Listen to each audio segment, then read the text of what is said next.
And hello there, folks. Welcome to this lovely little priming period before the actual Elimination Cup begins. This is, of course, one more of our wacky cups right now. This is an experimentation of some new elements inside that, the double elimination format with a brand spanking new losers bracket. I am, of course, Quarter, and beside me is our illustrious host, Tsubaki.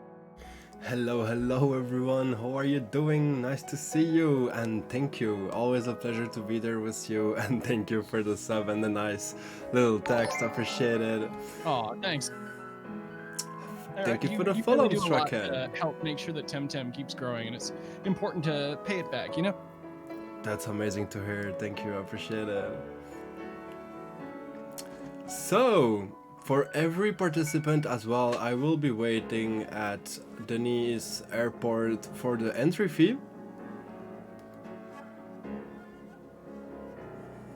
Well, there we go, guys. We got a bit of time.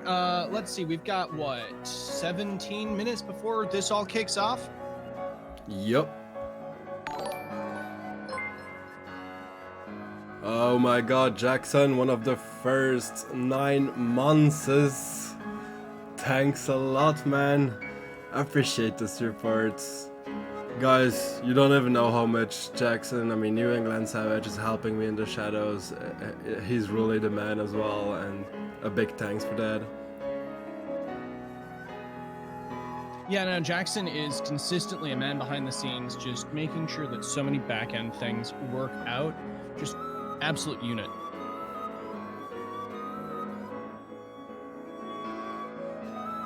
So I'm gonna be trading.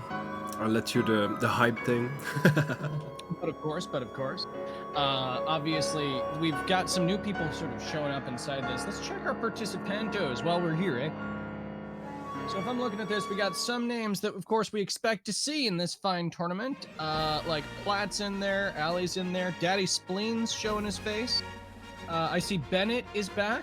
I see Coenders is in there, so we got some nice variety. And some other people that I haven't seen in a long time. Grothos has returned to the scene, as well as Scallywag's still going up there as well. So let's see, anybody else I really don't expect on here? Actually, now that I mention it, Bennett's been gone for a while, so it's nice seeing him sort of like spread his wings in comp again. Yeah, he told me actually the only tournament he's playing at the moment is mine because of Swiss and of Sibanko being late. That's fair.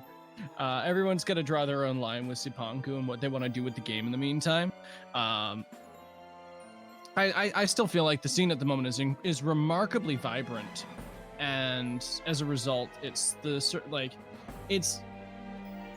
a lot to be done in terms of tweaking your team and having fun with it, especially inside tournaments themselves. Obviously, ladder's in a slightly awkward place if you're above a certain TMR sort of rating, but I feel like the tournaments balance that out significantly for people who are experienced enough to compete inside them.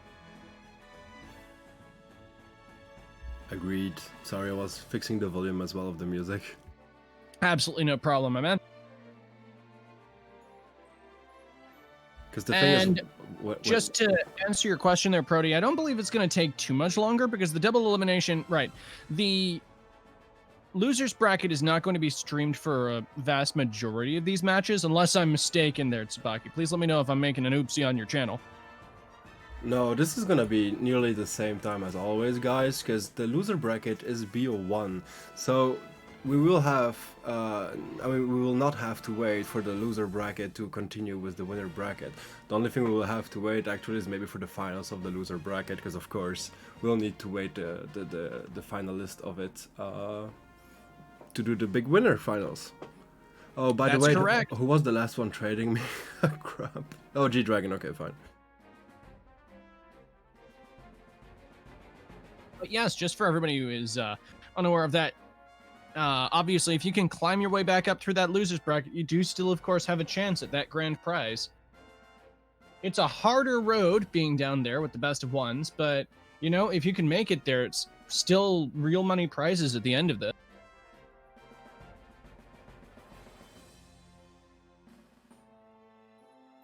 I'm just trying to find where that little prize there is listed. Didn't see it on the battle file last time I checked.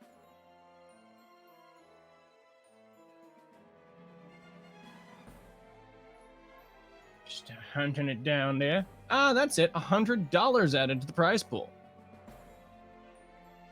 Will that be split in the same sort of percentage degrees that we've seen normally on your splits, or will that be handled separately to the Pansons? So it's separately. The Pansons will stay like always for the percentages, but the $100 will be 50 for the first, 30 for the second, and 20 for the third. Well, there we go, guys. $50 for a tournament's pretty good. Obviously, we hope that these prize pools will only grow as more support for this circuit continues. I do know there's been a lot of hype been kicked up about the sort of eventual invitationals as they happen. It'll be interesting seeing how things, progress to that point. Yeah, the finals of my circuit should be minimum 200, but probably more like $300 added to the prize pool. That sounds pretty legit. Very exciting to see. One of the things I'm pretty pleased about at the moment is that we've got a nice variety of circuits manifesting. Obviously, Fellow Tamers is just doing their invitational now. That will be in the coming week for those who are interested, of course. Then, of course, Freshka is threatening getting his own one online with the Archipelago Arena, which is an interesting thing to have alongside the Baki circuit as well. I figure that kind of a variety and diversity inside there is important for the strengthening of this kind of a competitive scene. Special big thanks to Alola gifting another time more than the entry fee, 20k added to the prize pool. Thank you.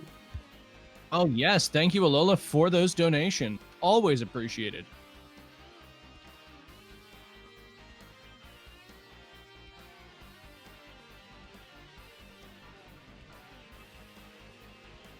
So, with that, I suppose another question that I have here looking at our participants is what kind of teams am I going to be expecting? Are we going to be expecting here?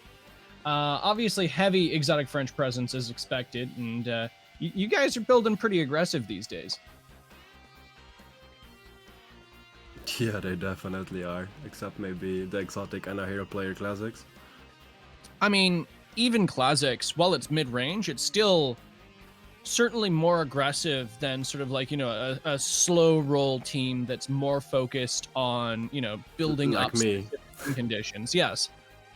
Yeah, that's, I mean, sure. I'd say that there's like, a vast difference at the moment between, the sort of your stallier teams and even like Doom compositions that we see on occasion, like Spleens, for instance. If we take Spleens as like one identifier of a corner, and of course, we can throw Protea into that category too. A lot of people in Exotic and Ronin fall on sort of the other side. I'd say Classics is probably closer to the middle, leaning more towards the Exotic Ronin side. Reiner, for this event, you could come if you want. No worry. At 8-point close, I mean, I'm not gonna be like an asshole. If you wanna join, join. Man. Those 8 points are all he needs to qualify. The shame. No, it'll be really cool to see Reiner play. Reiner's, of course, been rocketing up in both TMR and in tournament presence. Very recent addition to the competitive roster with some pretty innovative things I've seen on his team. He's another one of those Reiner, no worry, doing just like join. Distraction size munch plays, which I really enjoy seeing.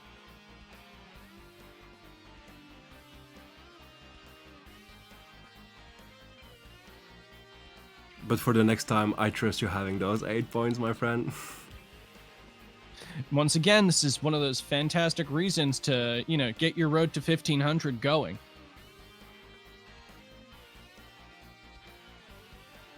Eventually, if enough of us pester Tiki, he might even, join. Kappa.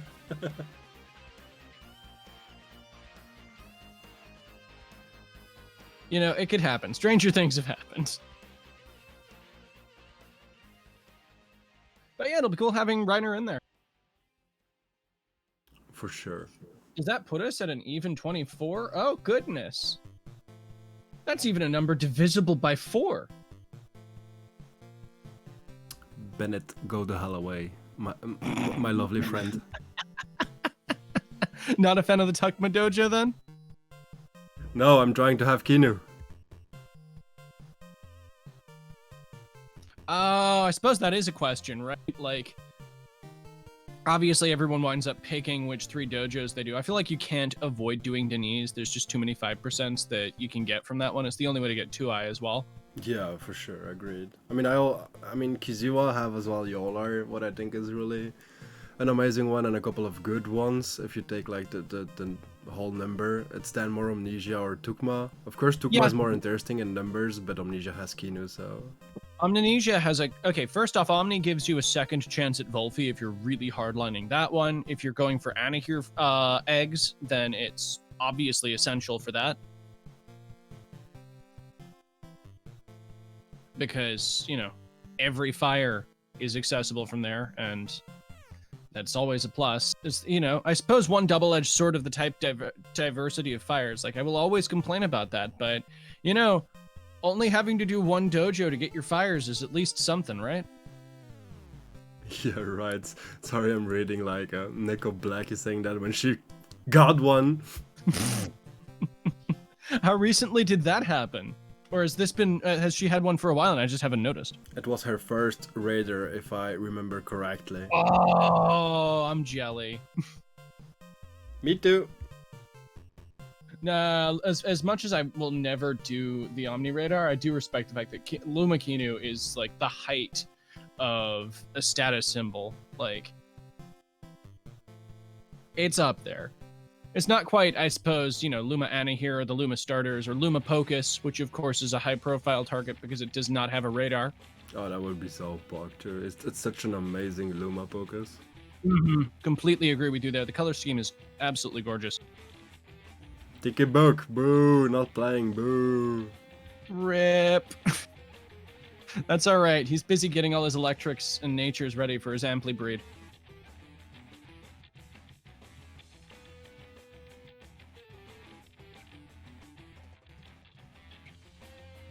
All right, 6 minutes left before we begin, folks. Do we have any more surprise contestants waiting in the wing?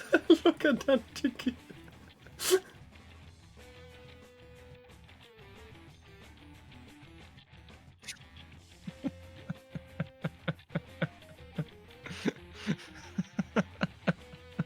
Okay, that is next level marketing. Yeah, definitely. Self-promoting, let's go. You've already got a copy pasta that's secretly just an advertisement for your breeds, Tiki. What more do you want? So like Quarter said, guys, 5 minutes. All people that didn't pay the entry fee, please join us. And Denise, Kunders, you already paid because you didn't get your last prize pool if you are on the stream. There we go. I knew we'd be able to see that. I still love that format. Also, I've noticed a Pixel here as well. I haven't seen nearly enough of him playing non-Little Cup. I know he's been a groundbreaker in Little Cup, though. As most of Asylum has been. But, I mean, once again, it's important to recognize that they're as good off of that format as they are on it. With Coenders and Spleen being, I think, the most high-profile people here. Although, once again, I'm not going to sell Pixel short. Just because I haven't seen him perform well in the matches that I've seen does not mean that he doesn't perform well. For sure. Needs to show us. Well, I'm really excited to see it. Last I checked, he was running some like interesting plays on the classic hyper-aggressive format. I believe I recall there being Scunches on there and things like that. Obviously, Scunch is a gamble these days, fallen off heavily in usage because of its extreme vulnerability to certain compositions. But, I mean, if that boy gets rolling, it will stomp teams. Les exotiques, si quelqu'un peut rappeler à Foulek qu'il a 3 minutes pour sign in, ça serait pas mal. Ça serait gentil, plutôt, merci. Pixel, you still need to sign in too. Check in, I mean. We've only got 4 minutes left. If you want to check in as well, it'd be a shame to miss out now.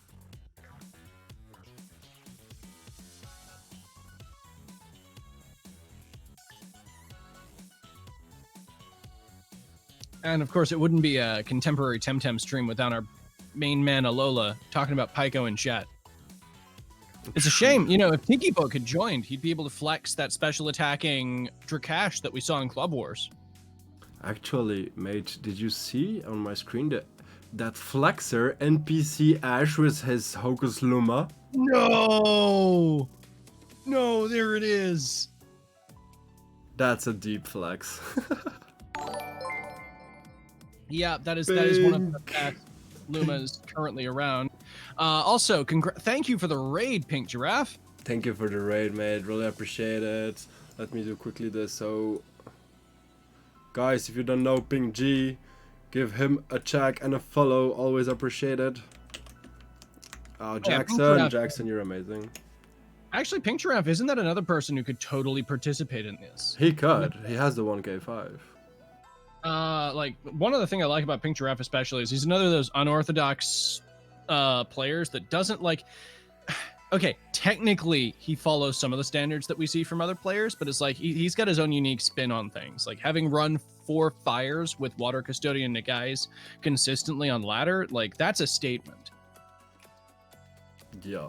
And per deck, sorry, I have too many things to manage at the moment to do that, but another time, sure. And, oh, thank you for the donation, Reiner. I appreciate it, man. Oh man, that's that. Once again, thank you everybody who's been donating to the prize pool here. It all goes back to the players, so it's really heartwarming to see. Oh man, Pink Giraffe reached 1621 TMR with dreaded alarm Pocus. That's fantastic.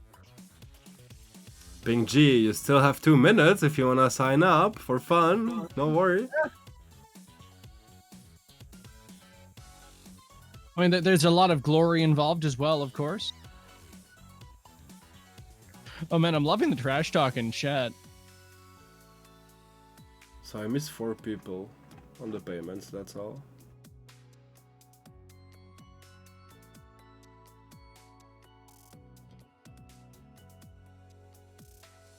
Okay, well, once again, guys, we'll be able to get underway the moment people throw all their payments at our good man Tsubaki right here. So if you still have to pay your entry fee, make sure to make it over to Arisola, get that sorted, and everything will be underway.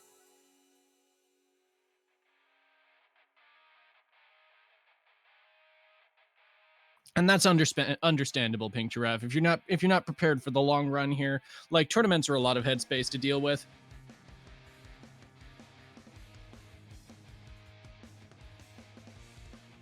Ça marche, vous inquiétez pas, je vais pas de soucis. Only missing 2, Rishi. I do see a Rishi in there as well. He's all signed up and set up and everything, so that's good. I miss Shiroki, if I see well. Yeah, I miss Shiroki. Shiro, are you in chat? He's signed, checked in. He is definitely checked in.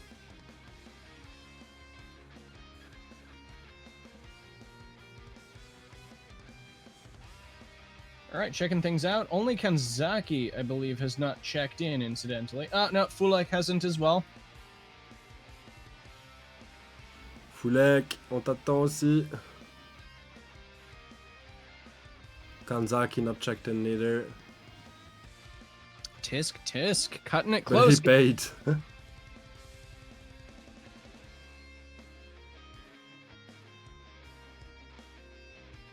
Fantastic. We've got a Shiro on his way. Just finished submitting team. No minute like the last there, Shiro.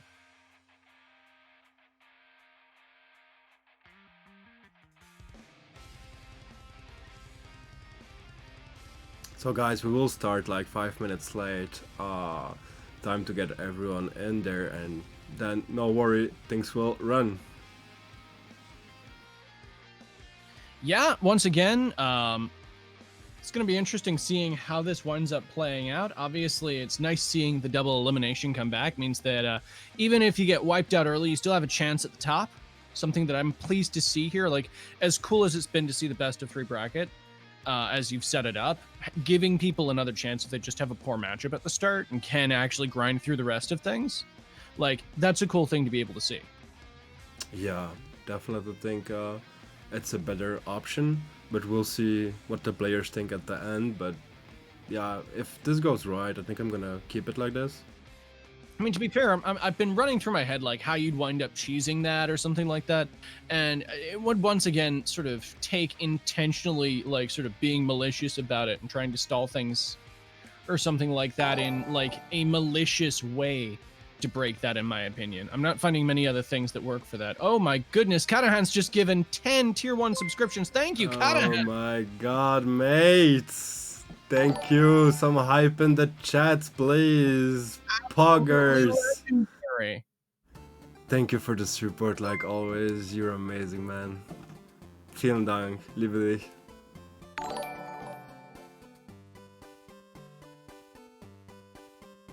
Some spectacular stuff right there. Thank you for the hype, guys. Poggers.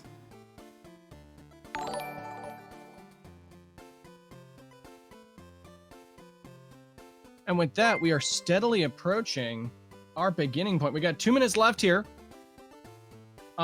Is this just about everything we got so far? Anybody left outlying there? Just checking our little screen, seeing if everybody's checked in. Fulex still has to check in. Clock's a ticking. Of course he can't check in anymore, this late duck. Tisk, you can force a check-in on your side, if I recall correctly. If he happens to be here inside this tiny window we currently have. Yeah, it's okay. I'm just gonna seat everyone, even the no checked-ins, because I know they are there. I gotta have another one. Oh, sorry, Setska. Encore une fois, Setska. Désolé. Il y avait un peu de hype là.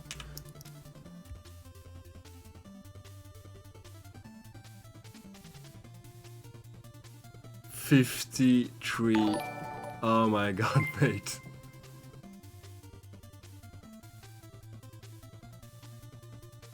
That's actually a very good question. How does the point system work now that there's a loser's bracket?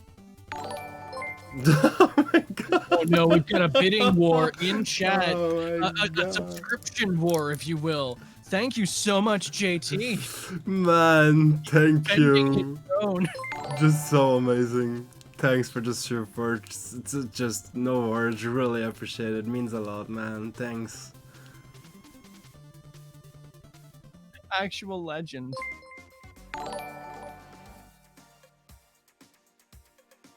Once again, for people who don't know, Gen 10 at least, he's been making a name for himself as an up-and-coming caster in the community and is a regular sort of unit inside screens. Actually, it sounds like you know more about Katahan than I do, if you want to give a quick shout out to him. Yeah, he's sadly not streaming, but he's one like really supporting me now since a couple of months, being always present on the stream, and just an amazing dude. He's from Germany, so we're gonna go drink a beer soon when the corona is done. So once again, the question has been raised by Coenders. Yeah. How does the point system work now that it's loser bracket? So I'm just gonna then manually look the positions where you guys and do just everything manually and put like the same points rewards than it normally should be. All right, well there we are. Wait, I need to see how I manually check in someone because of this late duck.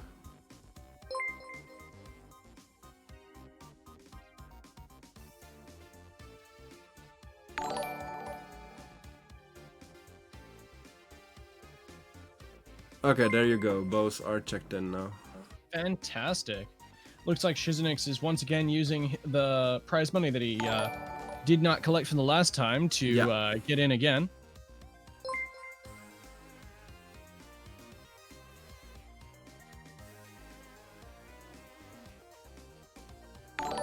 Which, once again, is an option for anybody who gets in and gets far enough there. Oh my god, the bidding war continues. Thank you, Katahan, for your continued support.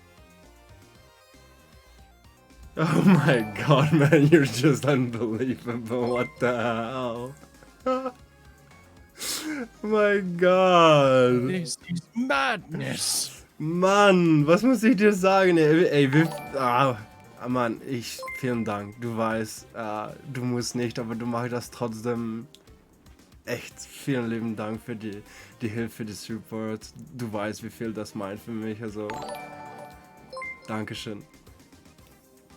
And absolute props. This is unprecedented in terms of just how many subscriptions have immediately been thrown around here. Thank you so much to both Katana and Genten for supporting the community like this. Genten continuing to defy Guys, thank you too, mate. Really means a lot. Thank you. So 102 Minutes reichen erstmal. Ja, ich glaube auch, Mann. Und du weißt, du musst das nicht machen. Aber ja, trotzdem echt. Vielen lieben Dank. Wirklich. Where's the train? Yeah, actually no clue where is the hype train. Like, the hell? I mean, damn, I guess we'll have to start it then. 1 second. What? Gift subs don't start hype trains. Oh, I didn't even knew that. Man, look at us as Twitch scrubs. Sub goal soon. I mean, sub goal is already reached. It was 77. But thank you. We'll definitely do that. So destroying it. So guys, there will be a Luma giveaway at the end of the tournament as well, because we reached that goal. So let's go. Magnificent. Well, with that, our paid, finally ready to be underway. Yeah, I'm gonna do the bracket seed. Fantastic. Well, with that, I guess we're officially kicking off. Obviously, of course, we have to wait for the bracket to be seated, and our first round will be a spicy one because, of course, once again, with 24 registered contestants, we're going to have a little bonus round to get us into our 20 place right here, if I recall correctly, right? Right. Oh, sorry, no, it's down to 16. Sorry, I'm still such a noob when it comes to formats like this.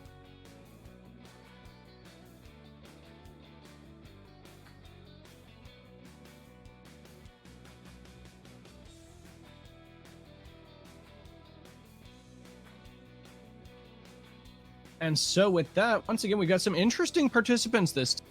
I'm very excited to see how Reiner winds up doing alongside a number of our heavy hitters from previous rounds. Smart Money is probably going to be on Kanzaki, the two-time winner of the Tsubaki Cup so far. But we've got some new contestants coming in as well with Grothos, Terror in the Night from mid-Kisiwa meta coming back at last. Well, Platt, your wish is exhausted. You can go sleep back a bit. Oh dear. So the brackets are generated, because it's a double elim. I had to stay with the 32 as well. So some people will have a buy like Voldemort, Prody, Bennett, Doiko, Full Like Ishir, Ali, and Platt. All right. Well, with that, and with our format quickly set up right there, who do we want to spectate first? Turby and Alola is obviously an interesting match. After having done the shoutouts to Grothos there, it could be interesting checking that out. Or alternately, we've got either Setsuka and Pixel or Coenders and Kami as some Asylum pickups inside there. Definitely. And before to start, really, because it's just amazing. JT and Karahan again, big thanks and love to you guys. Yeah, no, I would definitely like to thank them both as well. Tsubaki, once again, for anybody who for some reason isn't aware, is one of the best content creators on Temtem right now and is a consummate PvPer in his own right. Generally just an all-around good guy, and it's really heartwarming seeing this much support for him and the community as a whole.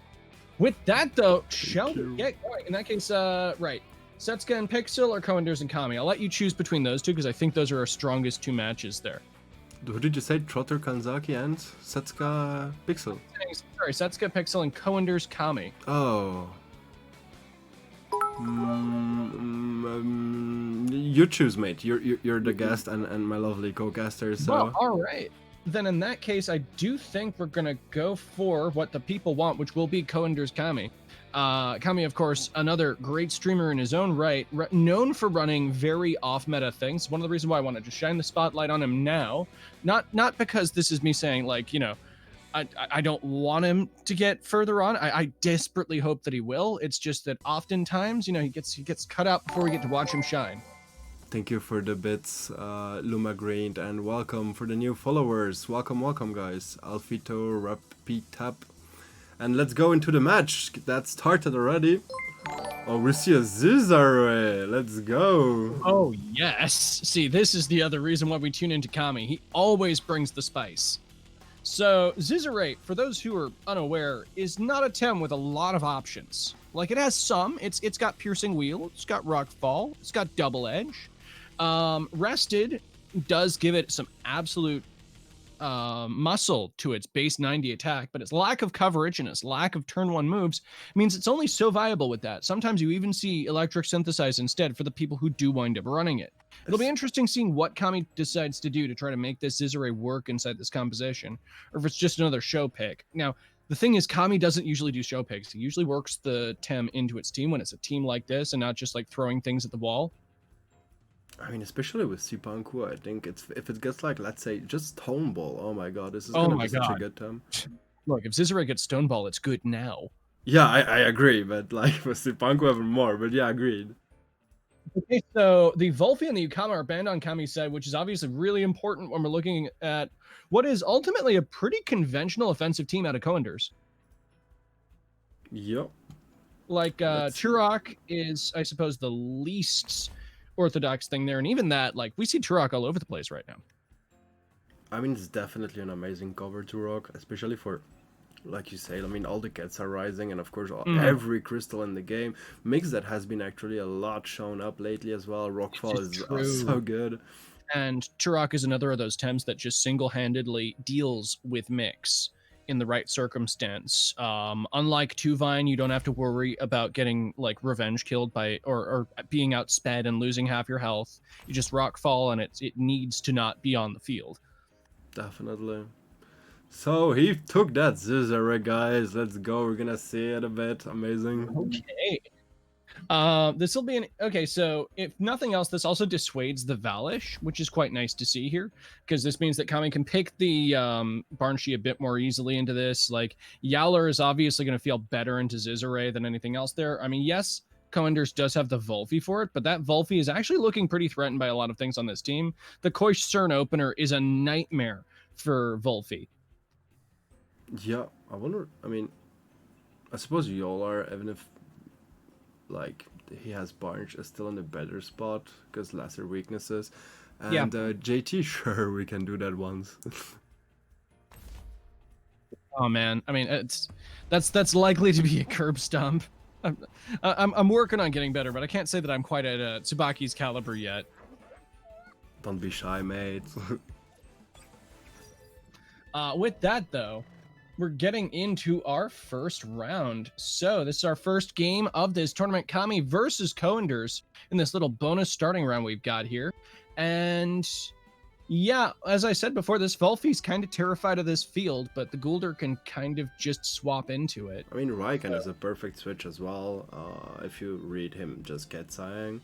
Because, like, if he thinks Water Cannon, of course, Guldur is then perfect. If he gets us, like, Raiken is just better, especially because then you threaten the Serenity spot as well. But, yeah, he has at least two good... Kunders has two good switches for that, so...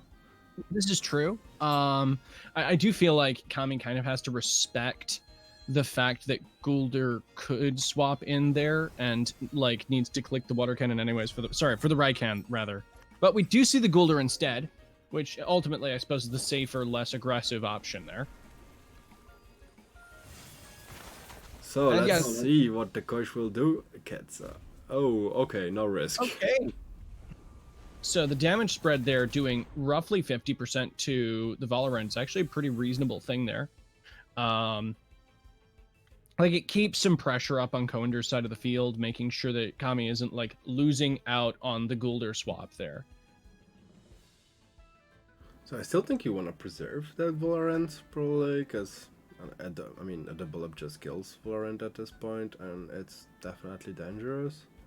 With Barnshee in the back and it not doing an excessively large amount to Kami's team, I'm a little unsure of that. Like, you don't want to be swapping in Simba to... Okay, if you're expecting a Ketsa again, then yeah, sure. The Raikan can come in here pretty reasonably. But once again, as we've said before, the water cannon is an ever-present threat. Now, Guldur could very well chase out this Koish, but Definitely. in that case, what, are we expecting the Valorant to come in on that spot? That's probably the most likely there. Yeah, but that's risky for him, because that's only if he reads the Valorant switching. Because if he switch now Koish into Valorant and Valorant stays there with a +2 for the next round, I mean +3 hyper then, ouch. If it's Brooch.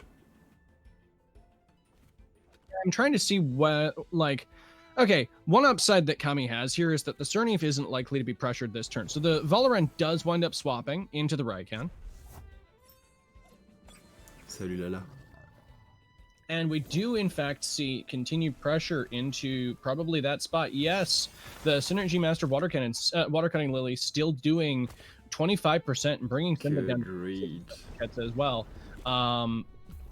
Oof. Yeah, no, it looks like the Koish is definitely going to be going down next turn. Like, it lives the poison tick. Yeah, it lives the poison tick. That's important. Because if you look at it, the only synergy for Kunder for the cat, so if you want to like try to be first, it's Yolar, but at the same time I never see a Raikan outspeed a Koish. No, that's very unlikely.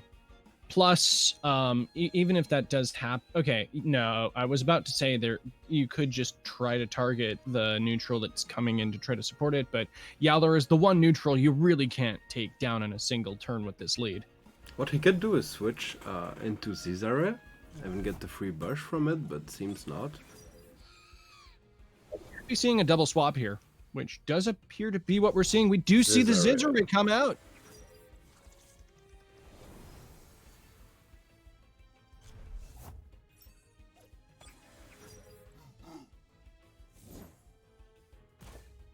And the Quetzalenu comes down doing barely anything to Zizare. Obviously very good on the physical bulk side. Let me actually go check the base stats on this bad boy.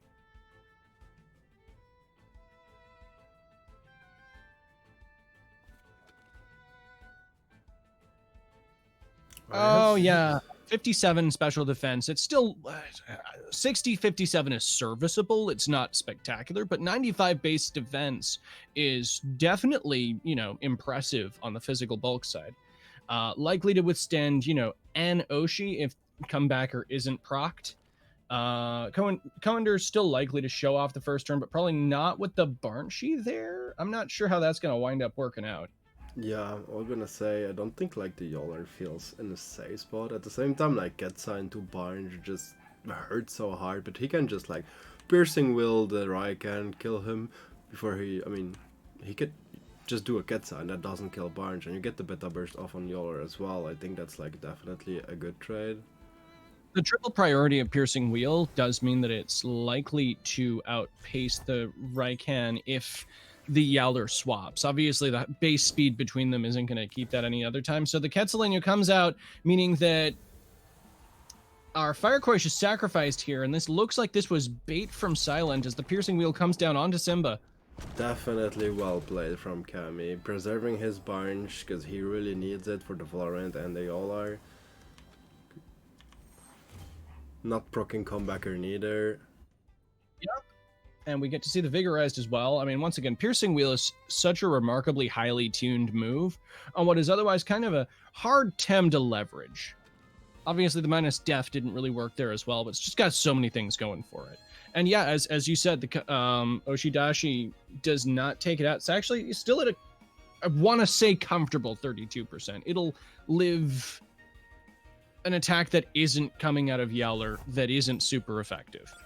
And Barnes actually now is so free, because if you look at Kunder's team, he doesn't have something that really kills it particularly. He'll at least need like to double into it, and not with those two, that's not even enough.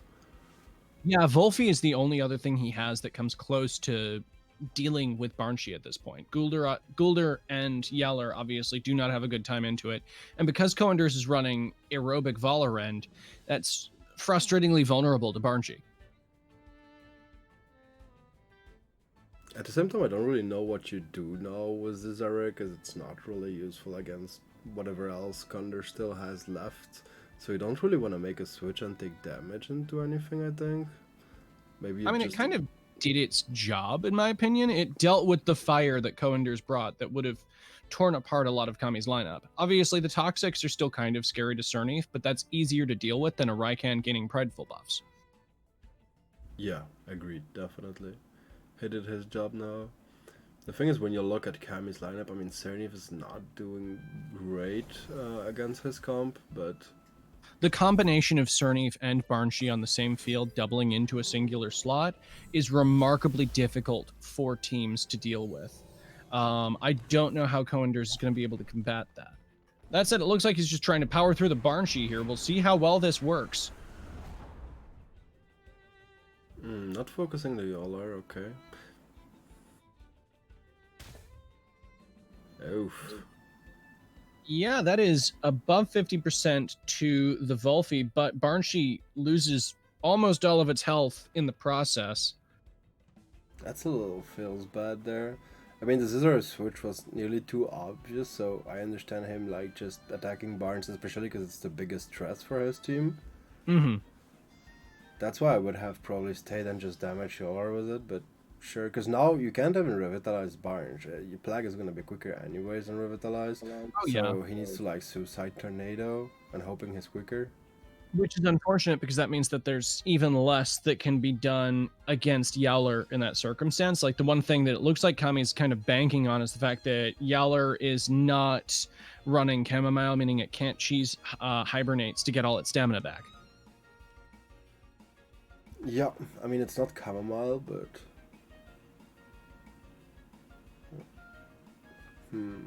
Additionally, it hasn't shown off at all, so if this is perhaps a non-show-off variant that's potentially late Torment-oriented thanks to this Volfi existing, usually makes me think that that's a possibility when both of those are together on a team.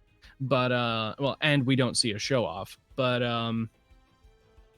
it could be that Coenders isn't running show-off, which makes things slightly easier for Silent in dealing with the bear. Still seems not, I mean, not too probable, to be fair, because, like, I don't see Yolar not running show off, it's just a good... I mean, Kanzaki didn't run show off in the last Tsubaki Cup, and it brought him to the top. Oh, there's the show off, so I'm wrong, that's fair. Yeah, but he runs Chamomile, if I remember well. While this is... Actually, I don't remember if he does. I'll have to go back and check those out. In the meantime, though, the show-off is there. Even with the exhaust, that actually works out pretty well for him because it's a very low stamina option. But the Barnshi lives an extra turn and is likely to get another energy manip off onto the Yowler. Actually, no, at this point, the Hyperkinetic Strike goes down before that, most likely. Yeah, even Noxious Bomb should go just faster, or Toxic Plume, whatever he wants. Well, Toxic Plume probably doesn't kill. I was gonna say, you still probably want to do triple Prio just to make sure you're outspeeding the Barnshi. It's a little inconsistent otherwise, isn't it? And it depends, of course, like, if it's a hybrid aerobic with no speed invested, then yeah. If it's a full speed with +1, there is no way Barnage outspeeds it. That's fair. We don't know that about this Vola, but it did outspeed with HKS regardless, which is unsurprising. So, this is, I suppose, a brute, so Valorant is not gonna like it. Yeah, there's no reason for it to not... Okay, we don't see a sweatband yet on Kami's side. It could be something else that we haven't seen him pick, but Brooch and sweatband are obviously good options on Vola. Yep, agreed. So I really think both are just... I mean, we didn't see actually Kami's sweatband either, but... We'll see this turn. Definitely. I'm expecting just pressure onto the Valorant, given that the Yowler is down at 26% stamina. It's going to be overexerting if it does anything that isn't show off this turn. But it is showing off in the background there, and +2 starting to look pretty freaky. Yep. I don't think a Feather Gatling even with Brooch kills it, except if you're like full attack, but I don't see that on an aerobic. See, this is kind of why I'm expecting double in with the water cutting Lily on Cerny, even if that isn't effective. But we see a Volerant swap for the Zizare instead. I think that is really well played to avoid like damage on it, but and making like y'all are overexert this turn, so you're like more free for the next one. Okay, so you believe this is in anticipation of like a suplex onto the Volerant spot there? It's a Yeah, but clinch. well played. He doesn't overexert. Yep, both players keeping each other on their toes here. The fact that the Yeller had clinch as another low stamina option, showing how Coenders is making sure that the bear is going to continue exerting pressure on Kami. Yeah, and him not. I mean, just a feather is enough now. Whatever your TVs are, if it's brute, so at least you can do that and just rest on Cerny for next turn. He really needs to be alive as Valorant to take care of Golder, because otherwise it's just lost. Yeah, no, Cerny unfortunately does not have a good time trying to deal with that into the late game.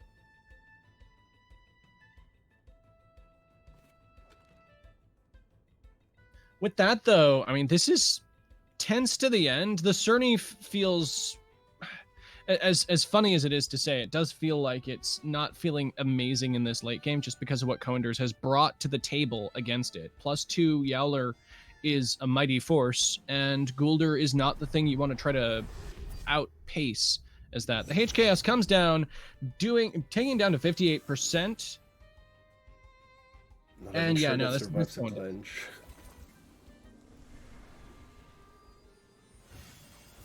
Okay, so we see a hard OX for the water cutting Lily, taking it down to 66% of its health. He just tries to take down the Yaller instead. Wow, but taking the comebacker, like, I already was not sure with no comebacker, but like dream with comebacker. He maybe thought he could kill the Yaller before he moves. That would have been good, of course, but yeah, GG. Yeah, at that point, he needed to push something to ensure that there was a different late game matchup, and he just couldn't manage it. Well played on our first game there. Let's see how they adapt into their game two. Obviously, the surprise factor of Kami's teams is one thing that he has to his advantage, but this also means now he can hopefully tune some of his pick and bans against this, because honestly, that was a lot of toxics up against a Cerny that was ignored for a lot of the game. Yeah, and they're directly in. We see again the Naga is banned. Can definitely understand it was a quick team. Yeah, with the aggressive team that Kami slotted, it makes perfect sense him not letting that happen. See a first pick Ukama. Is that like a bait to put out like Wolfie or Vola and Golder? Like, yeah. Looks like. Are we potentially going to see the funny thing here is I still don't expect a Gulder ban off of this, just because he still has so many good wins to try to put towards this problem. Like Barnshi and Vola, in the right circumstances, just liquefy Gulder. Yeah, I mean, he has the arrow this turn, but that's always a problem for the turn after that, especially if like both have the same speed. It's 1-0 for Kunders at the moment, Kajika. Yes, indeed. This is the second game of our match-off between Kami and Coenders, and Coenders won game one. I have my overlays coming, and will order a tournament overlay as well to make that easier. Oh, fantastic. So we see the Barnshi ban, which feels pretty strong there. The Yowler ban happens as well, because obviously without your mental, you don't want to face down the bear. It would be different if we saw like a Mashuk or something else that was, or a Calibus perhaps. Both of those have the potential to wall Yowler if there are no mentals on your team, but without any of those options, it's very risky letting that thing through. Yeah, he has big ends for Turok as well. Like, everything that is good against Velash, except Wolfie, of course, is just countered hardly by Ukama. Yeah, I agree with that. Firequash can perform a bit in that role as well if he needs like a double up on that. Like Cern Firequash still feels strong into this. I don't see really a big reason of picking Cernif there, so actually That's Zizzer doesn't feel much better. that's reasonable. Actually, Cernif Kosh is still my best go, I think, yeah. Yeah, like the challenge here is that Zizere does less into like more things than Cernif here. Like Cernif can do damage to the Volphi, can do damage to the Valish, and dissuades Turok more, I guess. Also, it incentivizes Raikan, which has a very horrible time into a lot of the rest of Kami's team. Agreed. And Blatten, yes, it was. Oh man, Reiner's won his first match. That man continues to rock it, I swear. Showing up last minute and doing well. Excellent to see. So into our game 2, and with a Yuka Vola start from Kami, this is looking I don't want to say slower pace, but certainly a different feel from the last match. Like, obviously, we don't have the Cern Koish immediately staring things down. But this also makes the swaps a little bit rougher for Coenders. He can't just bring his Gulder in willy-nilly. The Valorend... Okay, we can assume that it's going to immediately put pressure onto the other Valorend. And, yeah, okay, the Plague comes out and just destroys this Yukama. Well, with Takes, Water Cannon is going to do over 50%. But that's not quite enough to take it down from there. That's unfortunate. And if this is a... Okay, if that was a double in on the Yukama, that would have been catastrophic. But instead, we see some quick damage onto Silence Valorant, getting it down to 65 there and getting another arrow proc up, of course, for Velox there. So, Aqua Valorant could be just launched, because I don't think he want to like just do a Toxic Plume Gunders, would like lose the momentum on that. At the same time, he has like Gulder, that is a good switch, of course, but... I mean, if you Feather get into the Volphi swap again, then that's still like covered. It's not the best feeling option inside here when you're getting attacked by a Doppelvola, but it's an option that is available to Kami that allows him to continue clicking Aquatic into that. Agreed. Oh, let me check the comment, guys, but normally should be done for this one. And yeah, outside of that, the code at least is making it a little less agonizing there. The Yukama swaps, which I suppose makes sense there. Also, that's a point that appears to be what Grease Snare Yukama. That's why it stopped. There we are. So the HKS lands on the other Valorant, getting it down to 45% there, and the Valish comes in for some opportunistic KOs. Ooh. Oh, it just eats it instead. Okay, that's not quite what you want from your Valish. I don't really think he expected that, to be honest. It looks like Coender's play there was to cover the priority off of Yukama and just get some additional damage on Valorant with Volphi in the meantime. But obviously, having been snared by the Yukama, like, you know, Valorant isn't trapped. But this, I mean, this stage, Kami has a big advantage, because Valorant can't kill Valash. He could just kill the Volphi before he even moves. C-Spike the Valorant, kill it with no madness buff, and get a double heal.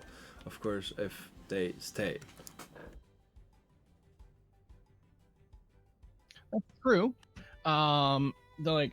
I definitely still feel like Valish is in a strong position here. Volphi cannot stay. I feel like you want to bring Raikan in here, and you want to try to do so safely, but that spot still has a lot of pressure on it. I mean, it still takes a Feather Gatling. You take that gladly, especially because Valorant dies from a C-Spike. So, like, I don't see a way for Kami not be favorable in this trade. Because even if Velox kills... No, because Kami has the coin, so it's not. There's no even a chance. Yeah, you're right. With the speed arrow on Kami's side, and with both Valorant sitting at +2, this is certainly looking advantageous for him. Additionally, if this is read correct, okay, so correct me if I'm wrong, but if he plumes C-Spikes here as well, then the Raikan that is potentially coming in just has a horrible time. You can't afford that, because Wolfie is not dead. If he doesn't switch, it's bad. Yeah. So he just takes out the Volphi. That's fair. And if you read that in Madness buffed, I would have said what a big man. And some serious balls. Not unexpected out of Ronin players, but big yike. So at the same time, we see a +3 Valorant with Hyper up, so he can just go to the bench for a bit now. Oh, but that's a perfect situation for Valash, god. Oh no, this is very true. This Valash is basically given a madness buff on a silver platter because unless Gami wants to just sacrifice his Valorant here for a HKS into that Valash, it's a free madness buff. Yeah, and I don't think he can afford that. He really needs the Valorant for later, so nope. I mean, Kosh is a good one, but... Valash, if it is conserved effectively, could deal with Gul'dir. It's a pinch and it's not as comfortable, but it is possible. Definitely agreed. But I think, I mean, even if you madness buff there, if you switch, like, let's say you expect a Ketsa into the Valash, or you put Koish there and you put Cerny for Valorant, then the next turn you have Water Cutting Lily Synergy Master plus Ketsa incoming, and Valash can't kill it in time. I don't like that. I think that you want to get damage on this madness buff, which is pretty telegraphed. Oh, Magia, you definitely wait for the next round. Yeah, thank you for double checking once again, guys. If you can wait, that'd be great. The only thing we are not waiting is the loser bracket. Loser bracket can always go with those waiting. But winners bracket, please wait for us. Thank you. Much obliged, folks. Yeah, I stand by it. Like, maybe this is just me, but I feel like sacking your Valorant here to ensure that this Valash has a terrible time is more advantageous to Kami than trying to reposition his board to deal with that, with the Raikhan also threatening. So with that, we do see Valash hop out as the Koish does hop in, because that's the best thing to take the Ketsa. Oof, he still hypers before. Is that a madness buff? Oh, it's not enough. Okay, so it's not enough to kill for the madness buff, but that is incredibly low. It's obviously going to be gaining 20% of its health back, meaning it'll be at 25% after this prideful buff that is freely given to Simba here. Coender's in an excellent position for game 2. Yeah, I still think what I said was just better. Betting Koish for the Valorant and Cerny from the left spot. Yeah, it's hard to deny the fact that the free prideful buff on Raikhan is the other side of the Morton's Fork here. And thank you for resubscribing, Fireman. Much appreciated. Thanks a lot, Fireman. Yeah, really appreciate it. For those who don't know, Fireman is one of our Brazilian, or at least Portuguese-speaking players, fame of Dynasty, and is known for an interesting salad build that involves Karin, if nothing else. But in the meantime, yeah, looking forward to seeing you in one of these brackets later on. Getting back into this, though, I suppose it's just, what, back into Valash to try to Ketsa fast?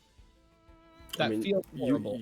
I mean, Koish needs to Ketsa there because there's nothing incoming that likes it anyways, but Valash is never staying there. I don't just see a wall where he stays to get killed. Hold up. Okay, so depending on the speed of this Raikhan, it outspeeds the Yukama. It's not going to outspeed the Yukama's Aquatic Whirlwind, will it? It definitely can, because it has +1 plus the synergy of Valash, but Valash doesn't I forgot stay. about the triple prio of Ketsa. So is this Kami just trying to get a turbo on his Koish then? I think he just wants the big pressure there. Aqua Whirlwind into the Raikhan and Ketsa into the Valash pot. Nothing takes the Ketsa on Valash pot. And of course he has things to tank, I mean, like especially Gul'dir, but you want Gul'dir on Valash pot to take the Ketsa, and even Valorant doesn't really like the Aqua Whirlwind. No, at this point with -2 special defense, it's not going to take it comfortably. Like, I don't think it dies from there, even if this is max special attack Yukama. I'm not familiar with those calculations. So Dimano, Raikhan definitely kills Yukama, but if Valash goes away, he's not quick enough to outspeed the Aqua Whirlwind. So Valash would need to stay, but then Koish kills Valash, so the trade is definitely lost for Kunders if he does that. So, the Raikhan actually bounces as we see the Valorant swap in to eat it. So it looks like this is the double swap that you were suggesting there. It isn't even. As the fake out happens, the turbo choreography goes down, meaning that the aquatic threat is still there. Crystal Dust goes down for the Yukama to pick up the kill. And then a Oh water my cannon comes down on god. that spot. Oh no! Okay, bright side is this means Valish can at least come in. Like, that was an awkward turn for Silent, but I feel like that sets up into a slightly nicer turn.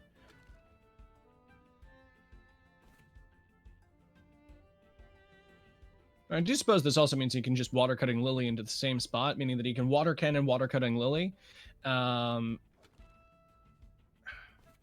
Actually, yeah, it would have to be water cannon, water cutting Lily because you have to like be aware of the fact that King can still kind of come in here, right? But you can't afford to let Valorant +2 completely free and take another +1. It's like you need to split, so you still need to get out of Valorant. VCL is enough to kill Valash anyways. This is fair. This is one of the problems of Valish, though. It warps your play so much. If there's a single extra opportunistic kill that happens on a side there, then all of your calculations for trying to deal with that threat while spreading your focus fall out the window. Yeah, I'm curious why the turbo actually. I need like to understand his read on that spot because Kami is definitely a strong player, so he had an idea in mind. I just can't really figure it.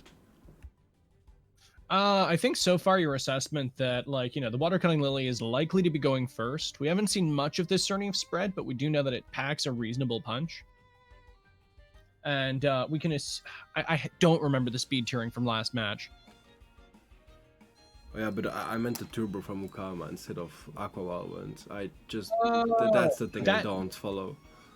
Does mean that there's the potential of him using hypnosis on something later on. Like if he knows his Koish outspeeds the Raikan, then he can use that to try to shut that down if it comes in again. Also, I'm assuming he was like trying to fake out the fact that he like might have not been targeted because of a double swap, just in case the Ukama lived again. Those are my two thoughts on that.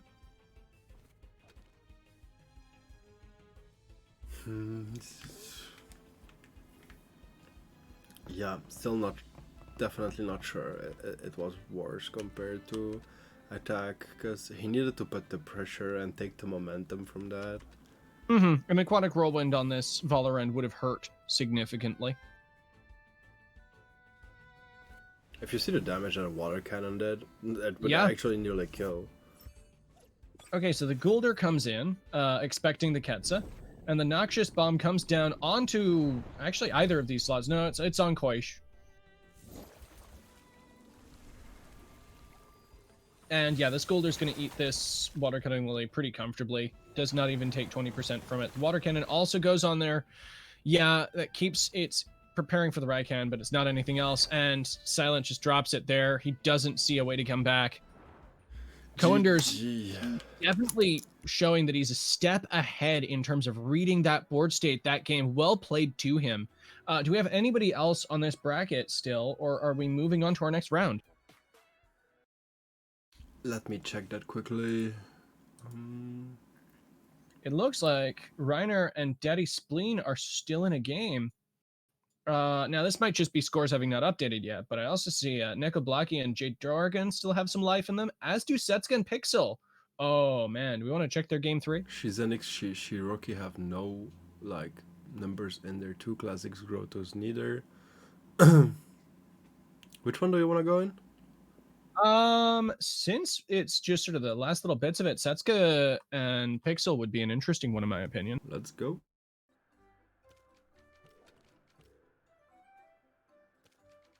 All right, so, oh wow, we've literally just come into our last game here. So this appears to be a tiebreaker. This is 1-1 to Setsuka and Pixel, from what I understand. And yeah, we got a Volfi, Vola, Mix, Kinu, Grandpa, and Setsuka's side. So that's looking to be some pretty intimidating special attacking threats alongside the bulk provided by Kinu. Looks like good times. In the meantime, we've got diverse wind and Ketsa threats coming out from Pixel with a Grumper. I was curious about Setsuka's team because I knew he was like tweaking it a bit, so sadly I didn't see the pick and ban phase, but man, yeah. We'll have to see how that goes. Perhaps you'll get another chance at that. I mean, there's every likelihood of that. Setsuka is a terror in the night. It also makes sense for him to try to get this Volfiot because it's very valuable against a lot of the rest of Pixel's lineup as the mix comes in to, I'm assuming, what, eat a Feathergat clinch or something? Oh, that definitely eats it if it's the case, and buffing the mix is always a good idea. Whoa, that is a frail Kinu. Definitely a really frail Kinu. Snare as well, so that's that explains that damage a little more. Since that's a Protector Kinu with no Baton Pass, it took an extra 10% on that. Like, that accounts for that a little bit more there. I'm like, where did that 10% come from, my dude? Yeah, so the Snare onto Vola obviously is also very nice there. This means that if it is Doppel, then you don't have to worry about that anymore. It's always nice getting the item off of Valorant. It's a very high-profile Snare target. Yeah, definitely good for his own Vola. Now he has like a double threat for the Yolar as well. He doesn't really like it. He just did a show off, so he doesn't really want to go back on the bench and lose it and just lose a turn. Well, certainly, and this is the way that you pressure out a Chamomile Yowler, in my opinion, ensuring that you have ways to make it just desperately want to leave the board before it's had that sort of glory period in which it can both set up and take advantage of its status immunity. However, this Kinu's bouncing right back out as the Grandpa comes in, which makes sense, honestly. It cannot take another of those hits. It could have taken because of the -10 Baton Pass, so you could take one more Feather Gatling, but not the Noxious, yeah. So a Side Surge is coming down on this Yowler, and I'm interested in seeing how much damage this winds up doing, and yeah, that's over 50%. This Yowler needs to leave. The Suplex comes down and just destroys the Grandpa, carving hole in Setsuka's team before it goes. Losing a Tem before it does anything is always a bit of a warning sign, and Special Attack Grandpa is not something you want to lose. And J-Ring, yeah, agreed. Yeah, this is gonna be a frightening one. And yeah, no, it'll be very exciting to see this game drop on Switch. So, it feels really bad there for Setsuka, because we all know how much he loves playing around Grandpa as well. Definitely it's a Tem that he's very comfortable with, and Special Attack Grandpa is a mighty force. It is the big spook, and seeing it carve, just like, you know, delete a Special Attack Grandpa is pretty significant. Grandpa is one of those Tems that, especially when it's like max Special Attack Bully, save it into the back and you just tear teams apart with it. And yeah, no, it's going to be a lot harder to deal with Pixel's Valorant. Pixel's Valorant now. I still love all the comments on the chat, like, buff Yolar, that's Yolar, buy Yolar. I mean, just like, we talk a lot about how people are playing around the bear, and like, you talk a lot about how you have to pressure it out. This is why, if you give it room to do things, it will take a Tem out, at least. A lot of times you see people keep a Yowler in the back and it just sweeps the end game. We do see the double in there of Spikes and Nox Bomb just take it out, which honestly, it's still a pretty reasonable trade there for Pixel, because I mean, he's still gotten a lot more net damage on Setsuka's lineup. Definitely, especially like if you guys look at it, like he got only one move off, so definitely a good trade for him. Mix is good against his whole team except Firecoach. Grumper can still knife fight it, but it's not the best matchup that Grumper has in the world. Crystal Spikes doing neutral to it still isn't something Grumper appreciates. To be noted, though, is that this Grumper is not carrying the Chamomile, obviously, because the Yowler did. So this leads us to the question of, oh no, Grumper isn't running Chamomile. What is it running then? Iron Coating and Energy Drink are always options, because it's a slow boy and doesn't want to be put to sleep by a lot of the things it's trying to kill. Iron Coating does buff its Mud Shower damage, which otherwise it's serviceable, but Mud Shower is kind of lackluster when it comes to genuine damage output. For me, in my opinion, when I don't see Chamomile and Grumper, I always expect Drill. Yeah, this is why I never actually expect to see Drill, because it's so telegraphed. And yeah, Magi, I kinda agree on that. Yeah, no, once again, eating 4 attacks and one-shotting a Tem, and that's the low end of Yowler value. This is very true. Slingshot Grumper suggested in chat. I don't know about that one, Chief. Losing an attack on Grumper feels terrible. You kind of want every move from it to be doing something. Umbrella Grumper, that's reasonable, actually. You do see it try to knife fight Yukama a lot, and it's definitely an option to ensure its survivability in that matchup. This is an easy switch into Wolfie, I feel like. Not much risks. Then you have like a pressure on everything that comes on right side. This is true. There's not much Pixel can do to pressure that with the Grumper.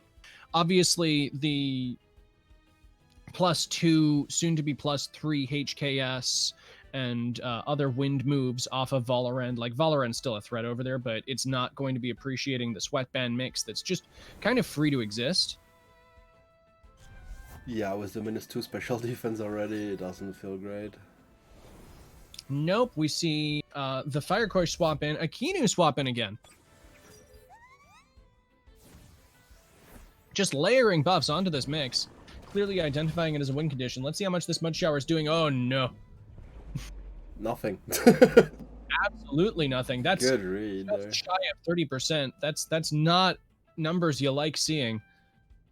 This Setsuka not taking any risk because he knows, like, for the Crystal Spike, Fire Coach was an option, so he just Psy Surge, works against everything incoming there. And Trotter, that was a funny one. No, it's fine. It's also got low special attack. So all of those special moves it has don't do anything. Okay, so we see further mental pressure onto that spot because, once again, it's what continues to actually output pressure there. Meaning that the double in does KO the Koish. God, that's a fast keen as well. That's why it's so frail. Yeah, I was going to say, with that low amount of bulk, it makes sense this being like max speed Kinu. You don't see it often, but it is always something that is important to tech for in certain circumstances. But if you take a look now, guys, like at the whole board, Setsuka is such in a good spot. He has Wolfie that does good, I mean, just okay into everything. Valorant still up there, and it's anaerobic as well. And Mix just, yeah, Mix was +2/+2. We saw how much a Mud Shower do. Oh, yeah, anaerobic Valorant feels amazing here because it's not particularly threatened. Okay, it's not going to die to Grumper, I think is the better way for me to put this. Like, obviously, Grumper's still going to be doing a significant amount of damage to Valorant, especially in comparison to other threats, but the thing that you generally want to be trying to do with Grumper is, like, do more than 30% here, and I don't see that on this field. Yeah, here he just needs like to Feather and Crystal Spike Valorant and it's dead. Yeah, honestly, it might... Okay, so the Crystal Spikes already takes it down to 17%, and as you say, the Feather Crystal combo just wipes out this Tem. And now he has a free Wolfie to take care, so this is, yeah, a nice GG. Yeah, honestly, a very solid game out of Setsuka. Deeply intimidating win condition out of Mix there. Like, it's not often you get to see it get buffed like this by Akinu. Another little side note that I like about what Setsuka brought to this is the fact that if his Mix was brought into Puppet Master, the duality of having Wolfie and Mix on your team means that you can cheese out the spread by swapping in Team Elusive Wolfie to that spot, which just feels delicious when you can pull it off. So the Plague, it feels a bit, hard trying to find the nuance in this final bit of play. It's kind of like sweeping the board here at this point. Yeah. There's just no way. GG. I mean, once again, it was the protector buffs onto Mix and the fact that it got raid boss to the capacity that it was that made the difference there, in my opinion. Like, Pixel did not have a way to react to this Mix effectively in time, and Setsuka was very good at eliminating the things that could. Very securely solidifying his win condition and the game as a result of that. Well played to Setsuka. Yeah, I agree. Letting like a Mix with Sweatband freely is really harsh. Especially because we see this one is definitely close to full special attack. So No, it was definitely hurting. so let's see where the other matches are at the moment. So with that, Neko Blocky won 2-0 versus Jay Duragon. Daddy Spleen and Reiner Watson are still in a match. So I suppose we jump to that one. Yeah, honestly, that seems like a good option there. Reiner, sorry, but your name is too hard.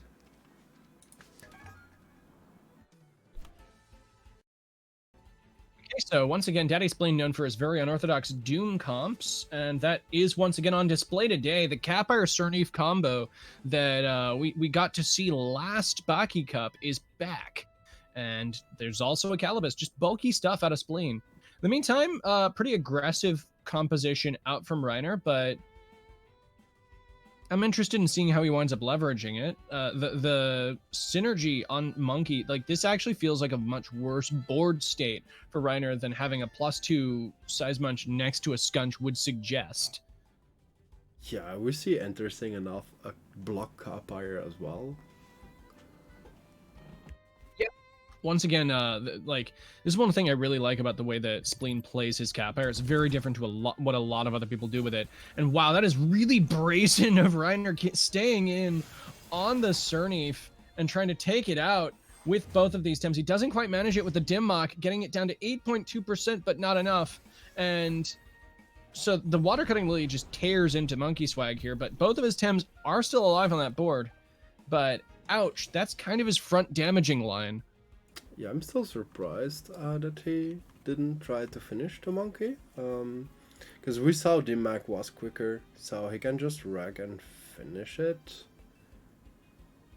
Get at least a free rack, or he could of course switch into Raiken or something like that, but...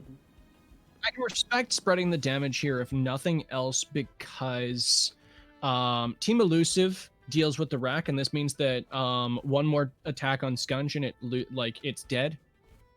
And the combination of both of those are horrifying, of course, for Wolfie to genuinely deal with, but having it as an option for Wreck is pretty reasonable. So, like, it seems like Spleen has options for that. Oh yeah, I don't even think he needs to switch, because even if he wrecks and kills Cerny, if he takes the 2 ticks from Toxic Skin and dies from it, and then he just do 1 attack on Scourge and...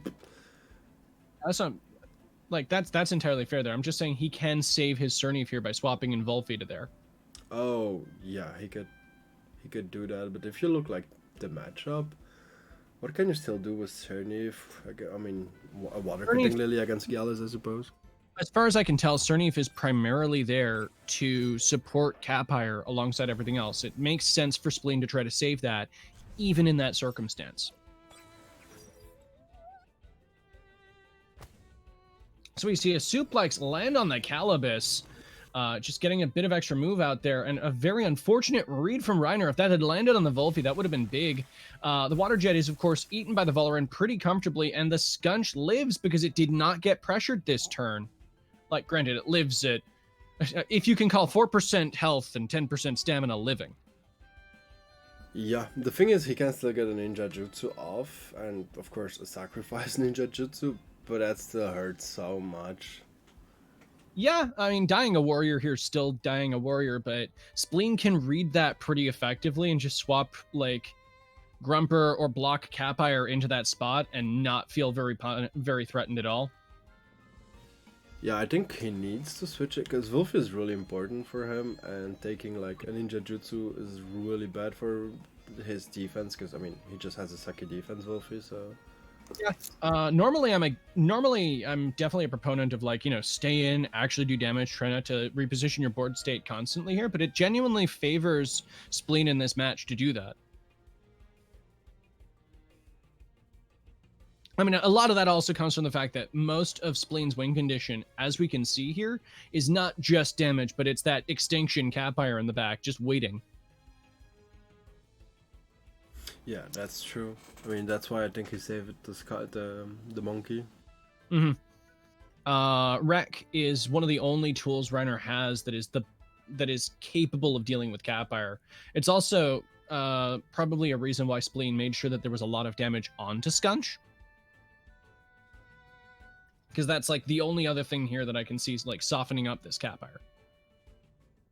True and Bennett, no. Need to wait. Yep, we're almost there, guys. Just bear with us. Fortunately, we have some exciting games to show you in the meantime while you're champing at the bit for your next match. I mean, With of course, that, though, so we do see Calibus swap here into the Grumper on that side. I can't necessarily say I expected Calibus to swap here, but it does make sense given the Volorens on the field. If we were expecting some cheeky attacks there. Nope, it's onto the Volphy, which does stay in. he just dies if you press Ninja Jutsu there. Yeah. Yep. Oh, he's Interesting. not. It's just bulky enough not to. It makes sense for Spleen to have run a very bulky Volphy here, but I'm surprised that it lived both of those attacks.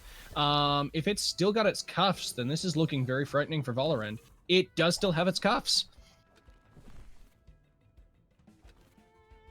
Monkey's the only thing that could come like with a big pressure, but at the same time he doesn't have synergy, so it's a black first for sure. That just kills Monkey from here, doesn't it? Wait, actually, no, it's +2 Valorant, so Valorant can just kill Wolfie. That's true. And it's not like Valorant can swap out or anything like that, so... This means that we're likely to see the Volphy swap here for Calibus. It still takes the Feather Gap from that, but at least you're doing something back to Monkey for this. This is a frustrating reposition that needs to happen for Spleen here. I would personally switch into Cernif and just sacrifice it at that point. It's like, you're not giving prideful procs neither. And you still kill the Valorant with... Actually, even no, I would just try to kill the Monkey with a Med Shower. Yeah, I mean, the Valorant's still stuck in for another turn. We see the Grumper bounce, interestingly. As Calibus returns to the field on that side, as once again we're seeing... So, Volphy just is sacrificed here. That's fair enough. Obviously, as we've said, the Cernif probably would have been a better sacrifice there, but in the meantime, I'm assuming he was trying to get the Plague off.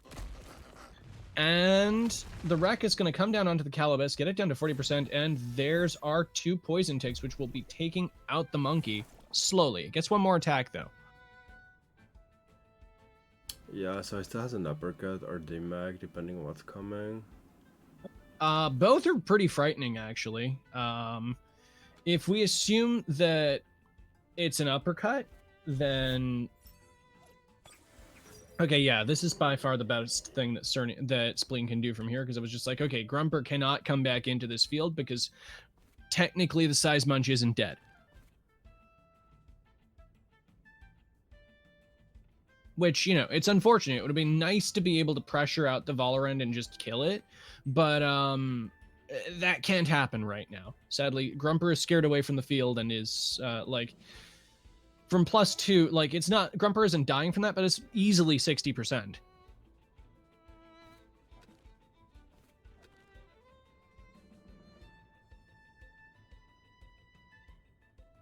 We know he doesn't has Rack, so Kappa could be maybe a good one. I don't know his hull, but I mean, I suppose one more round just unlocks a Flaming Meteorite.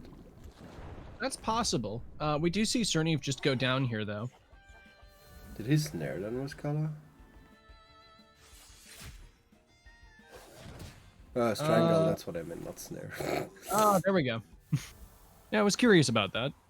Yeah, no, Strangle makes a reasonable amount of sense. Actually, okay, does it? Like, we knew that was dying anyways. I'm kind of curious as to why that targeted the Size Munch there. I mean, he snared the Valorant, not the Monkey. I thought... Oh, he strangled... He strangled that. Why do I always say snare? Yeah, he strangled the Valorant. Oh, okay, for some reason I saw that as strangling the Monkey, and I was like, what? It just died. Why would you do that? That makes a lot more sense if he strangled the Valorant.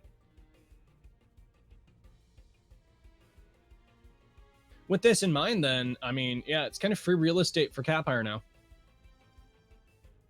And then you can bring in the Grumper onto Calibus's spot next turn.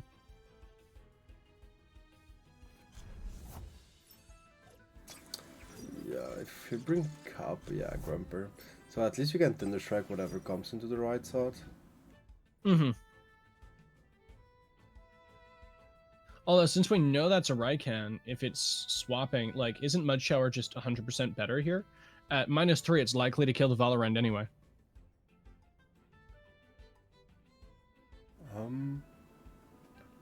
Yeah, you take the hill because I suppose it's a double gash into Grumper, but let's see if he read that. So we do see the Thunderstrike go down anyways, and the Thunderstrike outspeeds the Gallus here, meaning that the Gallus, what, rested? Wait, what the? That was a double rest from Reiner. That usually is the sign of a disconnect, and we know that Reiner has had connectivity issues before. Do you have any specific rulings on this? No, but it's not a double rest. He switched Valorant for Raikan. I just maybe suppose it's a Gallus with no turn 1 move. Oh, yeah, I hadn't considered that. But that would be really like, why? Yeah, no, I'm curious about that. I mean, I suppose that's an option, but not one I've ever seen before. Like, I've seen more drill impact Gallus than I have no turn 1 Gallus. Usually you still try to manually swap those in.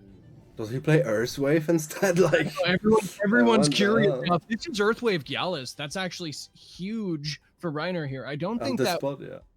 I don't think that brings him back, but it's still something.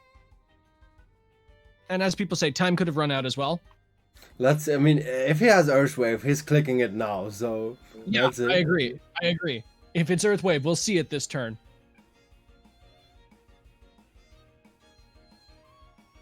I would love to see Earthwave Gallus. I mean, that would be funny to see, but yeah. It's such a rarely run option because, I mean, oftentimes it's just a matter of you don't have room for that 4th move. Yeah, loser bracket can always just go and play ahead.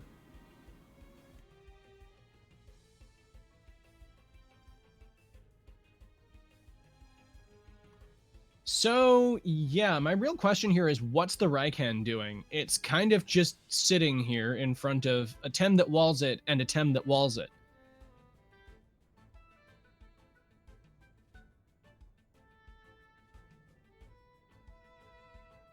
Like, yes, it's got the Prideful buff, and that's very nice. Fierce Claw, I don't think is still going to be doing, what, over 20%, even over, like, 10. Okay, it's hard to say because Capire is normally a very frail Tem, but I don't expect this to be doing much. And it does look like that must have been a timer or something like that, because we do see the double gash here. Okay, so we see a roar coming down from Capire. Oh, Voldy, my bad. Just wait. It's definitely... You can't go. Wait. It looks like that was some kind of a misinput or something else on his line then, because the double gash was there. That's how it be, I guess. Hard to read.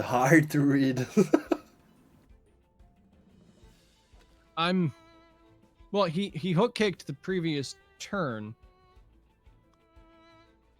Oh no, he had a hook kick up at some point, if I recall. Earthwave hype deflated, yeah. Yeah, no, I agree with that. Earthwave hype is definitely deflated. I mean, he could be pulling a fast one on us and doing it again, but now it would be, you know, instead of another move that you would normally see on Gallus. I'm more surprised to have not seen a Crystal Bite that turn instead, though, which would have still done some significant damage to Grumper. Yeah, luckily the Gallus has a -1 defense and Raikan is down now, so this is definitely not a bad spot for Daddy Spleen. I mean, Spleen's, I think, in a, like, excessively strong position. Even if Grumper goes down here, I don't see what kills Capire. I mean, yes, Hyperkinetic Strike actually is one thing that could.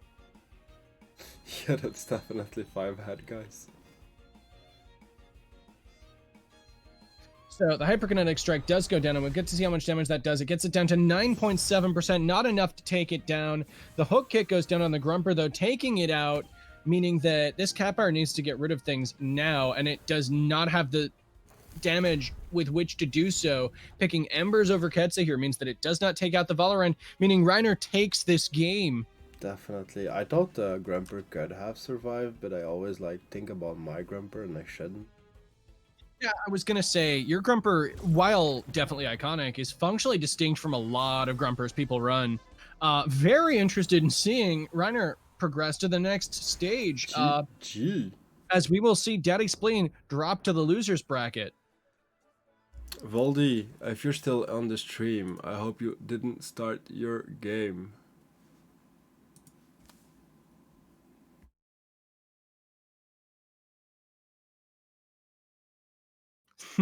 So we actually have everyone done on the first round, guys. There we are. So from here, I don't believe we have any more buys in our main bracket, right? Right, and I know where I want to go look. Oh yeah. Oh yeah, Well, SNR is it- Flat Kanzaki, like I mean, yeah. That let's face it. That is a duel of the champions right there. The two players you do not joke around with. so. Just go ahead, guys. You can And with all that, start. at last, we are able to start our next round, folks. We apologize for the wait. Thank you for your patience as we get on with it.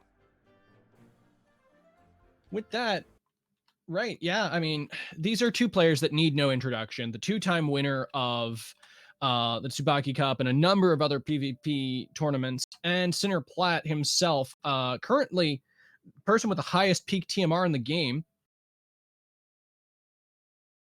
Um, both also with some pretty like distinct styles of play, despite the fact that they're both running mid-range teams. Like Platt tends to play fast and loose and often does risky things in order to enable a very stable late game in which he has an overwhelming advantage, whereas Kanzaki kind of is more similar to your calculated format of like assessing, like having a very good capacity to assess win cons, but then also on top of that, like ensuring an attrition play that allows him proper success later on.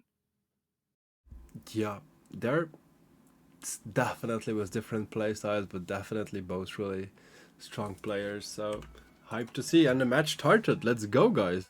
Damn straight. So looking at them, this is of course the Nature Coach style team out of Platt, which we see immediately banned. And the Vola is of course what Platt bans, because that is always what Platt will first ban if he has the opportunity to. I don't think I've ever seen him not first ban Vola. Yeah, he always made teams that had to first ban Vola, so yeah. With that, we see the Barnshee come through as a first pick. Obviously, it's strong, but it's something that Platt does have answers to. As he picks Nagulder, which, yeah, no, that sure is an answer to Barnshee right there. This does, however, still mean that we could see what Grumper doesn't seem excessively likely, because it more often than not doesn't actually break through this particular scenario. But Volfi is still a reasonable pick here, as is Cerneve, of course, because of Frondweb. I thought Valash could be not a bad pick neither. It just really depends on the speed. Cerneve Barnshee is one of those leads that if you don't have something that resists both nature and wind in the back, it can be very devastating. Now, Platt does have Vola. We see a Yolar ban. Actually, that's the biggest reason why I think SNL Platt started with those two, because Royce has a hard time dealing with Yolar. Yeah, that also makes sense. He's got the Mashuk, and if he's running tenderness on it, that's something, but that delays dealing with the problem rather than dealing with the problem, of course. Yeah, because it's a chamomile one, so... Mm-hmm. But let's just see how he answers that. We see a Machuk ban, I can definitely understand that. When you see like what he has left, it just doesn't feel good for Kanzaki. Oh yeah, no, Mashuk incidentally is a term that has seen a skyrocket of usage once again. Having fallen off in the previous sort of like PJab Ketsa meta, it has returned with aplomb, and it's just really frustrating for a lot of people to deal with. We see a Gyalis Calibus come out from Platt, followed by the Volfi Grumper out from Kanzaki. These all seem pretty straightforward into each other. Grumper still is a significant threat to a lot of things on Platt's team. Adikar! Diamond hand! Thank you so much Thank you for for the subscribing sub. with Prime even as well, Adikar. TFT Master here, thank you. And with that, we get into our first match between these two titans. So, checking out our final picks, it was Sizemunch and Valish there that escaped my notice. And yeah, honestly, Size Munch is in kind of an awkward spot, but once again, Platt usually tends to use that as a space creator rather than a win condition. Additionally, if this Cernif is dealt with swiftly, basically, if he can kill this lead, then Size Munch is in a much more comfortable place. From what I remember, Platt usually runs a fast Monkey Boy, so that could help here. But obviously, there's a lot of things that Kanzaki has that could still be frightening to that. Problem is, most of them are right here in front of us. The Volfi can be good. So I still wonder there if he just reads that, if he's gonna attack the Golder. Oh, so we see no Madness buff.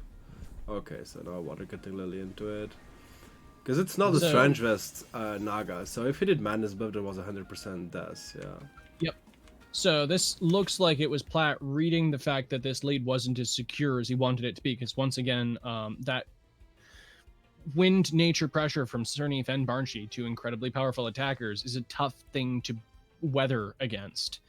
As we saw by Nagai's getting down to, what, just under 20% there? Bit spooky.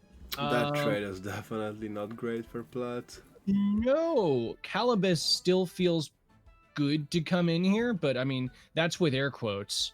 Like, you're still staring a Barnshee down that you do not want to be staring down. Definitely not liking it, and what can Platt do? Like, just Toxic Ink and Answer? I don't know if you really want to save the Naga in this spot. Like, if you look at Kanzaki's team, is. Okay, so if we look at this, one thing that could happen instead is if he swaps in Gallus and Boozles, then what he could do instead, then that eats the Frond Whip that we're expecting to come out here, and means that Gallus only takes the Wind Burst instead. I think that's by far the best option that Platt has if he's trying to push with that. Because, I mean, if Kanzaki's team hasn't changed, then this is a Callosity Cernif that's just going to get more frustrating the more you throw at it. You don't want to just throw one Toxic Ink at it that it can heal off. And Toxic Ink onto a Barnshee feels like it's something, but the base attack of Golder onto a Neutrality Barnshee isn't enough when you aren't it's some chip damage, but like you said, I mean, there's whatever you switch there just takes way too much damage to be worth it, because they have a role to fulfill compared to Naga there. So I suppose you just want to unleash the Psy Surge there, because you know Front Whip isn't coming too, maybe, or just Wind Burst Water Cutting Lily again, but. I mean, you just want to chip that damage on Barnes, I suppose, and get rid of the solo wind from Kanzaki for Golder Calibus. That's actually reasonable. If we see the Psy Surge come out here alongside a Toxic Ink, that should be enough to take out Barnshee. And thank you for the follow, Dusty Gaming TTV. The question is, like, okay, I don't see why Kanzaki would be swapping Barnshee here, even if he expects that. Okay, so we instead see Gallus come in on the Gulder spot. And of course, this is the novel Chamomile mirroring Gallus. Okay, so the Barnshee does swap here, as we see Valish come out instead. So he's conserving his Soul Wind and eats the Psy Surge with the Cernif instead, getting it down to 61%. With some reasonable damage before your Nagais has to die a horrible death. I mean, this was a big return for them, because, like, he readed Golder to move away, otherwise there's, like, no reason to Front Whip there with the Bamboozle. And he readed the attack on Barnes, I suppose, because he needs to kill it, I understand that. Wait, that was really, like, a big turn.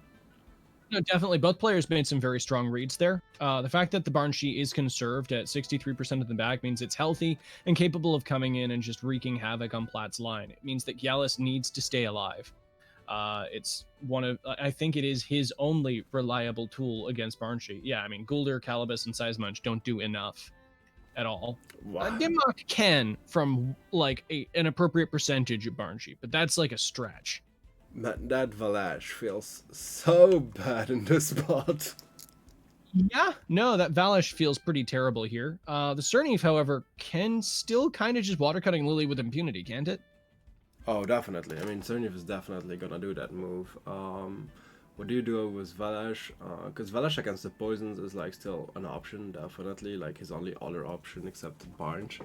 Because defensive Grumper's Coma, actually. Because if Grumper's Coma, it's still good. At the same time, what do you switch there? If you expect Hook Kick Rack, I mean, Rack of course will be, but Hook Kick, it doesn't like it. Yeah, no, the hook kick on Volfi would be terrible there. We could just see a swap right back to Barnshee. Oh, you definitely don't want that. Definitely don't want that. He needs his bunch and he knows that. So either you just do a spike into Gallus there, either you. I don't see a switch actually, just it's not worth it. To a mirroring Gallus is painful though. That's basically securing the death of your Valish. I mean, Although it's doing secured. that, knowing it's going to die that turn. Yeah, I agree, Trot. I think you definitely throw it away because everything else is more valuable there than taking like more than half. I mean, way more than half% on everything else incoming. Like, yeah. For me, it's you stay and spike Gallus. You need to kill that Gallus. Valish for anything else, then it makes perfect sense for him to sacrifice that to try to gain position on the board. Agreed, Adhikar.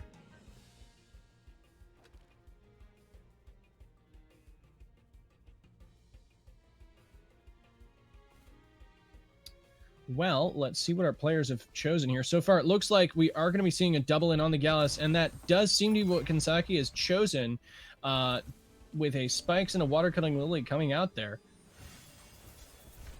Oh, but this is a bulky boy. Bye-bye, Valash. And yeah, the hook kick just destroys it, especially after the P-jab. And living at 35% is pretty good for Plat there. That is, without any buffs whatsoever, a very chonky Gallus. At the same time, he doesn't have hook kick anymore, so you can get the Plague of Wolfie, but doesn't feel great because you know... I mean, I don't think he runs Uppercut if he runs Perfect Jab, because this has a Stonewall sure as well. So Stonewall, Rag, Dim Mag, and Perfect Jab. So he could Perfect Jab Double Gash. I don't know if that kills, but at least you get your Plague. Double Gash mate, actually. Yeah, it made. I don't know like how bulky he'd made his Wolfie, but most of the time he's an aggressive player, so I suppose in the 130 something speed, so it should not survive it. At the same time, Cernev did overexert, no? I didn't actually double check that. Did anybody in chat check to see if the Cernev overexerted there? It looks like it has. Actually, I don't believe it did because 61.5 is what I think its health went down to, yeah. So if you take Barnes there, you're really confident of your speeds. To be able to kill Gallus with a tornado before the stabs come, but you really, God, need to be confident to be quicker than Gallus.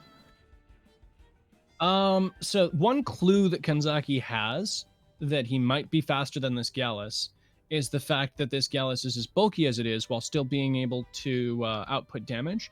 The problem is that's veiled by the fact that we saw the P-jab go before the Gallus's hook kick there, meaning that it could actually be short on attack and everything else. Nope, the fact that it bounced could very well mean that it's just slow. Yeah, definitely slow then.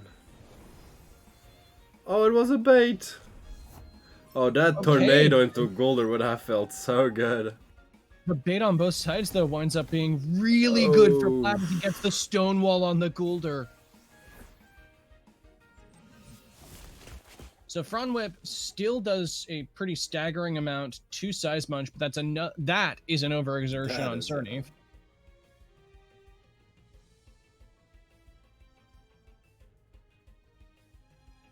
Which, yeah, that's a frustration right there. We are also seeing that apparently that was a timer bug, and he did not mean to bring in Barnshee. Although that mind game still wound up kind of working out for him, as we saw. I mean, in my opinion, it didn't really work well, because you get a +2/+1 Golder, and only answer is Barnsh, but Gal is still alive. Talking more about the board state than what wound up happening. Like, as you say, if the tornado had landed on the Golder, that's something there. But dealing in hypotheticals is a frustrating thing at the best of times. We see the Grumper swap in on this side and a Plague onto Calibus. Expected the Toxic Ink to finish the Cernev. No, instead that winds up on Volfi. It's Plat. Yeah, Grumper would have been very good at absorbing that, obviously. Usually Grumpers don't take even like 10... They don't take like 15% from Toxic Ink, and then the Chamomile keeps them safe from the poison ticks. But yeah, I agree with I mean, they really need to fix that bug time, because I got that a couple of times as well, and it's really frustrating. Mm-hmm. No, this is something that's regularly seen in tournaments where people don't properly have a handle on what time they have because it's not shown to them correctly, and that can be a very crippling thing, as we've seen. Yep. So we'll see if he still runs the same Calabash, but lately he was running a Mucus one. Oh, Bosh. Okay, so that alongside the synergy means that it's good that we're mostly seeing physical attacks here. So that Nice is Mucus, yeah. So the Toxic Ink comes down as a double, which still puts some heat onto Volfi.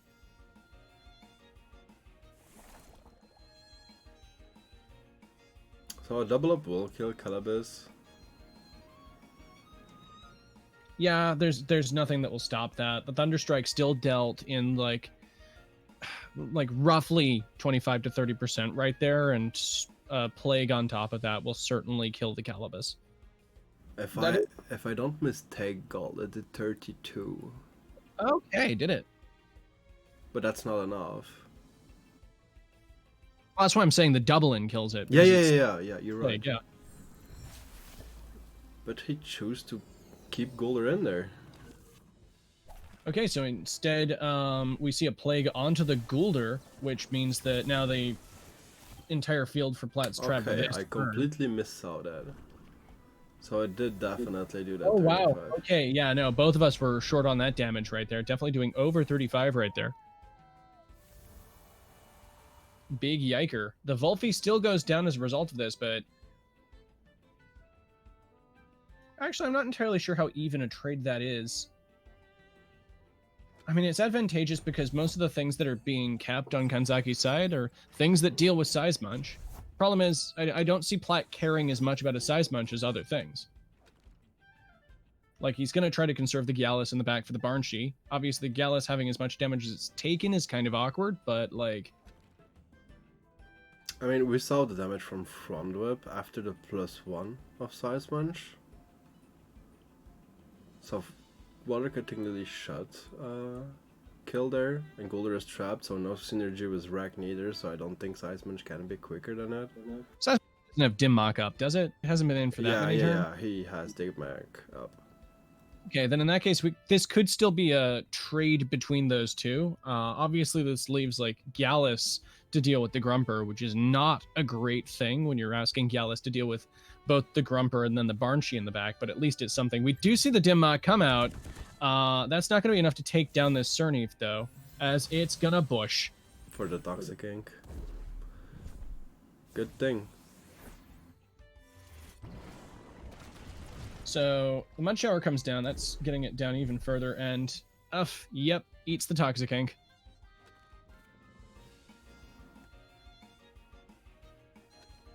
Yeah, from this, it's looking like Platt doesn't have enough things to deal with the Barnshee in the back, which is more threatening than anything else he's got there. Like, he's going to need to bring the Gallus out at some point. The things that are on the field right now, like, Gulder can deal with Cerneef, sure, but it doesn't deal with Grumper effectively, and Barnshee just bodies it, even with a Stonewall. But, I mean, in my opinion, Kanzaki switches Grumper 100% there to reset Kamamon into Barnsh.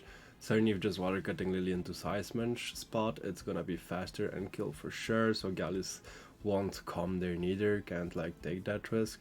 Golder will probably finish the Cerneef, and then it's like Grumper and Barnsh against Golder Gallus.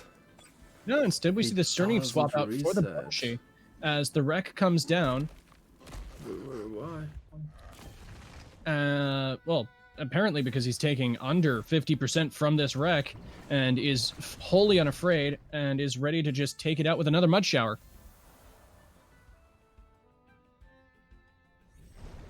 And with that, the Toxic Ink goes down onto Barnshee. That's a lot of damage onto Barnshee. At this point, it just goes down to a stabs, but we're pretty sure that the Gallus underspeeds this Barnshee, which is a distinct problem for Plaid.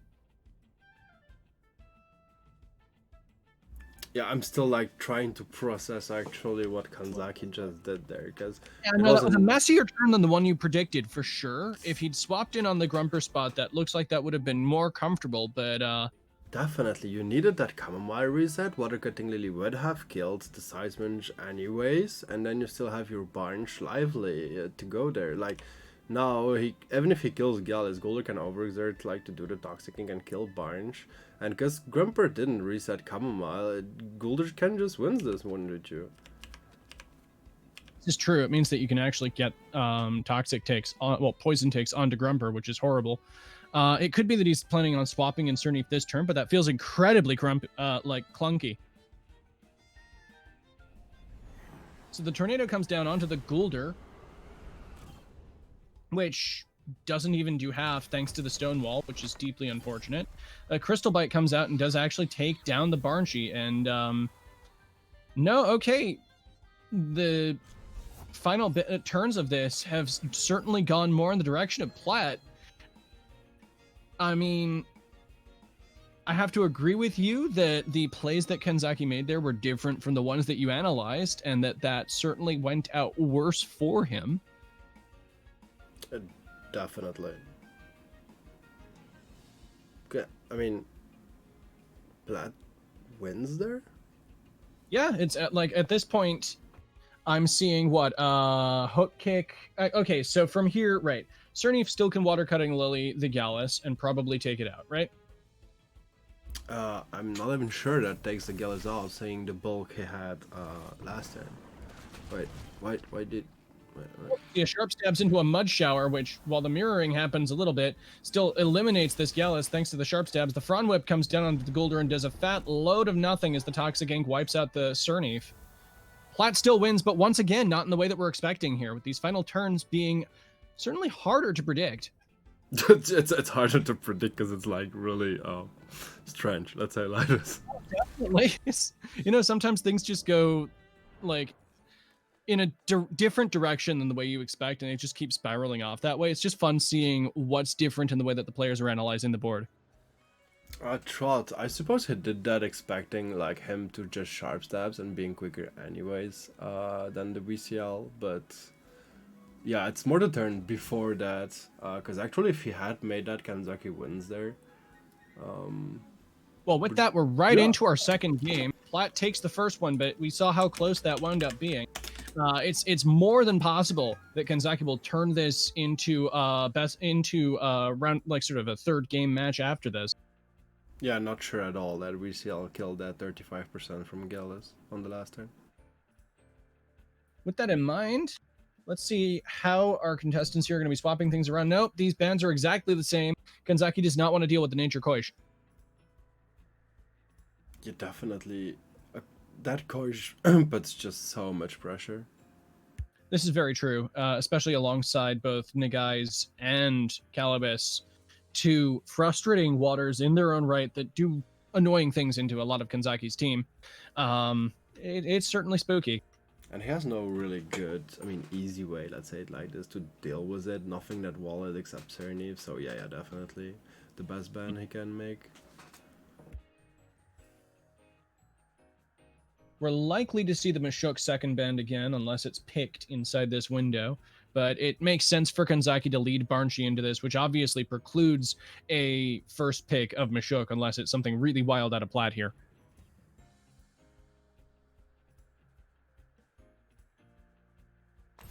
Yep, there's the first pick of Barnshee again. He needs it. He can't do like anything else. Exactly. It's necessary to be a part of this lead. It does a ton into Platt's team, and it's going to be the second ban if it isn't picked in the lead. So once again, we see Naga Gulder into what's likely to be once again are we going to see another Cerneef Barnshee? That's still a very strong opener into this, and we saw how well it gave an advantage to Kenzaki in the early game last time. Yeah, the good thing about Cerneef is like you don't allow him to Madness Web. If you pick Wolfie or even Valash, you allow him to Madness Web because he will resist it thanks to the +2. So yeah, with that, it could very well be that we see a similar game once again, because as we've said right here, that pressure is pretty absurd. Instead, we see a Valash first pick. The Yaller is, of course, immediately banned. And once again, yeah, no, we see the Mashuk yeah. ban as well.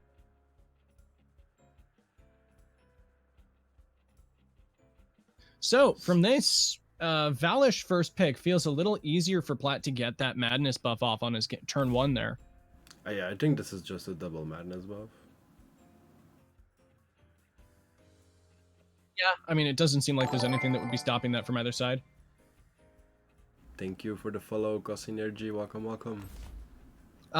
This also looks like, okay, what's stopping Barnshee from, instead of even dealing with the evasion on the guys, just getting some quick damage on Guldur? Oh yeah, definitely. In my opinion, there he reads that just like Windburst, Golder, and Madness buff Valash, but Yep. of course Plat could read that too, but that's risky because if he doubles Naga, it's just dead. We know he does favor risky plays, but it feels like you're leaving yourself frighteningly open if you don't boozle your Nagais in front of a Valish. And Edikar, yeah, he definitely can Madness buff there. I don't think it's a Drill Valash. I mean, if it's Drill Valish, then we're all surprised, but I think we saw that was Sweatband, right? No, that wasn't even picked last time. Oh, no, it was, and it was immediately ruined. Immediately, yeah. What am I talking about? I don't think we actually caught the item off of that. I know he's run double screen previously, though. Yeah, you're right. And the last tournaments he run double screen. We know like So with Cerny that- for Sweatband. Oh, of course, Cernif Sweatband. I mean, hey, you know, it could be the rare coat Cernif. Let's go Tons of people wardrobe. run those, right? So into our game 2 of Plat versus Kanzaki. Plat's up by 1 point, but that could easily turn itself on its head. We're looking at what's pretty clearly a Mexican standoff sort of board where two Madness buffers are gonna get their buffs off. As we said in draft, it looks like Barnshee is pretty clear to get a Windburst onto this Guldur, so I don't see how Plat responds to that without just leaving the guys open, since Kanzaki always has the option to just spikes instead. Looks like some hard reads in turn 1 here. Yeah, there are definitely a couple options. I still, in my opinion, this will be like Boozle and Madness buff and Windburst into Golder Madness buff. But of course, he has the option to double Nagais if he thinks Golder is gonna do that. Boozle himself. Again, like you say, this is just a read now. Yeah, it'll be interesting seeing what both players pick from here.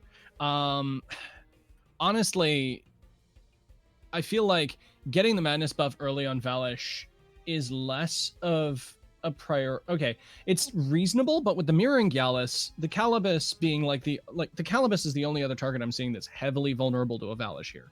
A lot of the other things on that side of the board don't really mind it, and instead we see a Grumper swap in.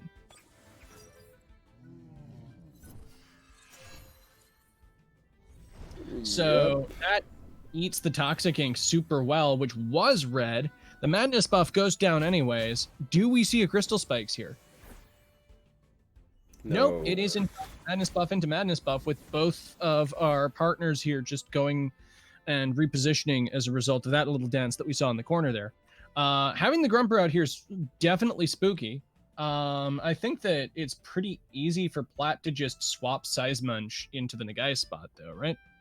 It definitely is, but I mean, yeah, it definitely is. At the same time, Kanzaki could definitely read that. He read the Toxic Ink into Barnge, and having an answer, because you can switch Barnge into Grumper turn 2, because then Nagai's Fury could be just an income and one-shot it.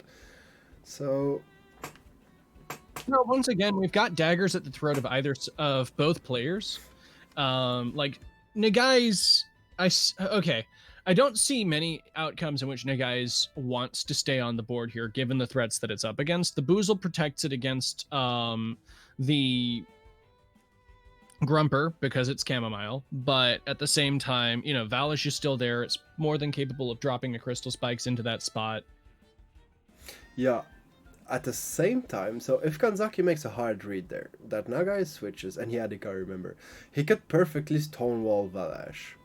And that would be really amazing for Kanzaki, but it's a hard read again. Yeah, once again, both of these players definitely in turns with a lot of separate potential outcomes that sort of teeter the match on a razor's edge here. I still like you say, have to say the size punch feels like a favorable swap in this scenario, given the fact that Nagai's is still remarkably strong into a lot of things on Kanzaki's side. Like, obviously, Cerneef is a frighten, but it's a very secure tool even against Volfi because it's not Strange Fest. Yeah, you're right. It's definitely a good switch here for him. Yes, sir. And that is what we see. So we see the Toxic Ink go down onto Valish, just gets a bit of takes in there, and the Stonewall comes down.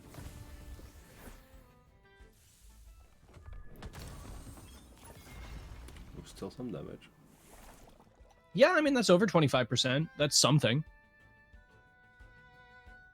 I mean, I still feel like a wreck here does a lot, especially since Gallus can come in for the synergy. Valish probably doesn't stick around, in my opinion. You're definitely right. He needs to go away there. Yeah, it's not going to be doing anything into the Guldur. The mirroring Gallus that I'm at least expecting to come in on the Guldur spot means that it's even worse for him to spikes that. And in the meantime, Size Bunch is about to wreck. If we're reading that correctly. The Grumper... I think he uppercuts there, to be fair, the left spot, but Wreck is definitely an option. Anyway, Cerneef would be the best switch. Cut because he's got right, perfect jab. You're right, my bad. See the Cerneef swap into that spot. We could see a double swap into Volfi here. And that is, in fact, what we see in anticipation of the wreck.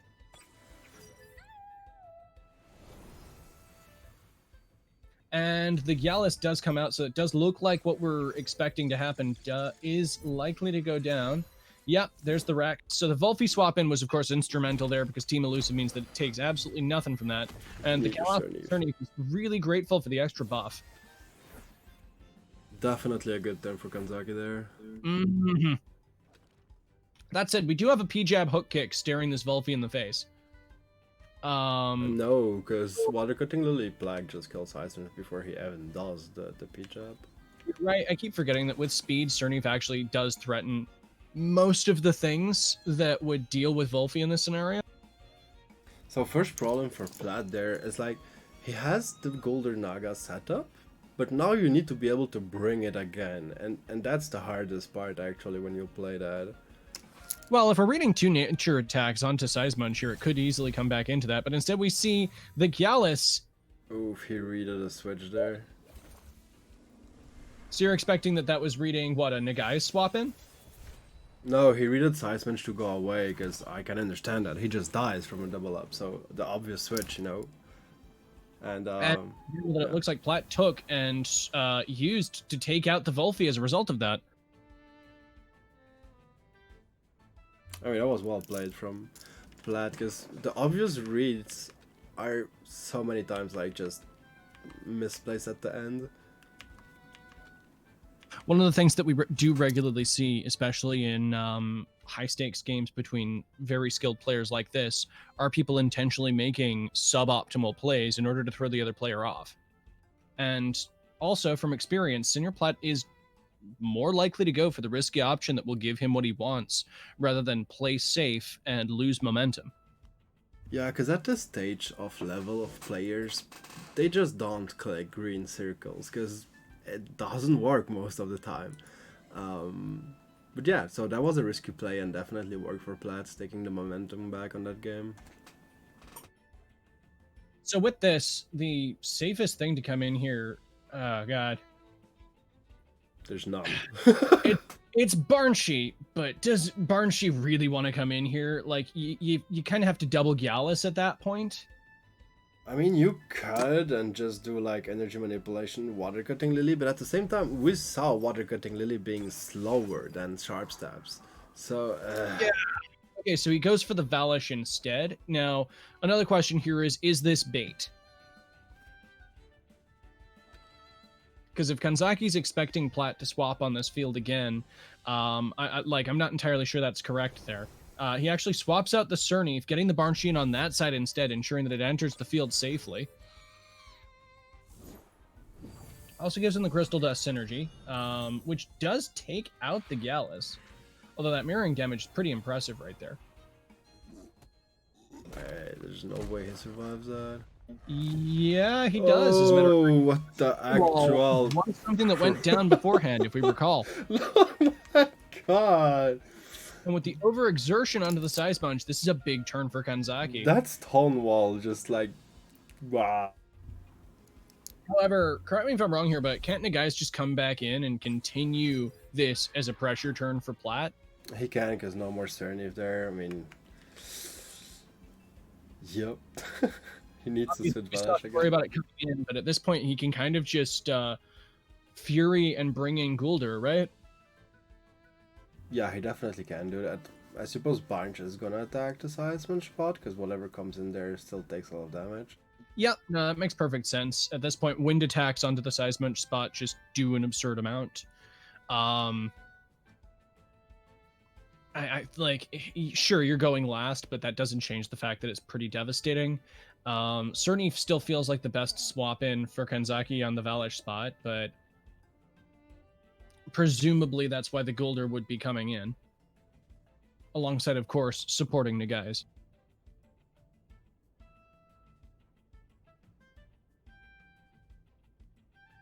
Suppose the question here is, can Kanzaki net the kills that he needs to get Valish back on the field? I don't see enough pressure being able to be exerted onto this Nagai's for that to be the key to this. Like, he needs to somehow take down this Guldur if it comes out. Which is why I'm pretty sure this Valish just needs to get out. Like, yeah, you're definitely right. Just bring Cernif on that spot back. Okay, so we do see the Size Munch bounce for Guldur. Pretty reasonable read right there. And the Valish stays? Okay, so he's just decided that the Valish is not worth continuing with.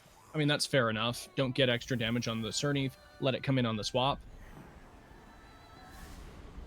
It's unfortunate after all the work that he put into making the Valish as strong as it was, but oof, you know, it is what it is. And getting over half damage onto Plat's chonky is all hell Guldur is certainly a valuable something there. Although, that much damage on Barnchy, getting it down to 7% when you still have a Size Munch to deal with is problems.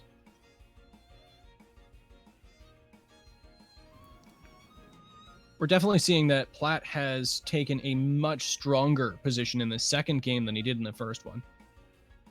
Yeah, maybe he just hoped that he didn't Naga Fury, but yeah. Yeah, I mean, even then, if he wasn't Naga Furying, the only other thing I could see him doing was just surging the Valish before anything. But it is what it is. We do still have, I believe, Frond Whip pressure onto the Nagai's this turn, but you can just boozle Nagai's. So we see the Grumper come in, and the Boozle, of course, goes down. So the question is, what precisely is this Nagai's hitting this turn? People were expecting it to hit the Barnchy spot, and it does happen as the Grumper goes down to 29%. This is really feeling rough for Kanzaki. Yeah, I don't see what options he has here. Plat at this point has whittled down everything that isn't Cernif, and he has more than enough Toxics to take down the Cernif at this point. Yeah, I can't see really a way where he can just come back from that. Nope, the Guldur just continues bamboozling here. The Stonewall goes down onto the Cernif, trying to get it to survive into the late game. The problem is the Guldur still is not going to be taking much damage from that Cernif to begin with. So the Grumper just straight up goes down here. We see Frond come out again. Like, the one thing we can say that's slightly good for Kanzaki here is that the Nagai's is running out of stamina, but Plat has more than enough Tems in the back to, you know, appreciate just acting like a man here, continuing to get damage out with the Nagai's and just sweeping the board for Kanzaki. Especially, no Front Whip neither there. There's like, no one can move before Naga, so yeah, this is just GG.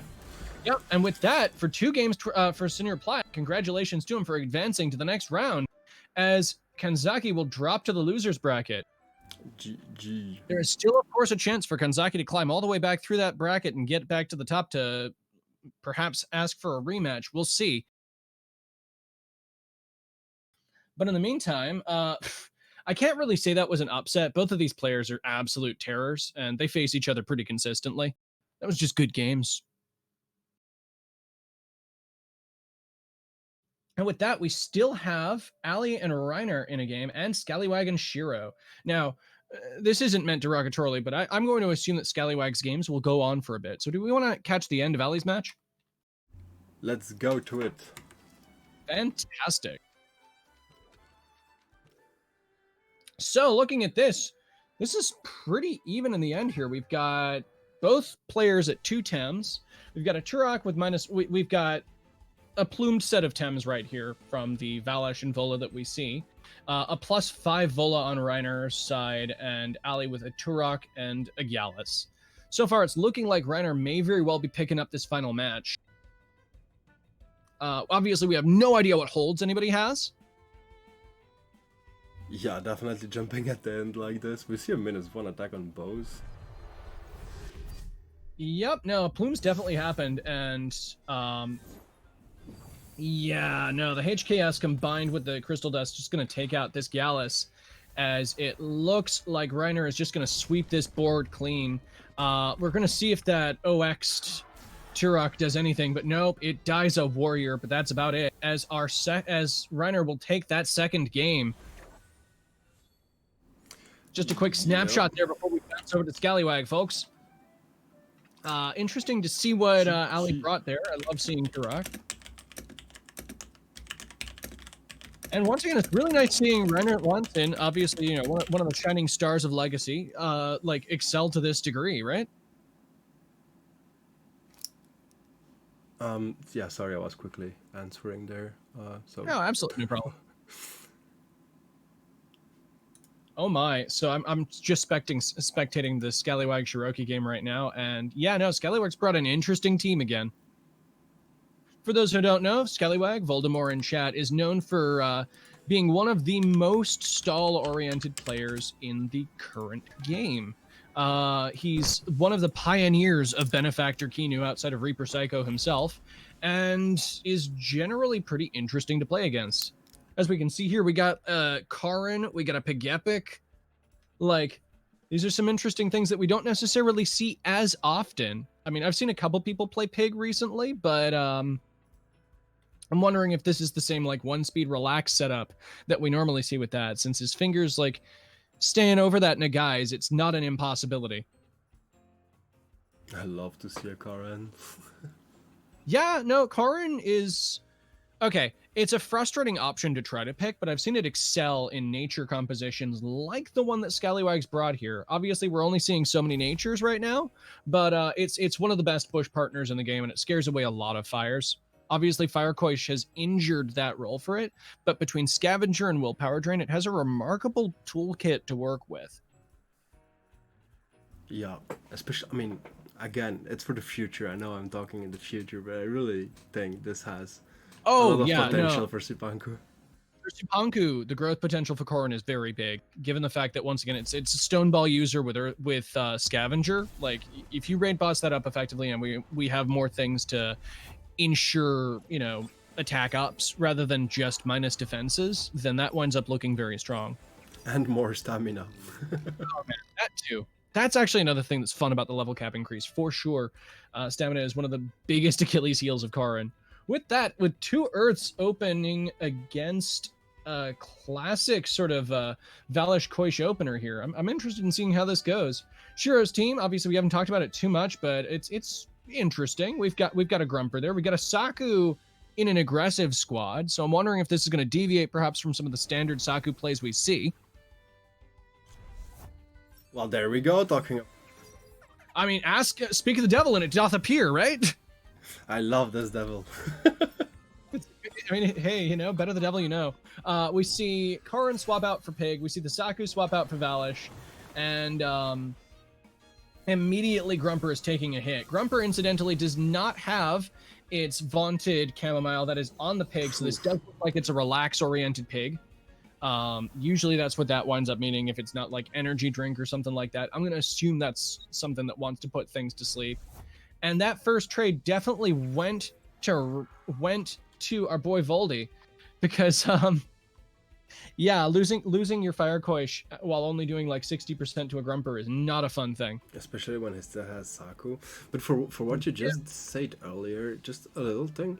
If you play Relax Peak, you definitely want energy drink. Or, I mean, under Nagais, okay. But if you play it on a normal team for the viewers, you definitely want energy drink, because then you can turbo and relax nearly everything, still being quicker. When with Chamomile, you can't do that. Generally, I've seen more relax on teams that also have Nagais to try to leverage that to its advantage, but that's a very fair point to make. Yeah, in that case, you're right, definitely. So, yep, we see the relax come down. Like, that's just how it be at this point. It seems like a curious turn for it. I feel like if he'd swapped in the Nagais there, that would have just been a free madness buff. But maybe this was just like scouting to see whether something had energy drink right there. As it stands, we're going to see two Nagaises enter the board this field. Let's go.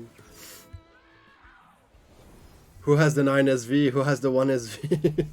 Yeah, no, that's one of the things I love seeing about mirror matches for Nagais, is that suddenly everyone's little sort of preferences when it comes to Nagais come to the forefront. I know a lot of people don't actually wind up playing 1 SV necessarily these days, but there is a small contingent. I haven't really kept track of that side. I do know that 9 is generally the most popular. Yeah. And thank you for the follow, Chaos Energy and Bruce Wayne. No clue why it unfollows. That's a curious little interaction right there, right? Right. So, it happens to some people, but it's a curiosity. So one concern I've got here is that now Scallywag can just relax again. He's got one more. Really? It's not good on this field because Huskar is there, but the problem is it's going last because Decidor is flipped again, so Nagais' Fury can just clap it. Yeah, and if you want it for later, you need to reset your Chamomile. I mean, Saku can come pretty okay there. Yeah, that's reasonable as a potential swap in, expecting that. Instead, it looks like we're just going to be seeing madness buffs into each other. Did we catch where the speed arrow was, incidentally, just in case they're the same speed? We'll see it swap next. The speed arrow, yeah. And it, okay, so it just survives the Thunderstrike. That was frightening there. As we also, I'm assuming that means that Huskar there is, okay, that seems more like this is a 1-speed pig rather than this Grumper is like above 39 speed. For those who are unaware, Grumper is regularly run at 39 speed because it outspeeds, well, it underspeeds 1-speed Nagais up to like 9, like it just underspeeds most speed scuffed Nagaises. In the meantime, if this is a 1-speed pig epic, then obviously that's going to be a bit challenging, which would explain why it got outsped there. So you can definitely now afford to do Nagai's Fury. I suppose Saku will replace Grumper, but still gonna do some damage. You have Bamboozle, so you're completely protected. And Steady just decides to swap it out. Looks like he was very frightened of the double in right there. As we're going to see a Beta Burst onto the Pig alongside a Thunderstrike there. Shiro playing very aggressively into Voldemort, which generally into players known for more like sort of slow lineups is, you know, more recommended. Like you want to punch them out quick before they get their like heavier setup going. And this is certainly what we're seeing. I still really don't understand that turn, but JV, thank you. Welcome. And nice that you found me. Hey, it's a great time to stop by. We're in the middle of a really interesting tournament, all things considered. One of the upsides of the TM arcading here is we get some pretty hype games, and this is no exception. The Nagai's being alive at a sliver in the back does mean that if Shiro's Nagai's either leaves the field or dies, then Scallywag can start to take things back here, but this is looking like a continuation of the whole back foot scenario there. Now, speaking of which, since that Nagai's has left the board, this Grumper is, of course, threatening this Nagai's. But I suppose my question is, what's stopping Shiro's Grumper from mud showering that Grumper and then him just swapping into Saku again, like we keep saying? I mean, yeah, I mean, do you remember 2 turns ago? Because I'm still like in my head on that. Why did he not Nagai's Fury and kill this thing? I'm really sorry. I'm blocked on that turn. I don't understand. You have a bamboozle. You can one-shot him. Why? Man, I can't explain that. One of the things I try to deal with when a player winds up doing something I completely don't expect is just roll with it from there and see where it goes. At the moment, we're seeing the lullaby come down as the sleep turns against the relax team here. The toxic spores being the only thing that undersped that. Good job, Saku. It says something about Saku's speed for sure. Is that like a 1-speed Saku then, or is Saku's base speed that low? Yeah, basically you have 77 speed and it's like only 1 prio, so yeah, you're definitely slower. I didn't realize Toxic Spores was 1 prio. I admit I never clicked that move. You don't know what you miss, how fun it is to be a Toxic Spore machine. We're definitely on opposite sides of that argument. I keep telling people, like, swap to Allergic Spread, but that's because I tend to see people run Saku on, like, more aggressive teams, like the one that Shiro's running right now. But it's definitely a Clash of the Titans right there. Oh, I need to check that. Allergic Spread Saku? Shiro, you're the next. Like, the thing that I like about Allergic Spread Saku is that it gives you answers to things like Grumper right here. It's not low ollie, but, you know, it still does a reasonable percentage to a Tem that otherwise walls you. So we see the Corrin come back out here rather than let things just stay as they are. The Valish, of course, had swapped in the previous turn. And yeah, no, that's a Crystal Spikes onto Corrin, which can eat that like a champ. Like a champ, let's go. Now he has Tone Ball, ultra priority. Actually, he can just double up. I mean, Windburst doesn't kill. With the ticks it kills. Why you can have Stone Ball and Tornado? Stone Ball, Tornado. Okay, so what are we expecting to... at this point, are you expecting that to go into what, the Nagai slot? Because I don't expect this Valish to stay on this field. Yeah, I mean, I don't see a way where Valish stays in there neither. It's like, just... No, I don't see a logic there. But Shiroki, I know when I play Shiroki, I try to think like reversely. Otherwise he wrecks me. Okay, that's fair. We're definitely seeing some people chafe in chat. Shiro saying this game is giving him cancer. But no, the Valish swaps out for Saku is what I'm expecting right here, because it's the easy thing to eat both of the attacks that he's predicting coming out here, while the Nagai's continues to tear this field apart. But no, the Stone Ball goes into the Nagai's instead, and it's the double in half and pair, which will secure the poison kill. What's this Nagai's going to do on its last turn alive? If this is a Fury, that's going to be terrifying. It's not. It's a Beta Burst that is eaten, and that if this is Scavenger, which of course it... Oh, no, is that Skull Helmet? Oh, no. Okay, so the Skull Helmet helps it live here, but if that was Scavenger, my boy... I mean, I think both traits are really interesting, to be fair, especially with the low stamina of Corrin, that you can't really be in sweep mode. Even you have Willpower Drain, that's still a fair option, but I think Skull Helmet has potential as well. Skull Helmet, okay. The reason why I've become a lot warmer on Scavenger is having seen Fireman use that as not a centerpiece, but as just a consistent annoyer on a nature team, right? Like, yeah, you're right. I mean, I definitely agree with you. Scavenger is still better in my opinion, but... I mean, maybe I'm short-selling Skull Helmet here by a bit. Obviously, you know, there aren't many things that resist mental that aren't, like, specifically type-oriented. There's no item that does it. There's nothing like that. And at this point, this Corrin is now more frustrating for Shiro to deal with. Like, he doesn't really have any safe swap-ins to this Corrin's attack, so I think he's just going to power right into it as the Crystal Spike successfully takes it out.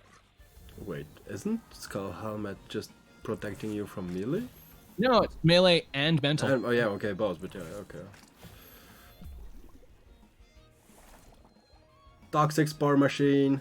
Yeah, no, we've got our toxic spore off there. It's a thing. The challenge, okay, so Scallywag does have one way to buff Saku here, but it's like we're not going to see raid boss Sakus out of either side outside of whatever bark shields they give themselves here. And given that this is a special attacking field exclusively, there's only so much that's going to be valuable, right? Right. You want to hold the Naga as well, but because Valash was out, I still think Naga, if you had Psy Surge up, was not a bad option, because there you get a free crystal spike +2. I mean, that basically kills Grumper. One of the things that could influence that is if Scallywag in fact is running Psy Surge. I know it's a high profile move on Nagais, but a lot of people swap it out for Lullaby because a lot of people like don't want to not run beta. Ooh, that's a lovely Grumper I like. Oh yeah. So it lives But the crystal, but the double in will take it out. As once again we're in that game scenario where it's, you know, take a thing out each turn, doesn't matter how much damage happens to the Valish, it's going to stay on the board. And this also means that no damage has come out onto the Saku, meaning the Saku is free to just eliminate this Nagais because it will live one thing that this Nagais does.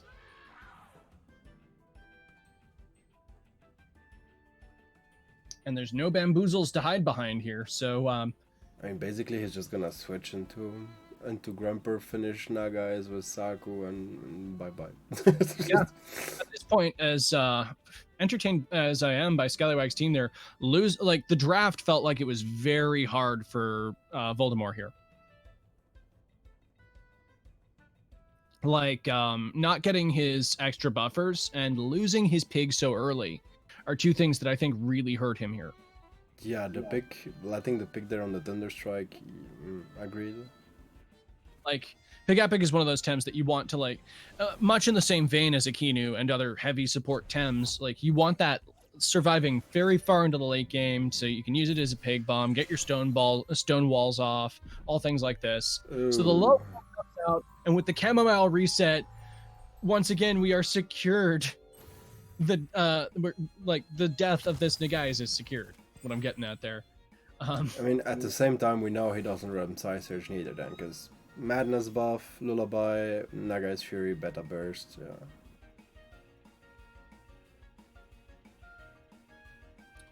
And yeah, at that point, this is... I don't see an out for Scallywag here.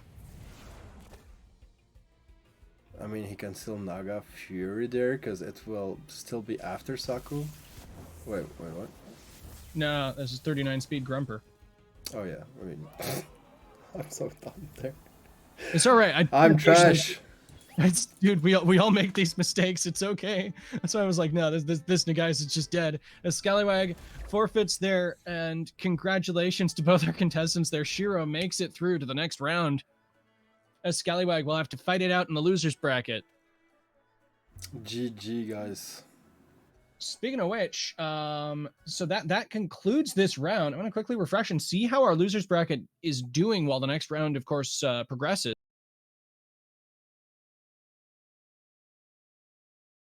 As we look in there and... Okay, yeah, we're seeing Grothos and Coenders come up against each other now, alongside people fighting for a spot against Classics. Looks like it'll be some interesting stuff. Still, though, as we move into our next set of contestants... This means we got Shiro versus Alola, a wild game. We got Doiko, and Bennett. Oh boy. Alternately, we Swan Song of Reiner. I'm not saying that this is the end of Reiner, but Reiner's just been taking on champ after champ. And like he's up against one of the bigger boys now with Platt. So who do you want to go watch here? Because Neko Setsuka, Doiko, Bennett. Man, yeah, both of those are really good. Okay, we haven't given any airtime to Doiko or Bennett, and they're both really good players, so I think we should start with them. Agreed. So, now, Doiko, if you're not familiar with him, you've probably heard his name before, or at least seen his name on a Surneef. This is one of the pioneers of the more aggressive Surneefs that we've seen as of late. Definitely one of the more intimidating players out of Exotic French. Not necessarily their like biggest brand name, but certainly an intimidating player in his own right. And Bennett, for those who are unaware, formerly of Enigma fame, now an Exotic French member, taken long breaks from the scene, but was at one point one of the highest, well, I think the number one player in the game, and is known for playing some unorthodox, toxic water compositions, much in the same vein as Turby. And yeah, it looks to be interesting stuff. Sorry, there was a flag, a dispute, so quickly did. Oh manage that. boy. Okay, well, glad that gets sorted in the background. And yes, I'm sure a lot of people will be paying close attention to the Reiner versus Platt game.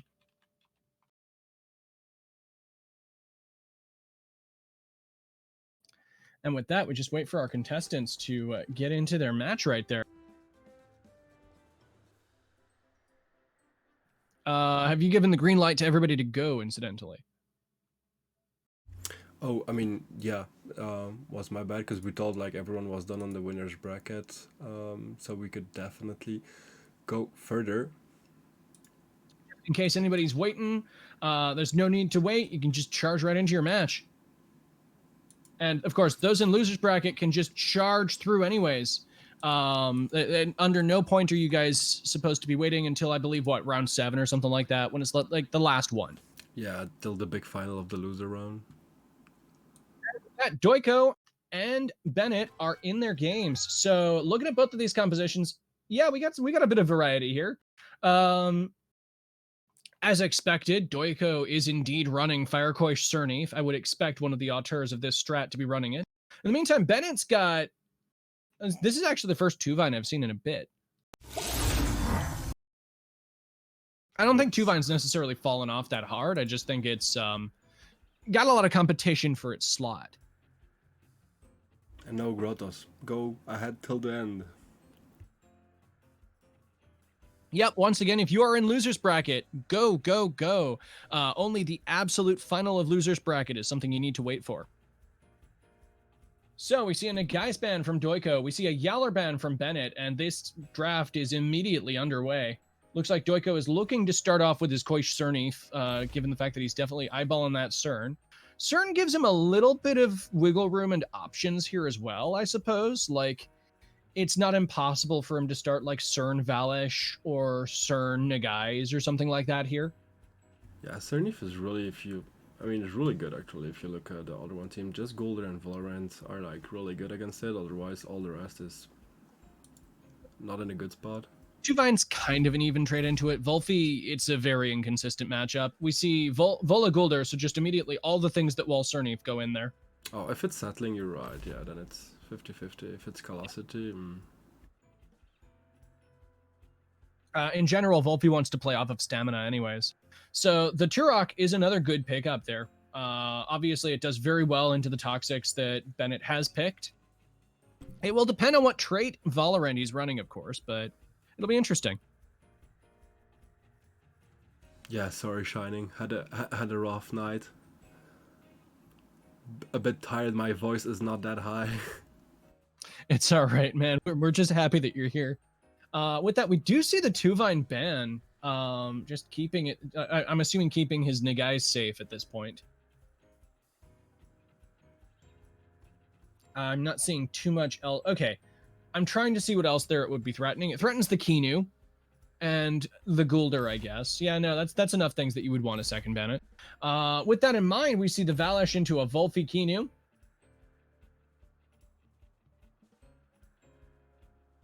But is this still a hard spot for? I mean, actually, you don't really want to pick Golder into this matchup just for Turok. Yeah. It's these teams fare interestingly into each other. With the loss of the Yowler and the Firecoish, I think that's as much as Bennett can do to declaw the physical pressure coming out of Doiko, right? Yeah, definitely a lot of pressure.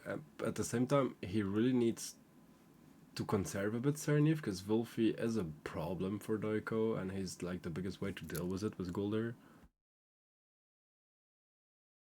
Yeah, this is true. The Golder, incidentally, does reasonably well into some of the other things that Bennett's chosen, but if there's one thing I trust Bennett in doing, it's ensuring that his board state is as favorable as possible. Another of the divine veterans known for just micromanaging their field very effectively and isolating win conditions.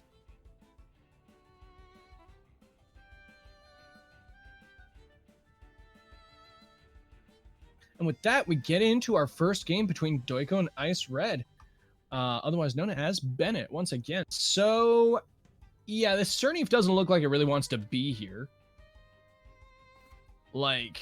Definitely doesn't want to stay there. Like, the two only problems are on the field at the moment, so... The only thing that it can swap into is Guldur, and Guldur eating a Feathergat is also not really the best thing in the world. If it's Strong Liver, that's something. That means that the predicted...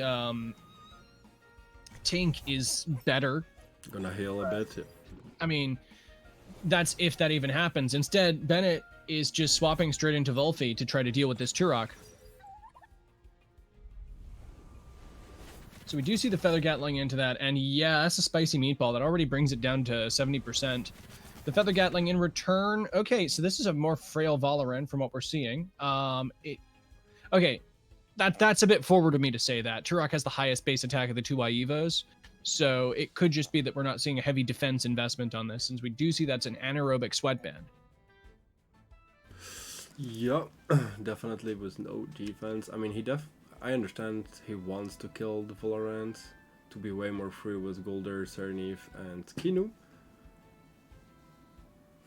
Yeah, no, those are definitely things he wants to deal with, but at this point... Right. We can assume that this is a tactical strike Turok, given the fact that it's got a chamomile. Yeah. But if I remember well from the last ones, Bennett's Wolfie is like a bulky one. I mean, this would make sense. I haven't seen nearly enough of Bennett play recently, so I don't know how he's tooled his team or what he's done to change it. I'm interested in seeing whether he's gone like more aggressive or not, but from what I recall of his playstyle, he's generally more like methodical about things. Like he would definitely still qualify as a mid-range player, but like the other side of what we talk about when we talk about classics is a mid-range player. Yeah, you're totally right.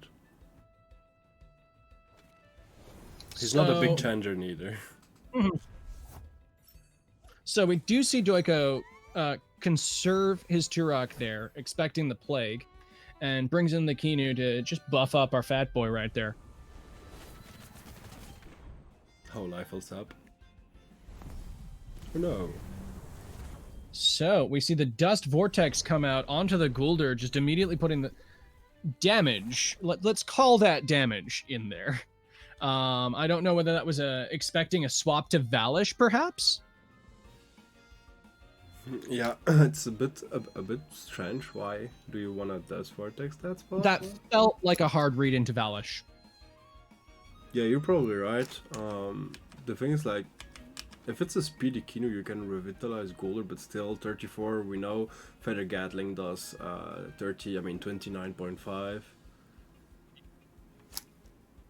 I suppose my question here is, what's stopping Guldur from coming back on the Volfi spot and then just continuing pressure in on the Guldur there? I mean, I suppose you want to keep the Volfi in to try to keep the Turok away, but in the meantime, if you're just eating toxic inks with your Volfi, that's hardly a good situation. So we see Guldur swap and Cernif come in. But I think that's a Sattling one actually, if I remember well. Oh, Hypnosis on Guldur. On Guldur. I mean, yeah, it's Doiko. We can assume this is settling.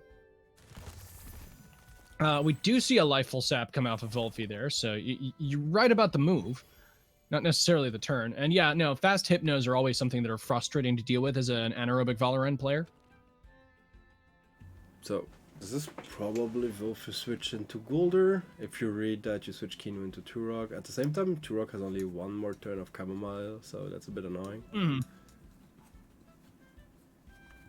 I mean, at this point, one of my questions here is, right, if we were expecting pressure into the Volfi spot and that Volfi is swapping as a result of that, Volfi is one of the central things that's keeping Valish off this board. And knowing that Doiko is certainly aggressive player, Like, are we expecting him to perhaps like find an opening to bring Valish in and try to take advantage of the space to like get some madness buffs off or some opportunistic kills? He needs to do that to have like an easier way to go through for sure. Especially Valorant is still not buffed, so yeah, that's actually a very good point. It hasn't done any toxic moves and it's asleep this turn. So this is still more than enough time to like get your board out and just get your madness buffs up before that Vola is ready to soak up those crystal spikes. yeah, because even I mean, if he brings Valash, Valorant doesn't want like the noxious bomb on Valash. Just does nothing. Still want to continue feather gatling, no buffing. I mean, after a madness buff, at this point you kill Valorant with a crystal spike. Yeah, I suppose like the best pressure that you can do while setting up anaerobic against a Valish is like toxic plumes, and that still feels very lackluster. We do see the Turok enter though. This also sets up push, so that's nice. Yeah, this is another way to ensure that the Valorant actually does get set up at least. So that helps it. It also means that we could potentially be seeing a Stonewall here. Because the Valorant is certainly valuable for Bennett, like far into the late game. Getting that set up as much as possible feels pretty strong. Yep. I don't think you've got time for a Stonewall before you're eating another really rough Feather Gatling to the face there. That's still going to be like, even after one defense buff, what, 20%, 18%? Don't like that. No, when you see like the damage from water cutting Lily as well, it could be a dangerous spot for him if he runs like Noxious Bomb on Turok. Oh, yeah, that's actually a point there. A lot of Turoks run Noxious Bomb. I don't know about Tactical Strike running it necessarily. I'm not as familiar with Tactical Strike movesets. I know you want to run Tornado on that and like Rockfall, but then you've got what, Feather Gatling, and what, do you swap out Stoneball or Noxious Bomb? I don't think you do that. I wouldn't either, but who knows? No, I generally only see people run Escapist these days, especially since its resurgence in like the Asylum camp with RG Isosceles and people like that. But Tactical Strike doesn't need that much to become the quote better trait, and it certainly has some tools for it. We see the fake out into Valish this turn as a bush happens anyway. This is expecting what, pressure onto the Cernif immediately there, but instead the Valish is just eating a Hypno, which gives Bennett plenty of time to reposition. I mean, this is an easy Kino switch now. Yeah, it just brings it right back into Volphy. But if bit by bit you can, yeah, just set up your Valish. This is gonna be hard then for Ice Red to deal with it. Yeah, sadly, there's also no real way that I can see for Doiko to like... Okay, if this were another world, like there was a brief, beautiful time when you actually saw Sharp Leaf occasionally on Cernif, and if we saw that to like wake up the Valish here, that would be an incredibly clutch play. To our shame, this is not something we get to see. The Hypno, however, did come out on the Baton Pass Kinu, so that's at least a nice little pickup there.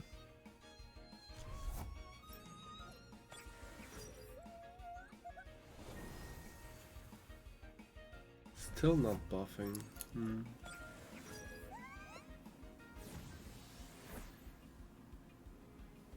I mean, buffing Cernif is of course great, but especially a settling one.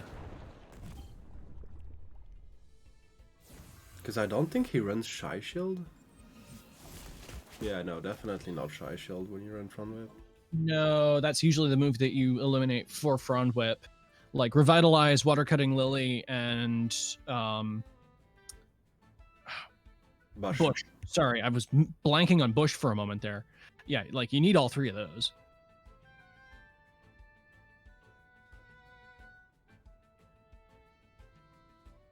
So from here, I suppose we're in this awkward dance where technically Doiko has an aggressive sort of setup going on here. But in the meantime, we do have what has ultimately become a field of salad. Yeah, definitely a field of salad. I just he readed that overexert. Okay, now he's just revitalizing, keeping him alive. He's just gonna actually boost like Oh, that is an unfortunate use of your Hypno. I mean, the thing that I'm finding very interesting about this is the fact that, like, okay, we both know how barbed Doiko's team can be in the right circumstance. So it's very interesting seeing how slow it can become when it has the opportunity to. Yeah, when he's forced to do it. At the same, again, like, if you just let your Serenive there and start buffing it a couple more times, not letting your Kino too long on the field, but buffing your Serenive and then just proc settling for 20 turns, yeah, it's gonna be a monster. That'll do something, all right. My concern there is that Bennett's still got a full health Gulder. And this is a settling Cernive, so we don't have the Velocity mega game right there. It will still get torn apart with that, unless you're heavy buffing it. Yeah, he should maybe have banned the Wolfie, but... Because Wolfie's walling him hard for Valash and Turok. Yeah, the Wolfie is a serious problem for both of those, and he hasn't really had a opening to deal with that because, as we've seen before, like Bennett is reading this board like a book and is consistently making the appropriate swaps to ensure that he's capable of responding here. Like once again, Gulder comes in to try to pressure the Wolfie. It's a Valorant now. Like Doiko's having a hard time getting his foot in the door. Yeah, I suppose this Golder's gonna switch again into Kino and just reseal Kino spot, but... I mean, that's basically inviting a knock spot onto Kino. If Bennett does go for like a double into the Gulder spot there, that's kind of a problem. Yeah, but Doiko has like not much. I mean, Turok could come, of course, but depends if you read Kino switching for Wolfie or for Golder. I just see Golder incoming there, so Turok could be a good option, or Valash. So, Wolfie, yeah, Bennett. Okay. The thing that I was concerned about potentially seeing there, which is swapping out the Kino just in case Doiko decided to tank that spot. It also means that he gets the Wolfie out for the Turok again. Like, these reads are absurd. Yeah, settling is proccing, huh? Settling is starting to become something that Doiko can lean on. This is very true. Like, the one thing that we can say on that is that Bennett, while repositioning his board a ton, he hasn't been doing much damage here. Like, there's a lot of control happening, but I feel like both players are kind of timid of pushing and making a misread. Yeah, I mean, this is probably a Lifeless out there. He could read that and just try to double the Wolfie and kill him, but I would definitely do that. You need to pressure at this moment. I think that's reasonable. The Valorant would only be able to pressure the Cernive at this point, and we can't see double pressure from Bennett on either of these spots comfortably. Doiko swaps the Turok again and brings in the Kinu.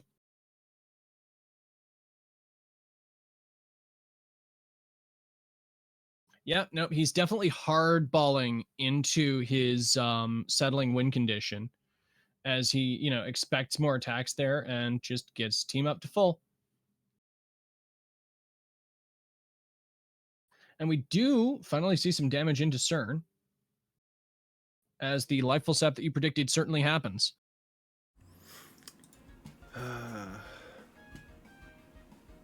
Yeah, we're in for a slightly longer one here, folks. Both people, like, as I said, at this point, Doiko's working on getting his foot in the door. He's getting his settlings procs up, getting to the point where he isn't walled by Wolfie so he can get his actual, harder hitting win conditions onto the board while still maintaining Cernive is a strong thing. The challenge there is, I still feel like, getting a good plague onto Cernive here is going to be a terror if it's read correctly. Bennett instead decides to conserve the Wolfie, bringing in the Gulder.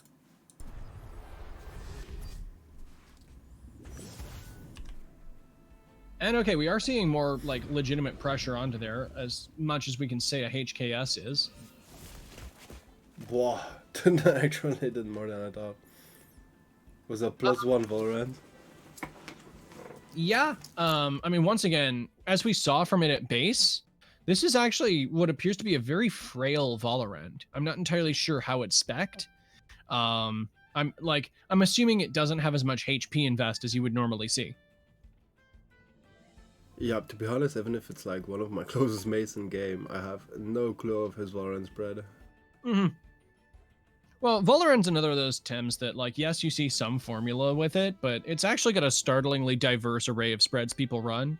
Like, it's one of the cool things about that Tim. Like, even with just arrow, you've got like no speed physical arrow, max speed special arrow, and a number of separate things in between. You got like max HP, no HP.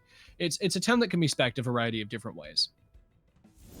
Yep, definitely right. The W is gone, guys. Oh, what was the W? It was, I mean, where Kinu used Hypno, where it's right, and it was just W.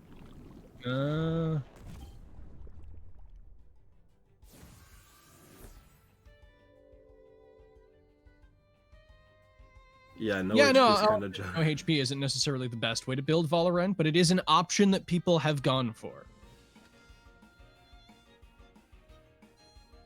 Yeah, do you remember the aerobic one that everyone was like at the start, full attack, full speed? Oh god. I mean, speed chips. special attack. That was also before people properly recognized how hyperkinetic strike was calculating its damage and the advantage of going speed versus that. Yeah, it was funny. More memeing in chat there. 500 stamina, the nightmare. Who needs sweatband? The Hypno on the Golder is actually really important here because this gives Doiko more of an opportunity to just start smacking into that Valorant. But at this point, we have what?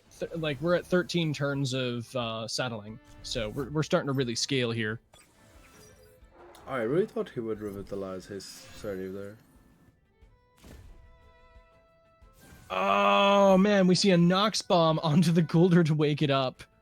This does overexert the Valorant, but it does mean that the Toxic Ink can land on the Cerny, which that's actually kind of significant. Now, this does also herald a bush. This is a perfect opportunity for Doiko to bush here. Yep. Yeah, and still actually managed to pressure whatever he want to pressure on both sides. Yeah, because Turok's the one doing the heavy lifting on this field.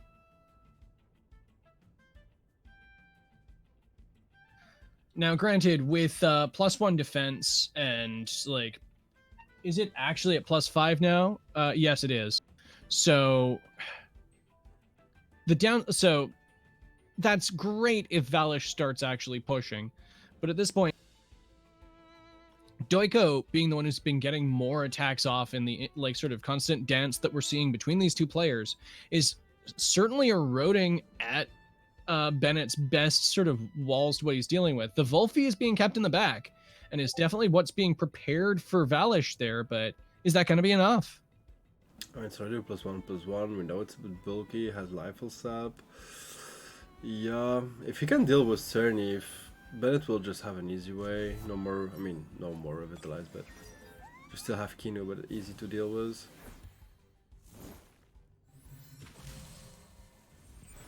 So the bush turn that we all expected does happen there. So this means that now it's at +4 special defense, which is particularly rude. Still hurts. Okay, so seeing the Kinu swap there and like the raid bossing that's the fact that Bennett's spreading around his defenses here at least shows that he's trying to adapt from the positioning that he's got and is reading the fact that he's slowly losing that attrition game. I still wonder because double up into Kino just kills it. Mm-hmm. But at the same time, I know you don't want to take the Toxic King. Challenge here is Yukama just feels dead as long as Cernif's on the board. And, I mean, obviously the game changes massively the moment that Cernif is magically forced off, but how do you begin to do that? Do you switch to Cernif or do you just pressure and double up into the Kino spot? I think you just... at this point, you've got this many turns of settling. I mean, call it sunk cost fallacy at this point, but I feel like you just let Cernif create as much space as possible because you still have a Valish in the back. Rely on the Turok and the Guldur to deal with the Volfi and try to push from there.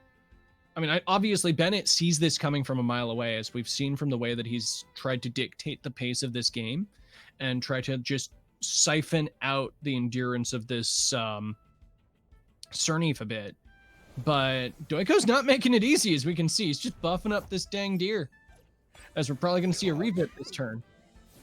He doesn't want to make a kill, actually. I think it's like a friendly wall where you don't want to KO a Temtem, you know, poor thing, like... Oh. Okay, that's incredibly spicy. Hypnoing to stop the revisit. And then on top of that, getting the Toxic Ink to execute the deer. This I think might be what breaks the camel's back. The Kinu can obviously revitalize here as well, so Bennett needs additional pressure that is high priority to be able to deal with this. I don't know if he has the ability to do that here. But not even sure Beta burst kill because of the +5, sorry, special defense. At the moment, Doiko has Speed Arrow, and I don't know the speeds of these two Kinus. Yeah, me neither. I wonder if like Bennett doesn't run a full speed Kinu, but oh no, revitalize. He's just gonna try to hit as hard as he can. Yeah, no, he's gonna try to take down the Kinu, but the Kinu on Bennett's side goes first, and we are actually going to see not a KO. He doesn't even go for the revet. He lives it. If he'd revitalized there, Cernif would stay alive. Yeah, double revet was definitely an option.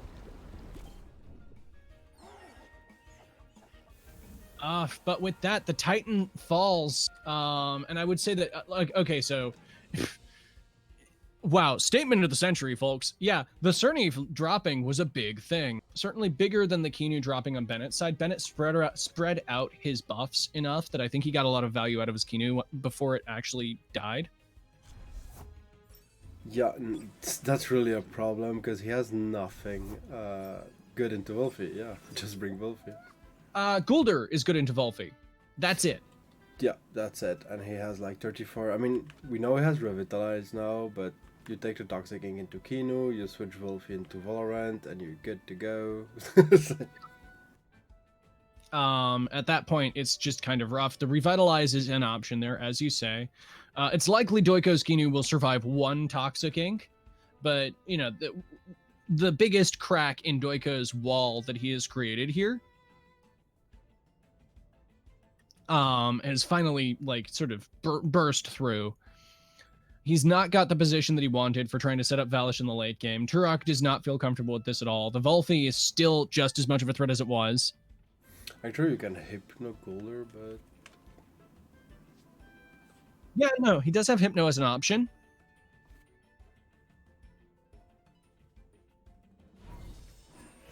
There you Especially go. Staying on the field, this is interesting. Oh, he read that like a champ. Okay, that's magnificent.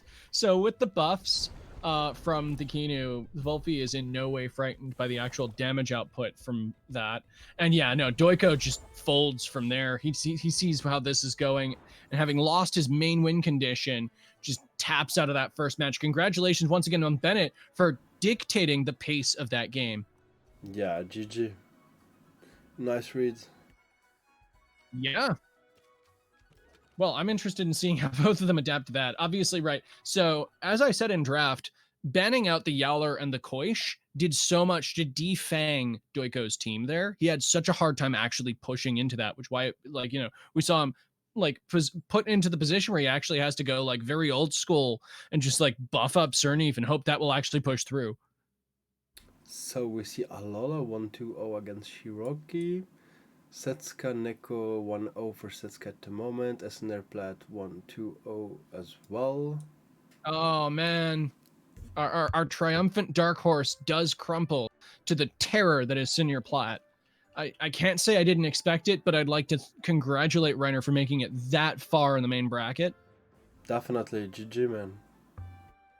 I mean, it's still not done. He could climb back from the loser bracket as well. Sure, the possibilities are there. I'm just impressed to see him have gotten that far, like having literally just hopped on a whim. Like it's a great thing to see. With that, we are into our second game. My question is it going to be as anticlimactic as people thought the last one was? Oh, yeah, they're in.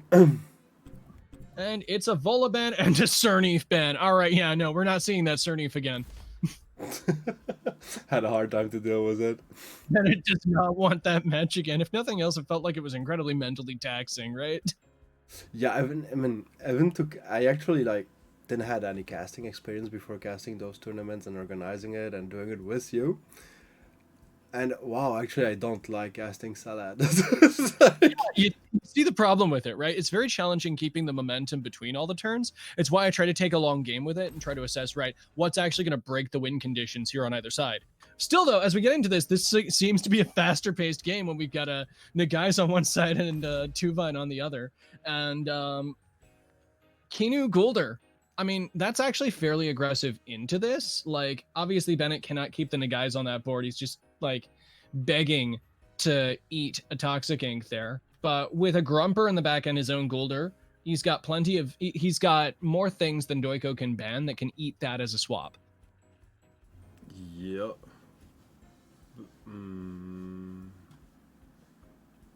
Definitely want to ban Wolfie then, I suppose, in the next one. Yeah, Wolfie seems like the best ban for Doiko. Obviously, Bennett's still... Okay, so the fire... He just straight up bans the combo. That's a hell of a thing. He's quickly asking if you're doing concurrent semifinals. What does concurrent... Oh, both at the same time? No, not this time. Magia.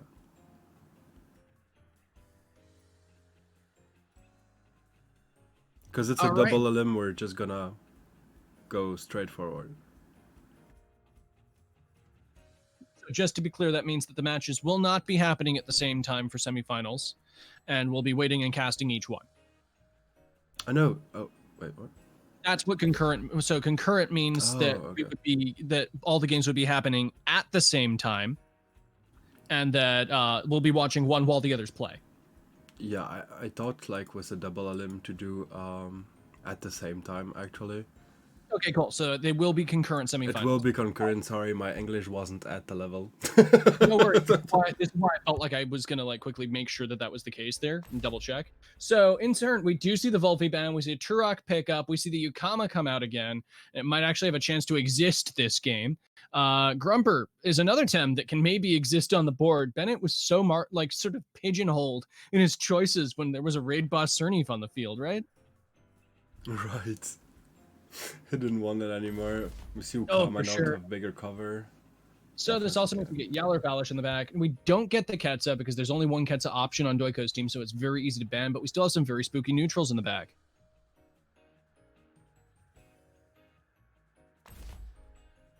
Cool. So with that, we get into our second game between Bennett and Doiko. Best of luck to both of our players. As we move in to this, right? So as I said in draft, like it's definitely seeming like Nagais does not want to stay anywhere near this field. The threat of a Toxic Ink early, depending on what Bennett's got as an item, is a very spooky thing. You don't want to take a free 25% on a Tem that's just immediately going to have to eat that. If it's Strange Fast and he's just going to Madness buff in his face, that is another possibility there. I don't know what Ice Red runs. Tuvine obviously can hit back, but the Kinu is probably going to turn into a Turok. So the question is it just going to Feathergat the Gulder instead? Most likely, given the fact that we've got, what, one defense and one special defense? Yup. There was another flag. God. I need to give Jackson the admin rights as well. Yeah, no, that's probably a very good idea. Make sure there are bro behind the scenes there has access to the problem-solving tools. So, here's the question. Who swaps? Kinu swaps. Of course. Yeah, no, the Kinu becomes the Turok. But the question is, in that case, are we just seeing a Madness buff in the face here? Is this a Strange Vest? Into the Tuvine! Expecting, what, a Yukama swap or a Kinu swap? A Naga swap for sure, but... Yeah, okay, so the Naga swap was... okay, one of the things I was wondering there is if this was a Strange Vest Nagais, it probably would have been fine Madness buffing in the face of a Gulder. So there was an option in which guys would still exist. Did not expect seeing like a Yukama swap or a Kinu swap into there, though. Even with Strange Vest, I always played like with Strange Vest. You really don't like it with the Dicks, actually. I mean, of course. Yeah, no, I figured that the Dicks were still going to be massively rough on a Tem with no immediate recovery there. Because then you do a Madness and only get like one move off. But yeah. Could be worse, but...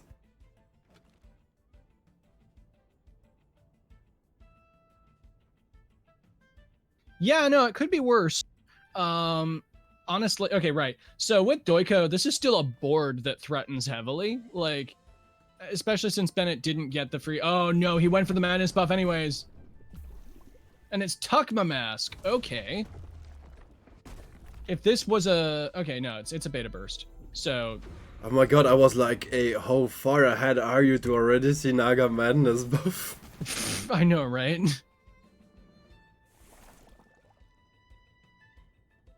But yeah, no, that would have been a bold turn to try to do that.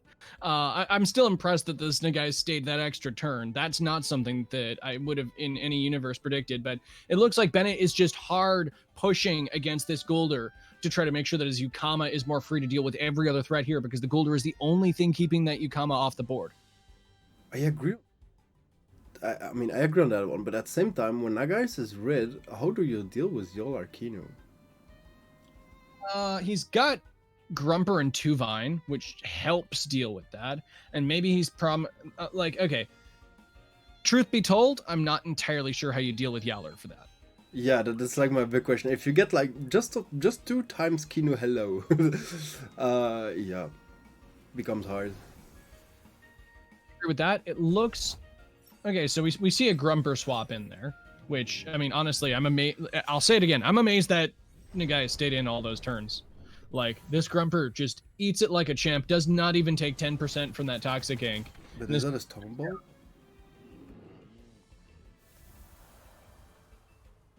Goes for Rock Ball instead, which will be pretty painful. The Tuvine takes that pretty comfortably, though, with its high base defense, and it's not actually being weak to Earth. You could pretty much bring Valage there. I'm not sure you kill Grumper, actually. I'm kind of slightly perturbed by the Valash there, just because of the pressure that the Tuvine can exert on that spot. Like, CPG into it, depending on your Valash spread, can still clap. Oh, but you bring Kinu for Turok, but you don't manage if you just C-Spike, I suppose. Yeah, I'm not sure about that. Actually, at which point, then you could just kill the Tuvine. Yeah, at that point you can actually just bring Yolar and still switch Turok for Kinu and start show off. Nah, Bennett's gone for some pretty spicy things at the beginning there, just trying to eliminate that Guldur, but I wonder if that was perhaps tunnel vision. I mean, far be it from me to make assumptions here, but that was a lot of health that got dropped on that Nagais. Definitely. I mean, Nagais has 18%, so even a Stone Ball could kill? I don't remember exactly how much Stone Ball did, but that was something like that. In case you just Feather Gatling, but... well, you can't. Nagais, sure, yeah. I mean... Yolar kills it. Yeah, that's the problem that I have. From 18%, Yowler does genuinely threaten a KO. Now, we haven't seen Bennett use Psy Surge. Is that the move he's not slotting? Is one of my questions there. But if Doko has clinch, it always will go first. If he can show off. Doesn't that depend on the speed of the Yowler? I know this is a wild thing to bring up here. Incidentally, the Valash has come in, so that has gone as we expected. Clinch is 1 prio. Yes, it is. My question there was whether the Nagai's... oh, no, what am I talking about? 1 speed Nagai's probably does not underspeed even 50 speed Yowler, does it? Yeah, nope. Yeah, okay, fair. Hadn't figured that. Are we sure that Clinch kills from that, though? With no show-off, definitely not sure. With 1 show-off, yeah. Yeah, no, with a show-off, I completely agree with you. So the question is Kino coming there, or is he just baiting and attacking with Turok to kill the Grumper at this point? I mean, that doesn't seem like a bad play here, actually. If he swaps into Kinu on the Valash spot and then just kills Grumper here, that feels pretty strong.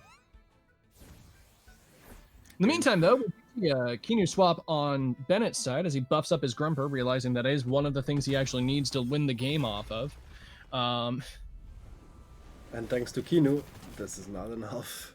Nope. And the Mud Shower goes down, which will do a significant portion to an unbuffed Valash. The Snare goes down, snaring the Chamomile, which ultimately is kind of good for our boy Grumper here. I mean, a lot of that predicates on it surviving another turn, which I don't think it's going to do. Excuse me. Yeah, definitely not. I mean, he could switch, but there's nothing that really want to take the Crystal Spike anyway. Nothing wants to take the Crystal Spikes. Yukama takes it the best. But, that's in air quotes. Like, yeah, doesn't seem great. But this is a free Kino still incoming. You know, you kill from another Crystal Spike if he stays, and then you take the hill. One thing that okay, so as much as I would like it, you cannot risk, especially with Bennett, trying to go for an opportunistic madness buff here. Like, this is not the turn you can do that. Oh, no. For me, it's like really a free G-Spike right slot. Then you just bring Kino, then you have the option to revitalize next turn if needed. Hold on. I think there is one environment in which I could see that being a thing, is if you overexert on Turok, Humiliating Slap, if you have it on the Grumper, that would allow you to madness buff there. That's the only thing that I think would let you. Rockfall. Oh yeah, Rockfall is 2 prio. I keep forgetting that. Sorry, I always think of Rockfall as being basically just Earthwave with 1 less hold, and it's really not correct. And it's a Crystal Dust. Oh no! The Yukama gets the equivalent of a reasonable swap in. As we've seen before, the Valish does, like, because it's Snare, yeah, no, it's just asleep now. Like, I can't say that Bennett's in a good spot because of what we know is lurking in the back, but this is a much better field for him than the previous 2 turns. Yeah, definitely, because he has no switch as well for the Ukama there. I mean, you could, like, just sacrifice something at this point, bring Yolar on the Kino spot, because he's not attacking that spot. And switch this into Grump and to Turok, because you don't really need it anymore. Bah. It's a tough one. Yeah, it's a tough one. One of the chiefest concerns I have here is there's no safe swap for water pressure onto Valish this turn. Oh, you could actually press Madness buff because you're gonna be slower than Ukama and sacrifice to get the heal before Ukama attacks, so it does not much damage. Oh no! That's terrifying. Yeah, okay, that's something that could happen here. So what, you're expecting a sacrifice into a madness buff for the ultimate raid boss Valish, expecting a KO after that. I mean, either that, either you just switch Turok and sacrifice it, but...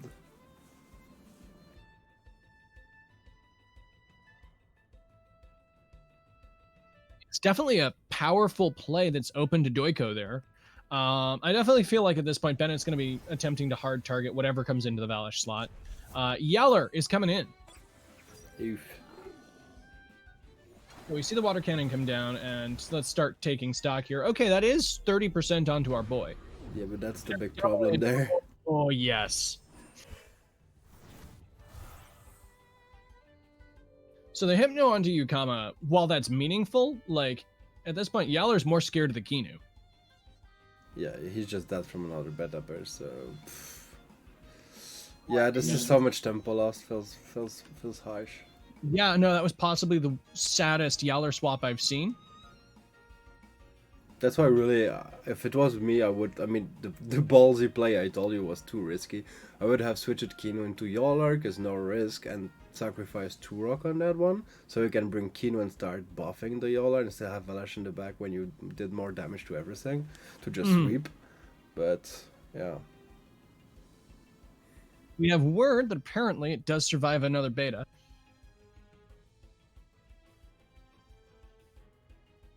But my concern is still, like, okay, so first off, this is Rock Shield Yukama as well, which was one of the other things I was wondering if Bennett still ran.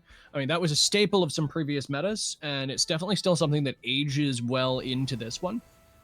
But, yeah, no, he's going to conserve that, bring out the Grumper. I was wondering if maybe the 2-Vine would come in there, but the Grumper obviously makes sense.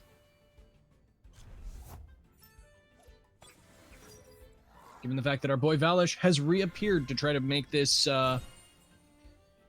Kinu a little less frightening for our boy. The Savage Suplex comes down, but it's a Revitalize instead, meaning that the Grumper is actually allowed to live. Pretty sure it still goes down to a Valish from here, though, right? Like, does Crystal Spikes kill from 34%?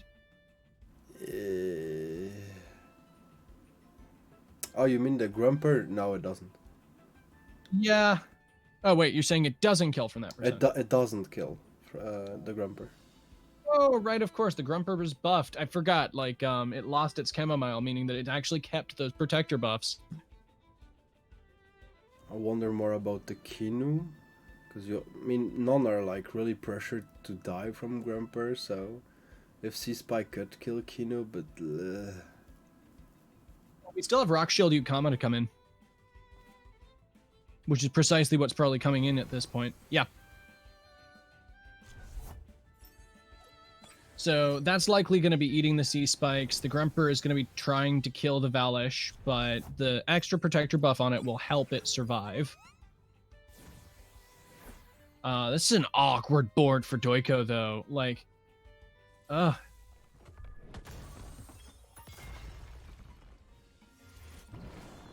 yeah, thanks to that protector buff, it just lives. But, man, this is super close. At this point, we could probably see what a Kinu swap back on. No, you don't want to swap Kinu onto the Grumper. How do you stop Valish from getting a protector buff off again? Sorry, from getting a scavenger proc on here. I think you just hard power into it with Aquatic, and I'm pretty sure you just outspeed there because there's no way to stop that. Yeah, that's the problem. There's no way to stop that. He has no switch for it. Like, he's just harsh. And he sees that and just starts buffing Ukama. Yep. So the like obviously if the Kinu was gonna get spiked, that would be a problem, but Aquatic Whirlwind means that ain't necessarily so, as the Valish will go down before it can have that happen.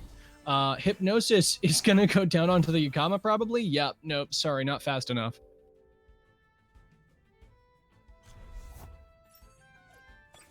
And we're back into that very frustrating position with Doiko where, yeah, no, he's facing off a Kinu against a Yowler.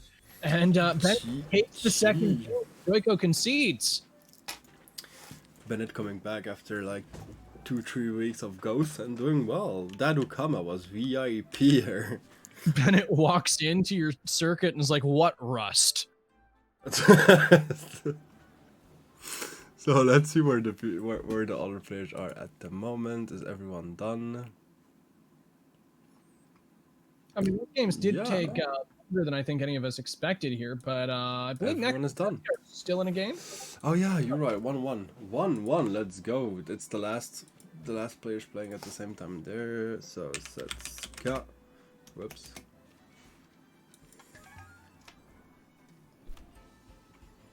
Oh, and it's still pretty fresh. Turn 5.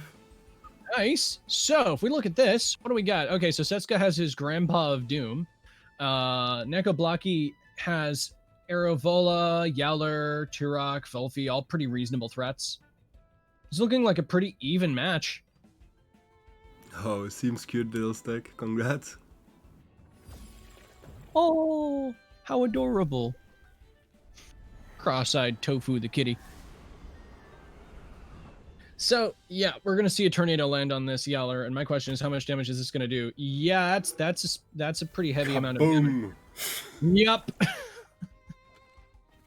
So, we walk in immediately seeing Neko start to hit the back foot there, just because of the damage output that we can see Setsuka throw onto a turn. Now, let this not be said that in any way Neko's out of the count here. Like, Yowler is concerned about a serious overexertion. Like, the exhaust threat from Volfi here is real, in my opinion.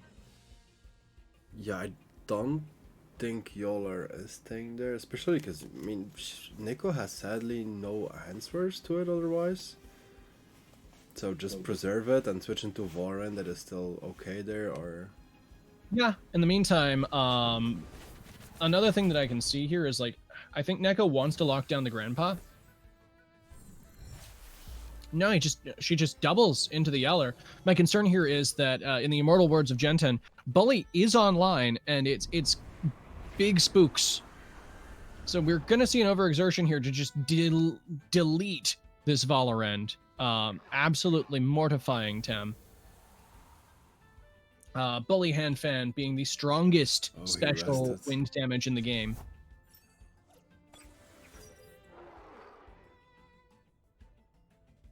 Yeah, this feels sadly really harsh for Nico. Yeah, I think that we've come in just at a point where the battle was starting to turn. As we saw, the Raikan being down on Neko's side is never a good sign. Even though it looks like it was traded for Momo, that's an awkward trade to have to do.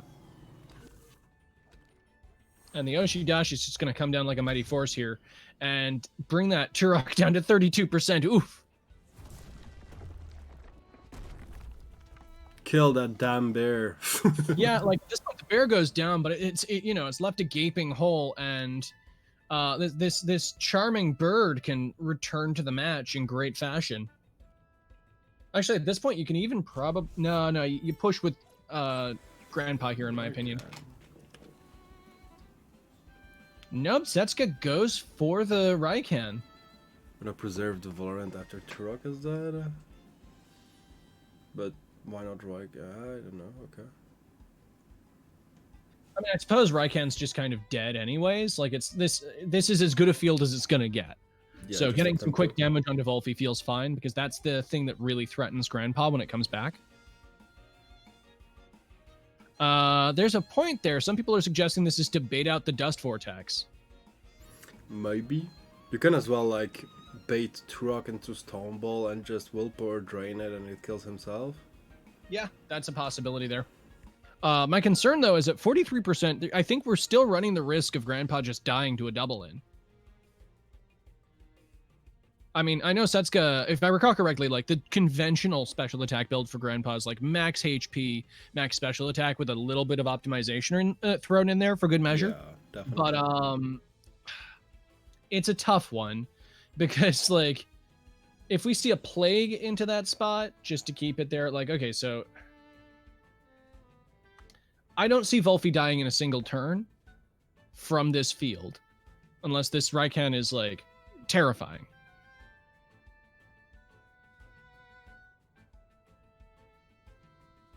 As a result of that, if Neko plagues here, I think it's just catastrophic for Setsuka. No, instead the Raikan stays in and is just going to start creating space. And the Vortex does go down instead as a result of that. And yeah, it just kills the Raikan. Lucky thing for Setsuka is that Neko's stamina is really in a rough spot too. This once again is the advantage of gaining an early lead, is that you can just sort of lean on your opponent like that and force them to lose all their stamina on Temps they would be killing anyway. Because even if Wolfie struggles hitting Valorant is still aerobic. Could maybe have 1v1 it. Yeah, no, that's a possibility. Honestly, so at this point, if we're assuming, like, Neko can't afford to double rest. Oh, Turok is dying before moving there. She just did tornado, so yeah.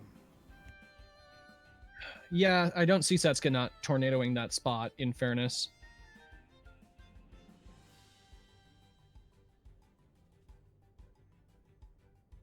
So that means what? Are we expecting? Okay, we could see a Noxious Bomb onto the Wolfie. That's a reasonable line of play, but we could also just... Yeah, no, I like the Noxious Bomb here because it means that the Valorant is less vulnerable to the thing on the board that would kill it. Well, the only other thing on the board, let's say. So we see the Plague onto Grandpa, which will exhaust it and overexert it, causing death. The Tornado goes onto Wolfie instead. So this means that Setsuka's probably relying on what? Plume's damage to kill the Turok here? I just did Plume, so... Yeah, I'm saying for the next turn. Oh, that not killing is really painful. Oh, it's anaerobic, never mind. Oh. My mistake, too. I should have checked that more carefully. Yeah, okay, so if... we could not have known it's now. First time, yeah. Oh. No, there we go. Pretty simple. Volfi, especially against anaerobic Valorant, like there's no chance. Is this the legendary bush kill? No, it was perfect. Oh, and he overexerted. Stamina. Let's go, Nico. You can go by your own rules. Dust Vortex. Look, if we see enough plague overexertions, does that count as a win? Sadly, I don't think so.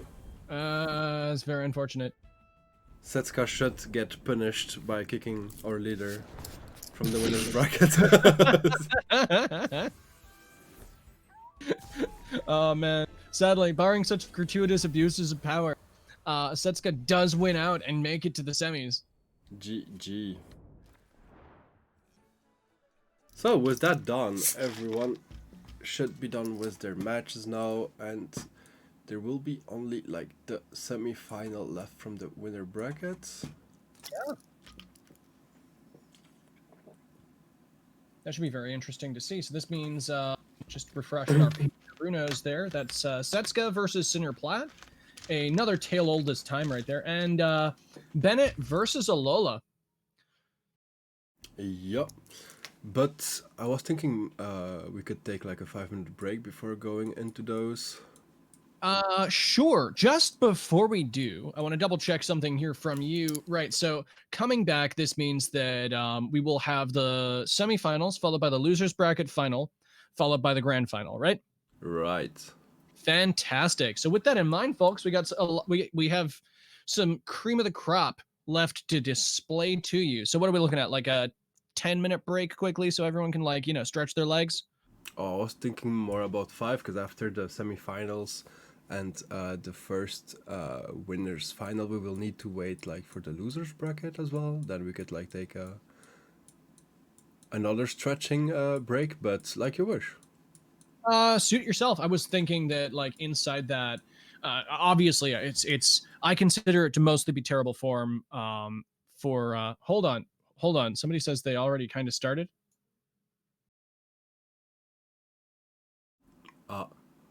Kinda. You know, the kinda. Just yeah, no, I'm just checking them right now. It does look like they're kinda in the middle of a game. Yeah, they kinda are in the middle of the game. So what do we do? Well, last year, so what you say goes, right? Listen, if you want to tell people like, can it, we'll start again after a break. I trust everyone will respect that, given you're the organizer. If you want to just roll with this and charge onwards for a bit, go for it. It's the ball is in your court. I mean, yeah, well, they started it, so let's just do both semifinals at the same time, and we will take then a little break after. I mean, a nice break after that. Okay, sounds good. Then in that case, right, hopping into Alola versus Bennett, it is already a spicy match, as I can tell you right now that the Kinu has just died to a tornado. We did not get to see our draft, but we do see that Alola is bringing out the fury that we've seen in previous games and does not have Kanzaki here to check him this time. Yeah, 5 heads, but I'm gonna kick Bennett's ass after that. All right, so Barshi looks like it's already carved some holes. Anaerobic Valorant is going to be incredibly valuable on Bennett's side, but getting what appears to be a tenderness off has been pretty painful for him, unless that was like a Plumes. No, it looks like that was a Plumes based on the fact that the Kinu also had a -1 on it.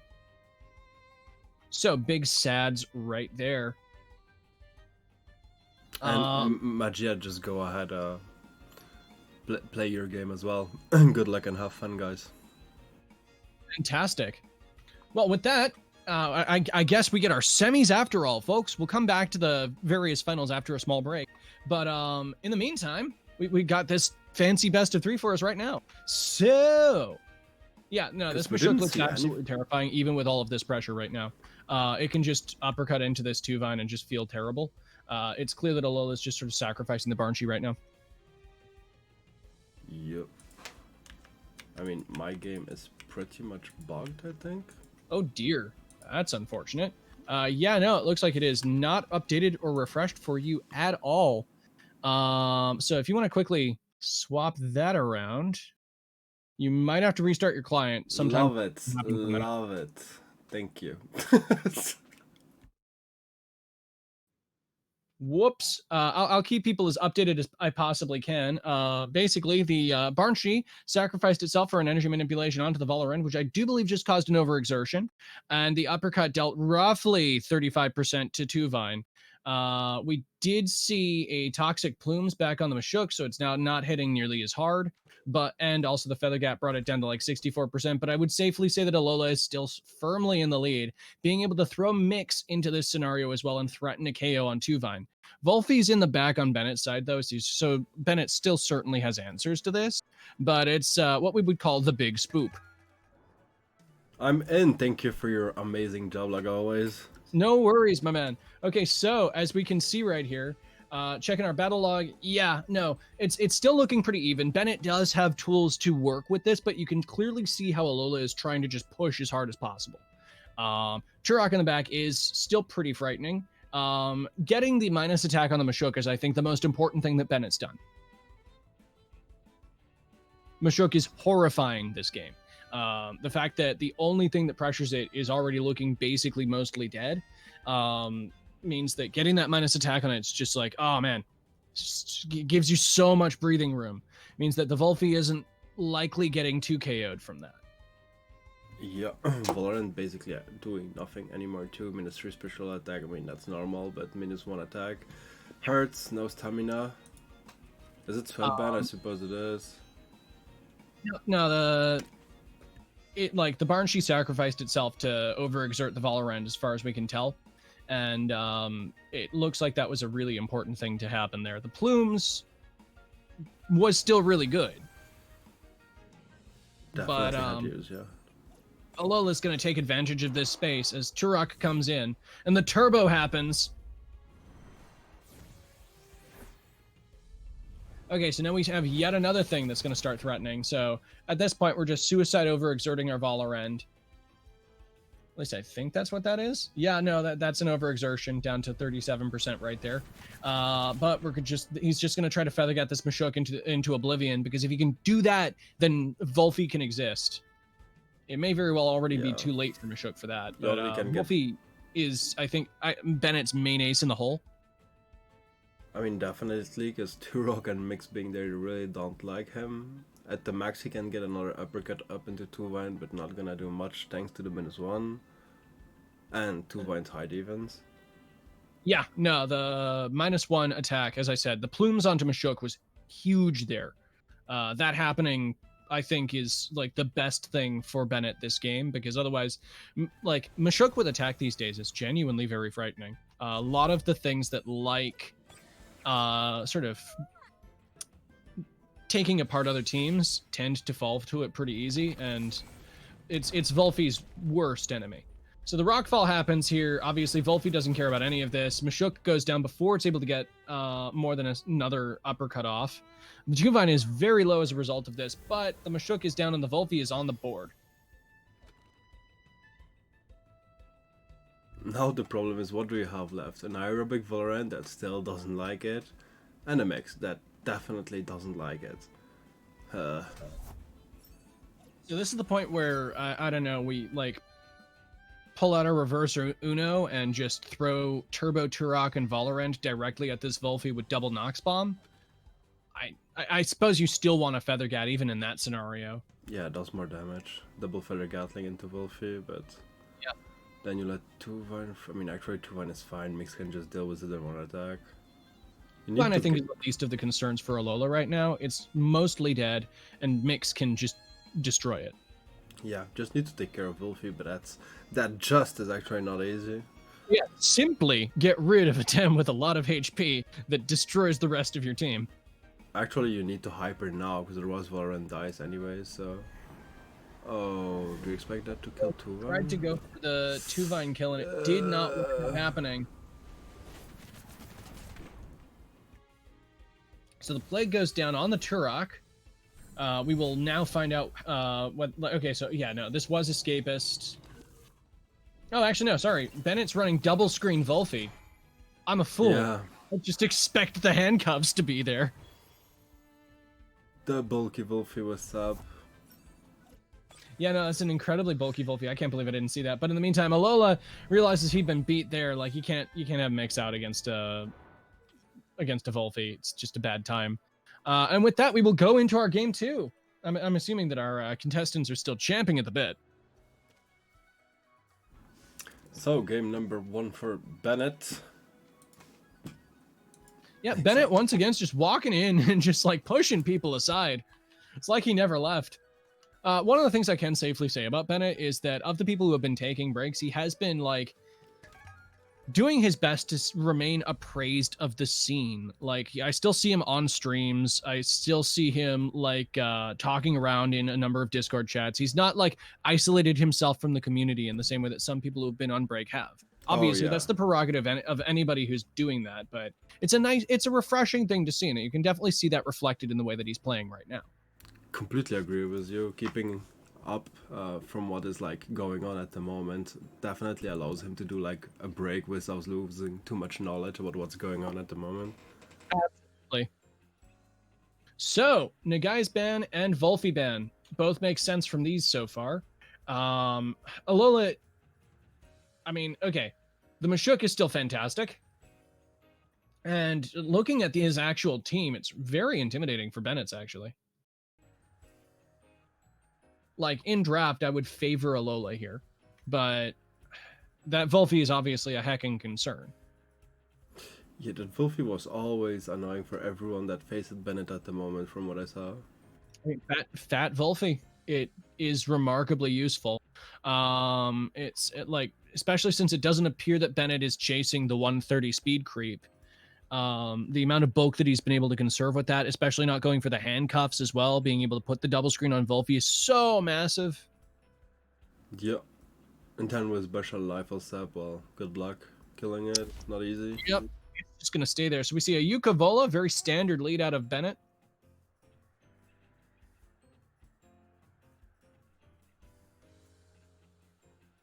And it looks like, yeah, no, Alola's just wondering what wind he wants to choose here.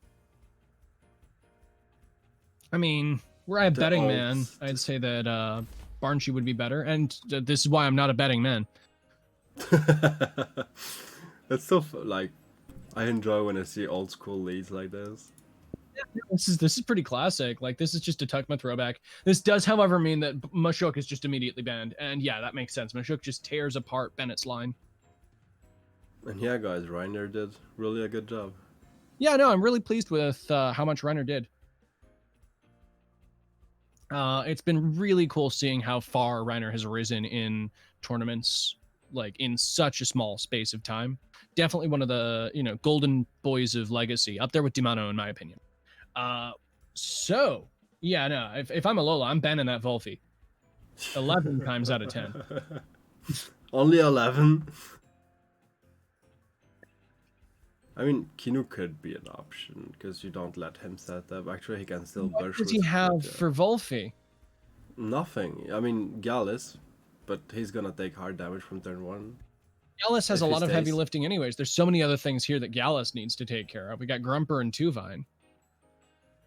Kinu is always a concern, especially when you got Bennett, but no. You get rid of the dog. You've seen how annoying that dog is. Agreed. So, Calibus feels strong here, especially since the wins that do exist aren't ones that hit it particularly hard. Obviously, Vola is still its worst enemy, but it's Anna Vola, so it's not HKSing it into the Shadow Realm. Yeah, and you have Turok that completely walls. Yep. Vola.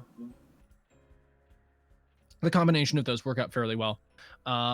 With this in mind, yeah, okay, so he just does not bring the Barnsey this time, which makes sense given the fact that we're seeing both Tuvine and Grumper hit the field. As Alola, having adapted from the last match, is gonna face off again. Will Bennett just continue his meteoric rise on his return to the scene? Or will Alola stop him in his tracks and bring this into a game 3?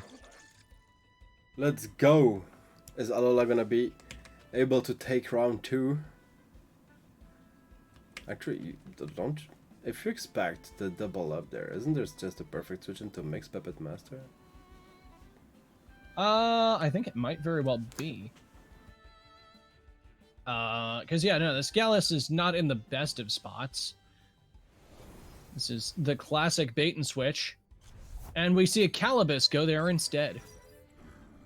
Is this like Snare Calibus? You could be scared about Tsunami next turn, so understandable. That's fair. We see the Nox Bomb come down and just do a ton of damage to Yukama. Down to 43% is always something you like to see. And that is not Snare, so that's a bit of a Sado. And that's also a lot of damage from that Feathergat. That's more than I expected on a Calibus. Yeah, definitely a lot of damage. But at the same time, his role is mainly to get rid of Ukama, maybe like Kino a bit, but you have 2 crystals, so you don't really care. So still a good trade, I think, for Alola. Yeah, no, the Yukama is pretty valuable here because it's one of the best things that Bennett has for breaking through this crystal stuff. Grumper's obviously also pretty good for that, but Gallus doesn't care about Grumper. Okay, it does, but it's like a reasonable matchup for it. Like, it'll hook kick it and eat the mud shower pretty reasonably. Speaking of which, our boy Gallus hits the field once again. So my question is, are we expecting a Strangle this turn on the Valorant? No, I expected probably just Ukama to switch, because could do nothing on that board. So Strangle could definitely be a good option. Let's see if you were right. Oh man, no, it's an Aqua Stone instead, expecting the Grumper swap. Good read. That was a good read from Alola there. That's a hook kick. In a terrible spot, but I think it's the most expendable thing on Alola's team. Definitely. You don't really need it at all anymore. And now it's at the hook kick range as well. I mean, Bennett could read that and put Kinu, but it's still like a high pressure because next turn you still need to leave, and then nothing tanks Crystal Bite. Even Grumper isn't particularly pleased about taking it on a swap. Like, it's just a rough one. Bennett could switch into Two-Vine to Toxic Plume, but it would be after his attack, and if Hook Kicks is what he reads, he doesn't want to bring Two-Vine on that. Oh no, that's basically just losing 50% of your Two-Vine's health for a minus attack. And that's only one of those minus attacks, the ones you care about. Well, it looks like Bennett's going to take that anyways. Which actually I think, okay, that's good and bad. Like, Aerovola doesn't care as much about the plume. It still cares about it, but it's not like massively bad. Yeah. Like, sure, losing a bit of sting from your Feathergats and your Nox Bombs is painful, but it's not like, oh no, I've literally lost my Tem in the way that Anavola, when it gets minus attacks, is. Now, the minus attack on Gallus, however, is pretty significant. Like, this Grumper will live the hook kick now.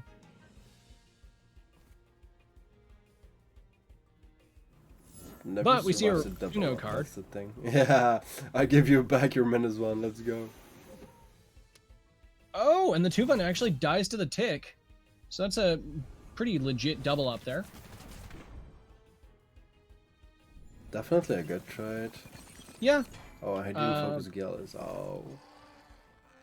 Sure, the Vola's feeling a little frail here, but it's not the end of the world by any stretch.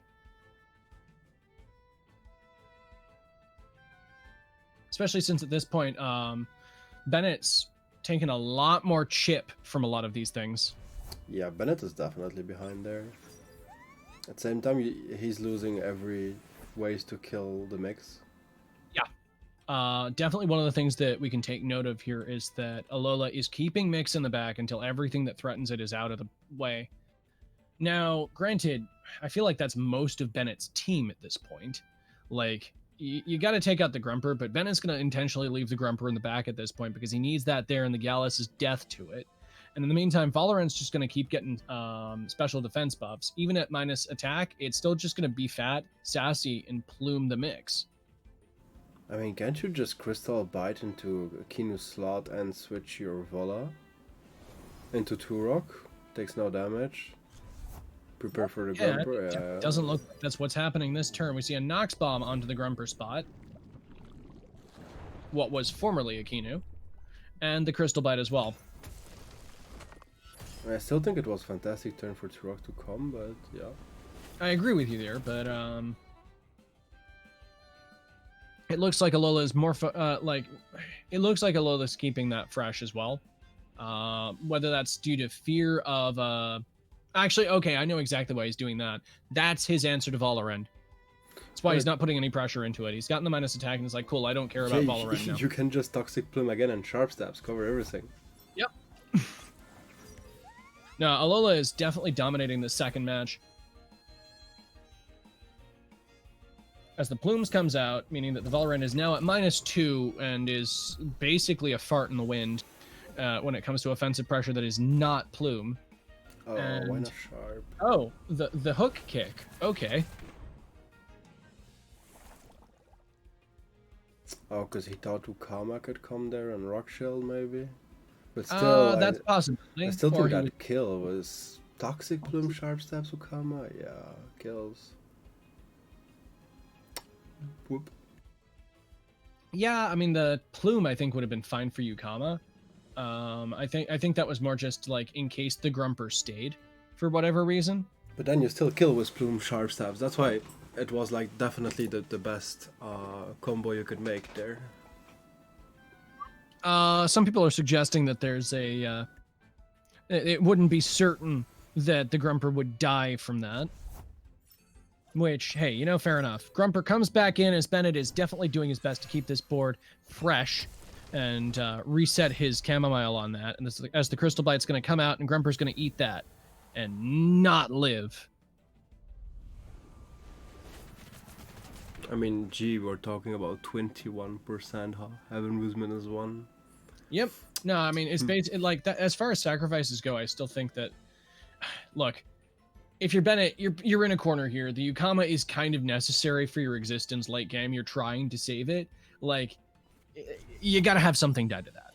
Oh, sure. I mean, I'm just trying to always trying to understand the logic behind. Yeah, for sure. The choices. I'm 100% with you there. And I feel like at this point, like, Bennett knows his back's against the wall. Like, as you say, he doesn't like to take risks, but he knows what risks are there and is going to try to take them if he has to. Yeah, once Ukama dead, Turok is like the king of the world. Yeah, pretty much. It just dominates this board. Especially when Mix comes out as well. Like, the combination of them together just cleans up the late game. And in the meantime, Alola has all these Tems at like very low health that he's perfectly happy to force Bennett to deal with first.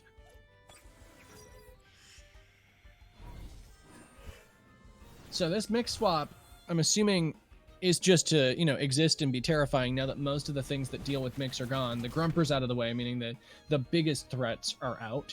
But, yeah, this means that Ukama's going to have a harder time coming in, even with Rock Shield. Like, at 43%, if this is a max special attack Mix, I don't think it kills. I'm not sure it kills to Ukama, but you definitely don't want to bring it on the Switch, so Kinu is dead now.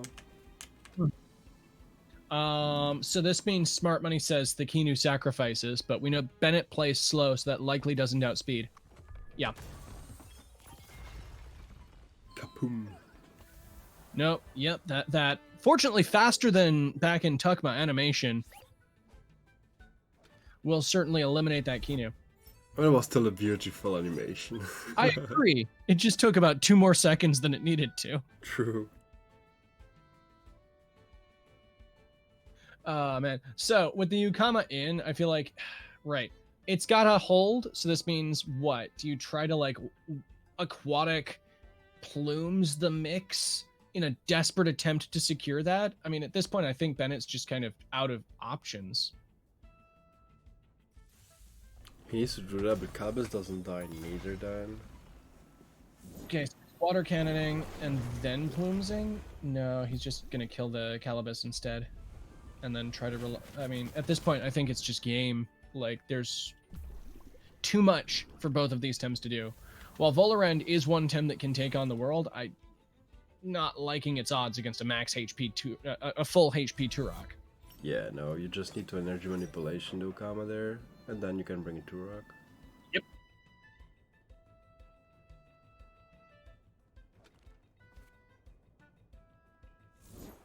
So we see a turbo come out as a last ditch effort for Yukama to gain some value. The HKS is going to come down and take out this Yukama, leaving Mix open to energy manip the Valorant. Oh, not even, just crystal spikes. I mean, he knows next turn he's dead with a toxic plume. Oh, that doesn't even kill Lola. Yeah, this is rough. The -2. Remember what I said about -2 attack on Valorant? It's just so crippling. Yeah, I mean. Oh, did I say -2? Salt in the wound, Alola. Didn't you say -3? Yeah, that's why I said it's like, oh no. Yeah, okay. So in numbers this has become closer, but this is so foregone at this point. Like Turok just has a ball here. I believe I can fly. Oh no. Yeah, no. Okay, so you got to pick up the you got to even out your TMR here. True. Kill the most times possible. Exactly. You're at least keeping that. But no, this isn't this is, you know, an inexorable marching defeat. But that is one thing that I really always like with Alola is the pacing of the game. Yeah, no, that's actually a point there. Despite the fact that, as we've seen, he has some of the ballsier moves we see in sort of high skill Temtem, as we saw in a previous tournament when he kept a Barnchian 2 turns in on a Grumper. He's always careful of what actually is going to win him the game. His identification of win conditions is pretty good. And with that, that brings us into our third game. Well played to Alola for bringing this back. GG, and thank you for the follow, OG Dirty Water. Welcome, welcome. Yes, welcome indeed. You're right in here in the semifinals of the double elimination Tsubaki circuit. Should be a great time here as we get into our final battle between Bennett and Alola. Something we haven't really commented on is the fact that they are definitely two very different play styles going into each other. Oh, definitely. One is way more around everything just being aggressive. Yeah. And speedy enough, and Ice Red being actually way more bulky into everything. No speed into nothing. Maybe just Kinu, if I remember. Just Kinu, just Ukama. Yeah. No, I mean, you couldn't think of people that spread more differently. Alola is one of the only people I've seen running at any point max speed nid. And in the meantime, we've seen Bennett like run very slow, bulky Tems. So we see a Wolfie ban again. Naga ban. Yeah, I mean, next ban honestly, yeah, those bans seem pretty set in stone at this point. Bennett doesn't want to deal with the Wolfie. Then the guy destroys Alola's hopes at actually pressuring if it has the fortune of existing. Yeah, I was wondering why would you go Kala? Grumper is, however, kind of inviting Mashuk. Yeah, and still is a really good term for him. Oh, mix. No. I mean, Gallus Mashuk would feel very strong here. I mean, Gallus, a lot of things works here. Gallus Vola still fits, kind of. It makes Gallus mix. It makes you avoid him to pick Wolfie at least if you Mashuk Gallus. Now I'm not sure about that one, but buying 5/5 coach, I would buy one too. And sadly, oh man, I wish that could be a thing that you could do. Imagine like the price of the 5/5 coach would be higher than a Luma. Oh, don't argue with that at all. It's higher than like trying to buy friendship snazzy. Thanks for the tournament and the opportunity. I can enjoy the games from the couch from now on. My pleasure, Rainer. Thank you for participating, and GG for today. Yeah, congratulations on making it as far as you have, Rainer. I was really impressed. So yeah, we see Grumper Yuka into the Volphy ban, which we all expected. And yeah, no, that this is looking good for Alola in the first little sort of sets here. That's why we are here as well, Dryzard, trying to help. And yeah, quarters, I'm like jumping. Oh, dude, no worries. You're keeping a lock on chat. That's a fine thing. I'm just sort of taking note of the fact that we can see some immediate pressure into this Grumper, and there's not much I see Bennett being able to do about it. Nope, we see the great Volphy ban. Yeah, no. The moment that Yukama was picked, it's like, okay, so Volphy doesn't get to exist again. We also see a Vola get banned on Bennett's side, which is different, although this also means that Mashuk is free to wreak its terrible influence upon the world. But he has to win Splaskino to deal this time, was it? Feels a bit better at least. Maybe Blizzard will come as well, maybe. I mean, maybe. Actually, okay. Normally, I would say, "Whoa, really? Somebody's slotting that instead of Turbo and Tsunami these days?" But this is Bennett. He has consistently been a blast from the past this tournament, and shown us that being comfortable with your team, even if it isn't necessarily precisely what everyone else is going for, isn't necessarily a bad thing. Also, I mean, Mashuk still does a lot here. Both of these picks do something for Alola. I would actually argue that Barnsey does less, because of the fact that we have like a Grumper, a Two-Vine, and an anaerobic Vola. Completely agreed. Watch this better. Do not pick it. So, final match for the semi-final, guys. Yeah, no, this is going to be some pretty good stuff. So, once again, this is 1-1 between Bennett and Alola. We see that Alola from our draft right there definitely has a better lead, in my opinion. Like, moving into this, it's just like the immediate pressure into the Grumper slot is very frightening, and there's not much that can be done about that. Valorend is his best swap into it, and Valorend does not like taking a Double Gash and an Crystal Spikes without anaerobic boosts. Don't you just double do Kama there? Why? 2 Tems in his back line don't care about Yukama at all. At the same time, Turok is completely free once Ukama is done. Yeah, but the Grumper's threatening now. Yeah, but I didn't expect Grumper to stay, to be fair, that's why. But... Okay, that's fair. But, okay. I figured it was going to try to get a Mud Shower onto the mix and kill the mix, which actually does happen. Okay. I wasn't sure how that was going to work, because everybody's mix spread is different. And, yeah, no, the Ronin special of very frail mix played against Alola here. The first red flag has sounded. We've got a Tem that went down after only doing one move. And thank you for the follow, TW. Yeah, that was definitely a good turn one for Bennett. I would not have rated Grumper's thing there. But like you say, everyone having different mix spreads is a bit hard then to calc whether you're surviving or not. Yeah. It's also, okay, it's equally challenging from the side of the spreader, because like you never know what double in you're actually going to get. You can tech against a lot of individual things, but teching against double ins is so much harder. Especially when people like Bennett come along and are not doing what a lot of other people are doing, which will be very unorthodox for trying to deal with that. If this was a chunkier mix, it probably would have fallen into Puppet Master, but since a lot of people are running, what, like 100 HP less right now? Oof, that, I mean, I'm definitely on the opposite, but knowing we were spectating Alola, we should know this is a speedy mix, a frail mix, yeah.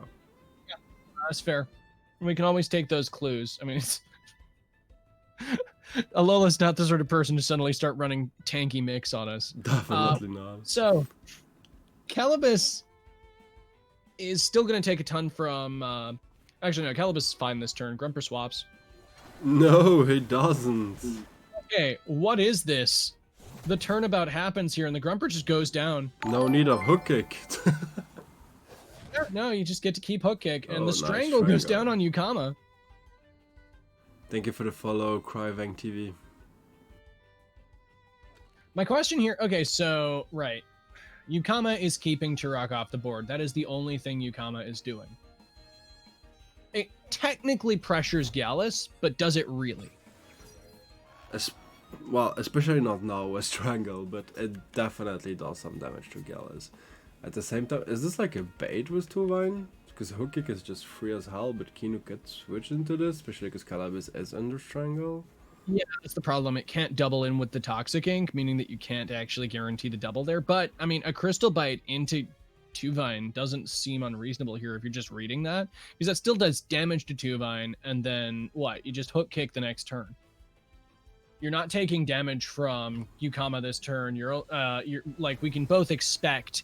Oh, there we go. Since the Yukama swaps, we don't even have to worry about that. But that does mean that the Kinu is not coming into the Tuvine slot.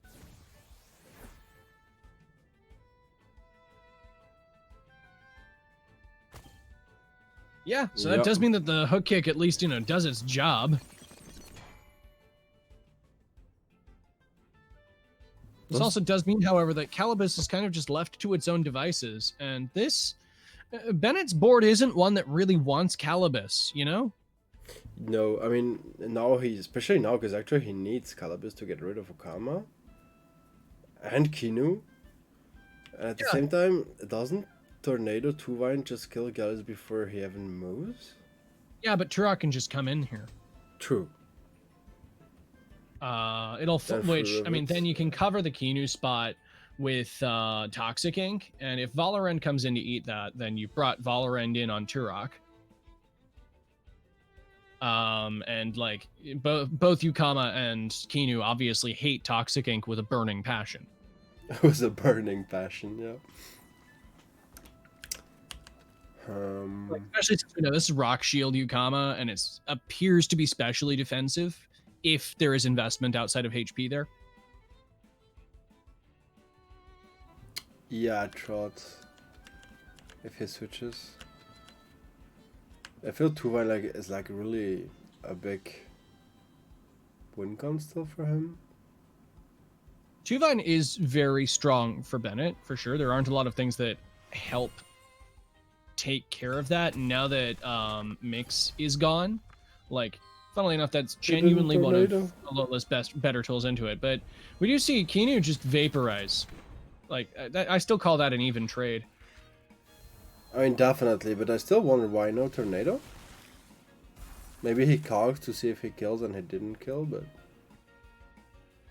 That's possible.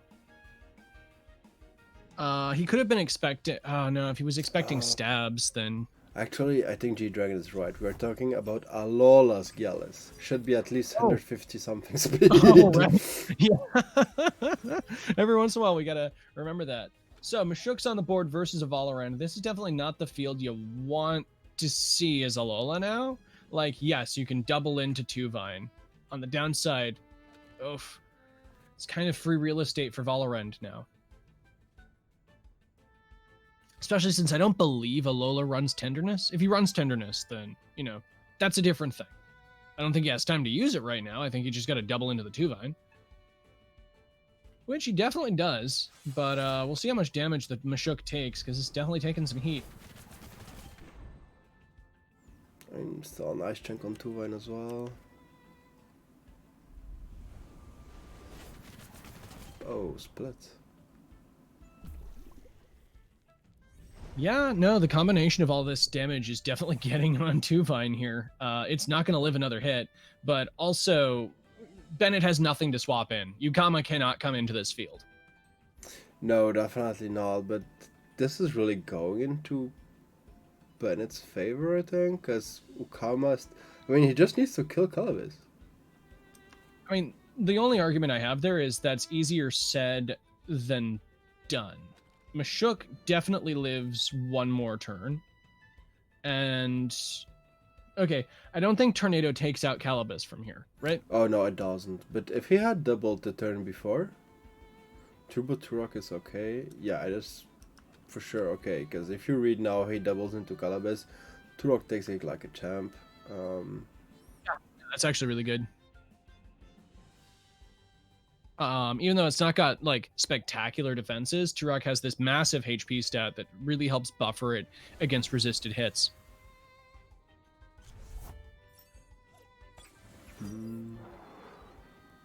So we do see the pressure onto the Ooh. Mashuk instead.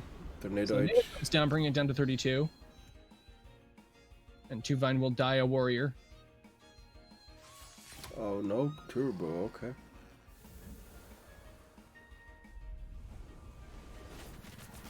And Mashuk does get to live into the following turn, allowing it to turbo if it would need to. I don't think it gets the chance, though, because, of course, Yukama is the last thing left standing that isn't named Valorant.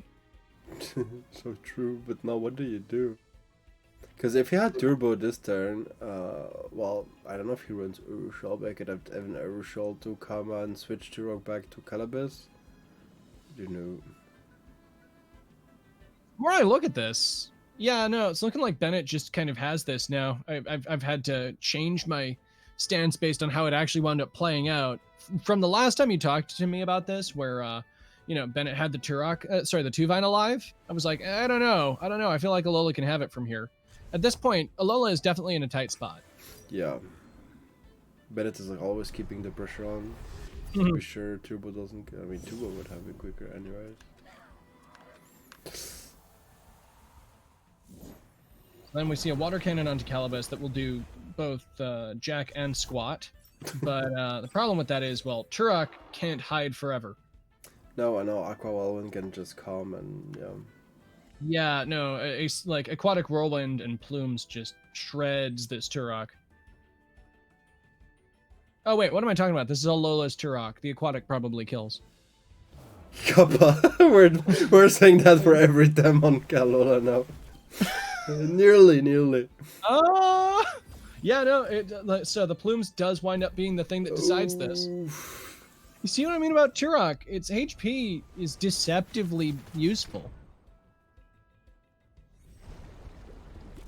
Unfortunately, Calabas versus Valorant is kind of a bad end matchup, and that is definitely going to just decide this ending match. As Bennett takes game 2 and advances. GG.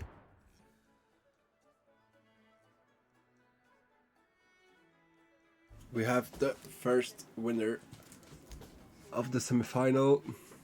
We see some exotic French logo in there. Oh yeah, no, lots of exotic French, but this is to be expected with such a deep and abiding roster. With that in mind, who has won our other set of games right there? Yeah, I was checking that too to see about Setska and SNL Plat. How is it going? Oh, it's 1-1. We can still jump into this. Boy. And, I mean, Bennett, you have a little break now.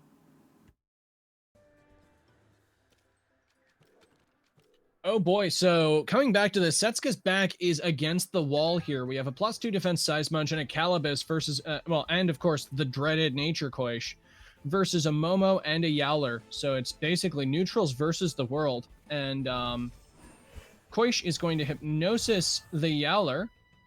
Yola had not much stamina left, so it's still okay. I don't know the holds Momo, if Momo has Undermine now. No. Momo does not appear to have Undermine, so it double edges, waking it up. Savage. I didn't know that doesn't trigger. Oh no, it does. There we go. Wait. At least saved it a turn. Maybe. Because it doesn't look like that rusted. Yeah, the problem is water cutting Lily maybe kills there with -1. Honestly, at this point, I'm expecting Calabas to come into the Size Munch spot. Meaning that synergy boosted and it definitely kills.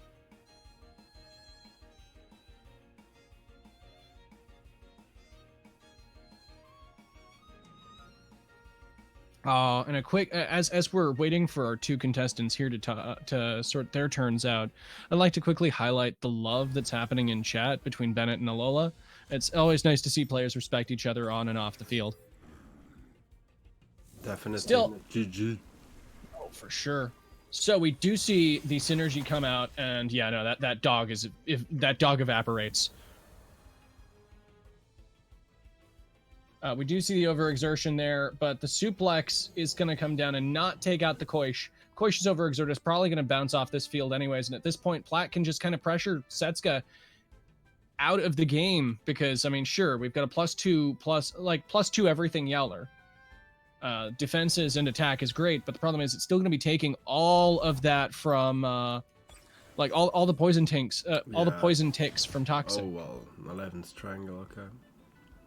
Letting him rest. I don't know if that was optimized, but It does give him a turn to get some stone walls onto this Calibus. let's go, there you go, yeah.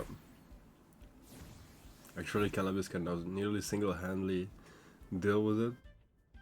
Like putting all your money into the poison tick basket feels like a very strong way to work with this. And as JD is suggesting, the threat of strangle hypnosis is real. The lock. Oh my god. Mortifying. And is definitely a thing that's threatening.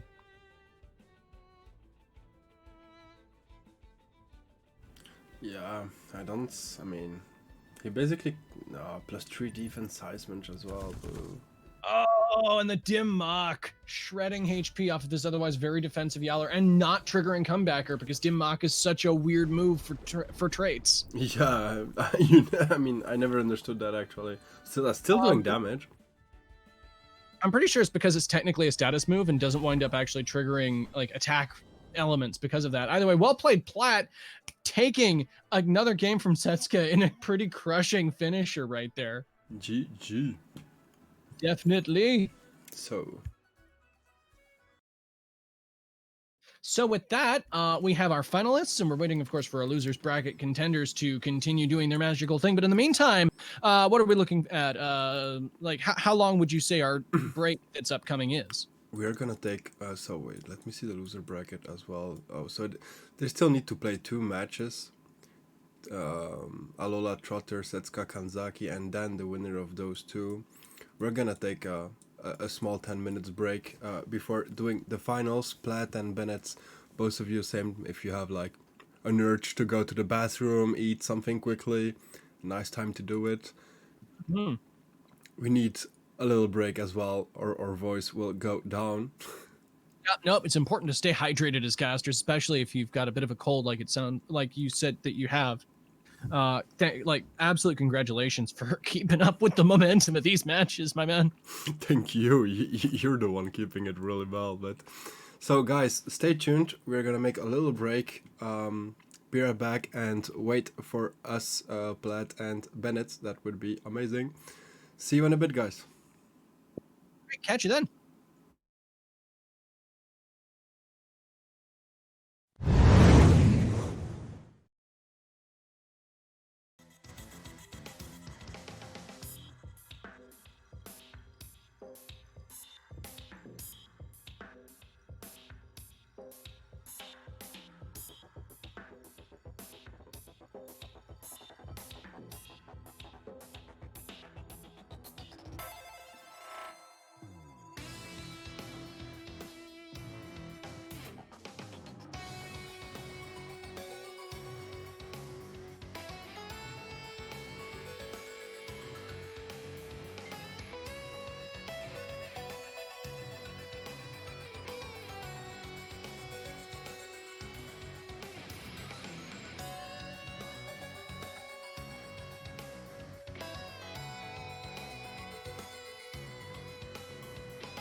And welcome back, folks.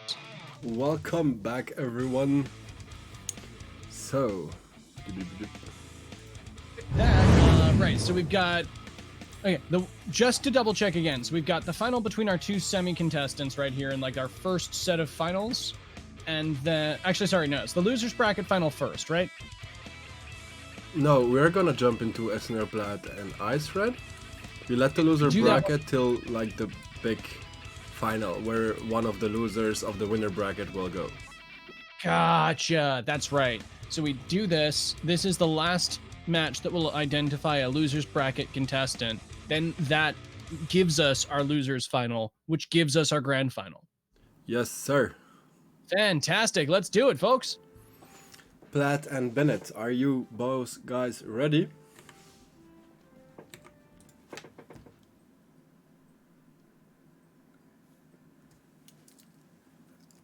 And got it. I needed that little break. Yeah, I know. Fresh water on the head. Let's go. That's the way to do it. Having a nice message from Alola saying it's his favorite tournament. Really enjoyable to read such a message. That's a great thing. And with that, we are right into our first game between Bennett and Sinner Platt. Once again, these are people who are very familiar with each other's style of play. It'll be interesting seeing how Bennett reacts to the new Platt team versus some of the older Platt teams that he's run. There's been some iterations since Bennett was last here. They are quick, God. Mm-hmm. So let's see how Bennett deals with Platt team, because it's still a bit hard from the matchup. Yeah. So looking at this, Platt has a number of separate options into Bennett that are really frightening. Additionally, Bennett has no mental pressure. This is kind of a massive problem. The water pressure is good, but I don't know if that's enough. So the Golder Band makes a lot of sense here. not only because it's dissuading the Naga Guldur on Platt's side, obviously, but it's also the fact that He only has Bennett one over wood here left. has his own Nagais that he wants to maybe have without having massive problems there. Additionally, you know, being able to flex your own Naga Guldur on here is pretty nice. As always, ever shall Platt first ban Vola. When we instantly see the first big goal there, I still feel he needs to pick Tuvine, but maybe not wanting to show it. Mm-hmm.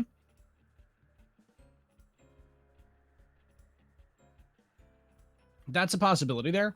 It's one of the things I like. One of the best things about having counterpick is that you get to do things like this, where you know you can kind of veil what your second pick you want it to be, while getting the thing that sort of ruses out the things that you want to kill with that in the first place. Yeah, maybe trying to like bait the Valorant in there to be able to catch it with Tuvine. Yeah, I'm not seeing much recourse for Platt if that. Okay, honestly, Platt's in a slightly tight spot with this lead, just in terms of the lead. Like, it's easily repositionable, but a lot of things that he would want to do to feel comfortable here, like the second spot, like if that's a Yukama instead, a lot of the things that you would bring in that would have a fine time with Tuvine aren't fine otherwise. He goes Volacala, just says like screw it. This is actually not a bad spot at all for Tuvine. No, it's not. Tuvine, I don't think Tuvine wreaks havoc on this board, but it's definitely a good pick here. Like, obviously, it tears into Calib real good, but more importantly, it's like I don't think it takes out Vola before Vola does damage to the Guldur, which is really the important thing there. Granted, I don't think the Guldur stays on this field. Well, instead of a Vola pick, we see a Grumper pick. Okay, I understand the fact that it hits both, but really not picking Tuvine feels harsh into such a board. I understand Platt wanting to take Kala to like not let him any chance to take Nagais on the first thing, but yeah. Yeah, this feels a bit greedy as a first pick, but one of the things that's possible here is that Bennett's using this game one to test out what the hell this new team is capable of if he hasn't faced against this before. I have no idea whether he has or not, so this is just kind of conjecture on my part. He hasn't. I mean, You're right. Platt has definitely, like, his picks were instant after that, and was definitely just like, you know, capitalizing on what has been chosen on Bennett's side. Like, we see the Nature Koish get picked. We got the 2 melees. That was nearly instantaneous. Bennett doubling back on the Kinu and Volfi, and of course picking the Nagais for the combo. All makes sense there. Should be an interesting opening game from our 2 contestants here. Yeah, this starts really interesting because this spot Calabas does really not much, so it could be a good switch, but at the same time he could know that and switch Grumper into Naga, but it's, yeah, you want to deal damage to Valorant, so I don't know, you have a multitude of choices in this turn 1. Yeah, no, once again, there are a multitude of choices. I like the threat of a strangle here on something.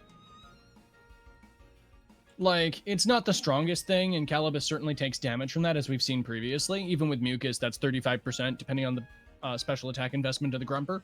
But it's certainly a strong option if there's anything swapping in here that wants to take advantage of things. Like, I don't know, if we're expecting a Nagais to enter that Grumper spot for whatever reason, because this Grumper is potentially scaring away this Valorant, then strangling that's perfect. So yeah, he expected the Thunderstrike, let's see.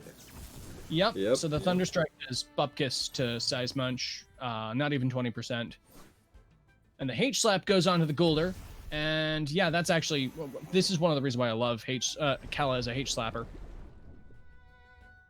If ever you have a turn where you don't want to tank, it's just such an easy move to click. And especially as we, like, as you kind of highlighted earlier, you know, the higher level cap gets, the easier it is to use moves like H-Slap and Hypoxia just continuously. Yeah, definitely. I still, like, you remember just the play where I said switch Grumper into Naga? Would have been a good spot. Yeah. That's like it was kind of one of the things that I read there from that. And like if you're trying to use Grumper to scare away the Vola, then it makes sense to try to like pivot between those perhaps. But in the meantime, that option is still open this turn. It's a bit more telegraphed perhaps, but Well, it eats the P-jab real good. he could really well do a water move into Grumper this turn. That's not like a big risk for Naga as well. P-jab Stalactite would be pretty frightening. Yeah. But into Naga feels still okay. You can then start Toxic Inking Size Munch and next turn just Bamboozle your Naga. But actually, what we didn't think, because I didn't see Calabas item actually lately. It could be Drill. You're right. We haven't seen Calabas's item. We know it's not Snare or anything like that. It could be Energy Drink. I'm very fond of Energy Drink Calabas. Oh. That Hinu swap was agonizing. You're good to sacrifice. P-jab Toxic Ink. Yeah, no, this is, you have one turn to sacrifice now. I mean, I think he raided the Nagais there instead of the Kino, but yeah, definitely frightening. So, right, if we're expecting a sacrifice here, just swap a Volfear and a Guise into the Golder spot now? Probably Vilfidan, because at least you can heal, because you still, even if you sacrifice Naga, Toxic Ink is still Toxic Ink. Yeah, that's the problem. Like, the 25% there doesn't care about your defenses.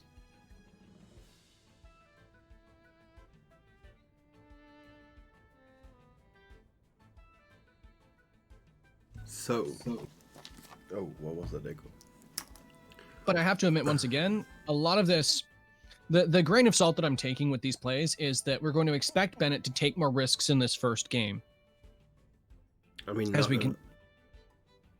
Sorry, you go ahead. No, he definitely needs to, because that turn make him fall so much behind. Losing as a stall player, I should definitely say that losing Kinu on a one swap feels so bad.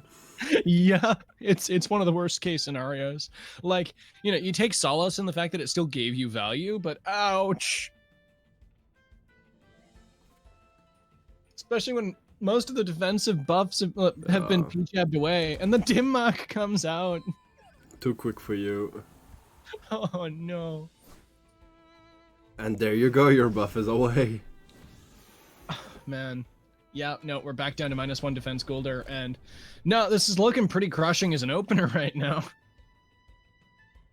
The good thing is Calabas has no more I mean, he can do one more Toxicking, that's all. Oh, actually, I think it's a really good test for Bennett. He needs to see if it's Drill or not, to be prepared for the next turn. I mean, next round.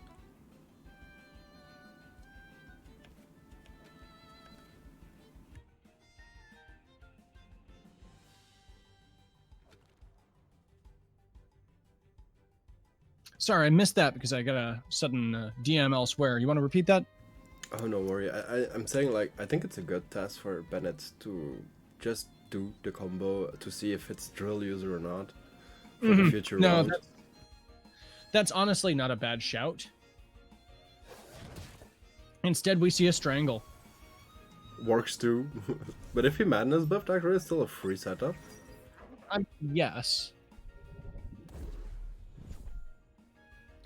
Did he overexert? No. Didn't even. Okay. Just tried to go for the quick beta burst onto the Size Munch, which, hey, it's a reasonable option. Especially since Platt has been known so far for keeping his Size Munch alive in unorthodox scenarios. But, like, I don't know, maybe he swaps that out.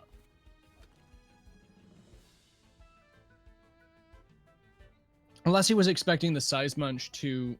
I don't know what he would be expecting the Size Munch to do there. Yeah, me neither. I don't see Size Munch stay there. I really think like Madness buff would have put him again in the momentum. But now it feels really harsh. I mean, okay. The upside here is we are not expecting a double this turn, meaning he does technically have a safe Madness buff this turn. Well, no, he's strangled. Oh, of course. I'm a fool. Thank you. Always a pleasure to cover you. Like every once in a while, you just have a brain fart. It's like, oh yeah, no, you can just madness buff this turn. No, you see that move that stops him from doing that? Oh right, yeah, I saw that. So Gulder's gonna swap out. Once again, just trying to threaten away the Volarend seems to be the purpose of Grumper this game. Oof, on a no chamomile turn. Oh no.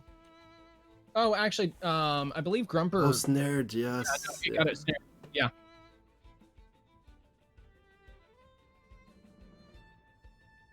Which obviously, that's its own big problem. I mean, actually, it's not like a big thing for Bennett because Seisman, Koish, Machuk, but yeah, I mean, there's a lot of things that are going to be lowering his defense. This is possibly the most aggressive, very draft that he can pick in a lot of ways.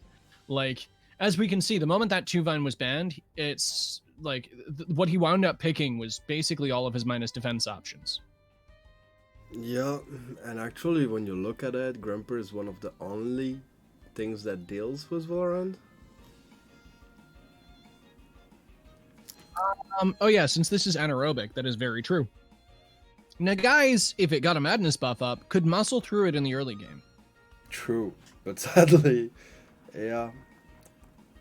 In that hypothetical alternate reality, we'd be able to explore that possibility further. In the meantime, right now, Nagai's is not looking happy at this board. The current score is 0-0, J-Ring. Just started the little finals. This is currently our sort of final bit of our first draft, as I suppose is the easiest way to put it there. Because whoever wins this goes on to the grand final. Whoever loses this goes down to the loser's bracket to determine the loser's final. So Nagai's bounces, Volfi hits the field. Makes perfect sense here.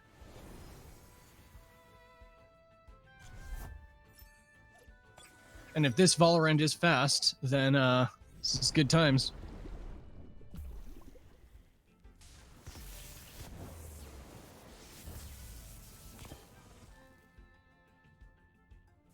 Honestly, I'm quite surprised by how little damage that Electric Storm did, even with Mucus.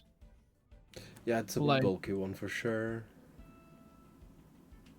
I suppose that's more credit to Thunderstrike's actual base power than it is Mucus, than it is like a comparison or contrast for Electric Storm there. It's like, okay, it kind of puts that in perspective in terms of, how direly needed Thunderstrike has been.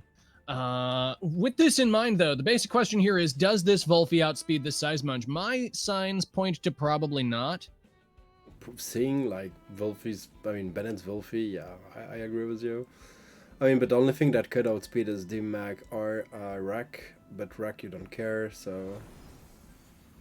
Still seems okay? Yeah, this is true. It could probably still get its Plague off.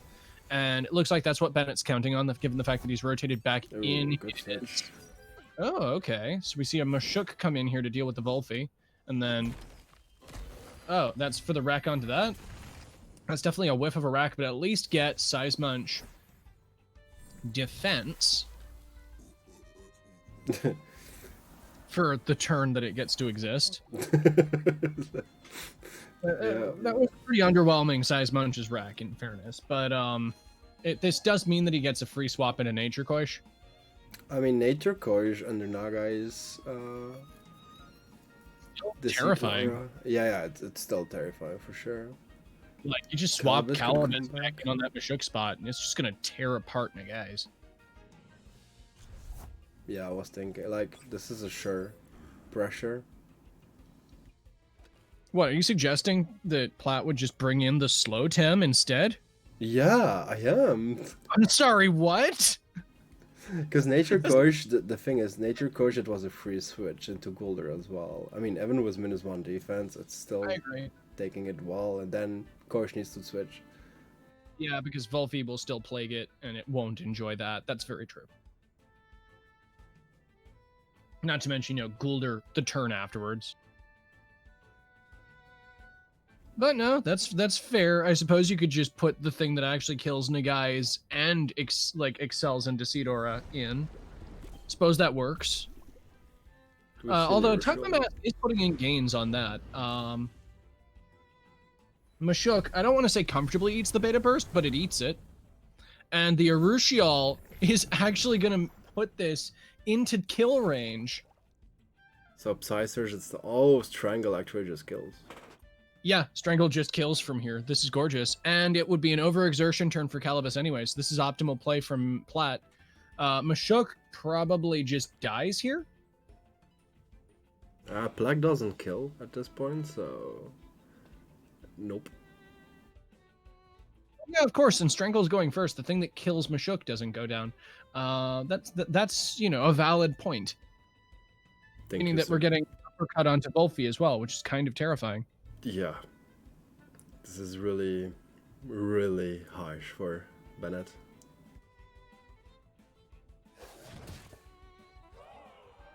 Yep, we do see the Strangle go down instantly. That's another wonderful use of Strangle inside that. So the Lifeful Sap comes down to try to alleviate some of this damage coming down from the uppercut.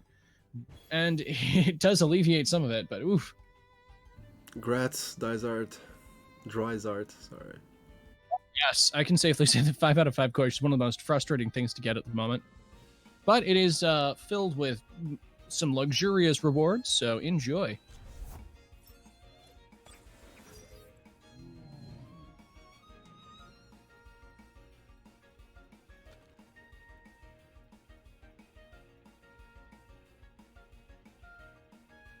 Yeah, Wolfie needs to go a bit back to the bench. Yeah, no, Volfi, okay, to be perfectly fair, Volfi doesn't appreciate anything that's left on Plat's side. Like, Volfi had one job, and it's kind of done it. It can technically go toe-to-toe with Koish, or Calibus, kind of. But honestly, it doesn't appreciate very much of what Plat has left at all. No, you're right. Even the Koish, like, was... I mean, actually, it's a bulky one, but otherwise, Koish just demolish it.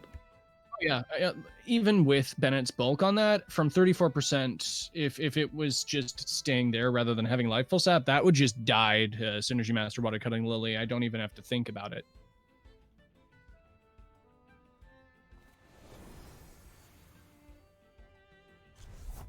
But Guldur is much more comfortable into a lot of this field. Oh. Wait, did you kill Machuk? Yeah. Okay, so the Thunder Strike lands onto Mashuk, which is by far the thing that is most happy eating that.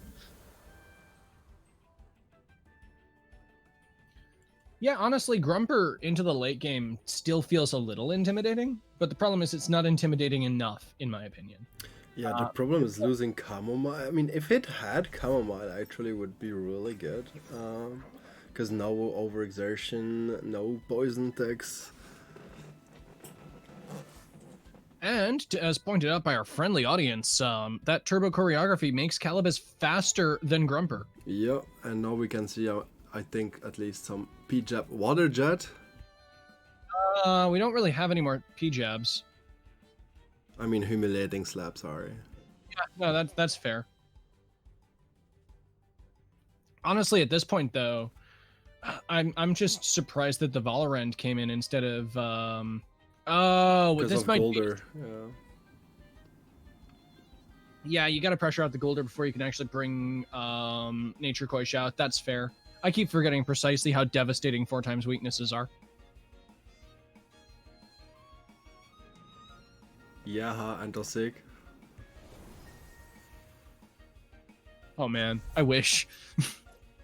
If anyone wants to dig out the P-Jab Humiliating Slap copy pasta, it's a delicious, delicious thing. So Volfi is back in this awkward position where it's on the board, but this is honestly just because it's not Guldur taking these hits. And that is what happens when Valorant does not have any special defense buffs. Okay, it had 1, but that was a lot of damage. Definitely, and that Strangle is actually not annoying Bennett at all, because he doesn't have his stamina left. Yeah, this is very true. So you can still plague the Calibus. Because even if you switch into Koish, you're still happy about the damage onto it. Because 1 Toxic Ink doesn't one-shot, but with a plague definitely. This is true. It's possible that Bennett could squeeze. Okay, the problem that I have here is that Nature Koish will just demolish most of the board for Bennett, and unless his Gulder has Energy Drink, which I don't believe it does. Actually, have we seen the item on his Gulder? Nope. We haven't seen it in previous games either, have we? I don't think so. Should It be could be probably energy drink or drill. Yeah. Energy drink could be really good for Bennett here because I think that one of the biggest things that Platt has is the fact that he can reactively hypno, which is a very strong thing. So we do see the Nature Quash come out here to start taking advantage of this field. Bush comes out.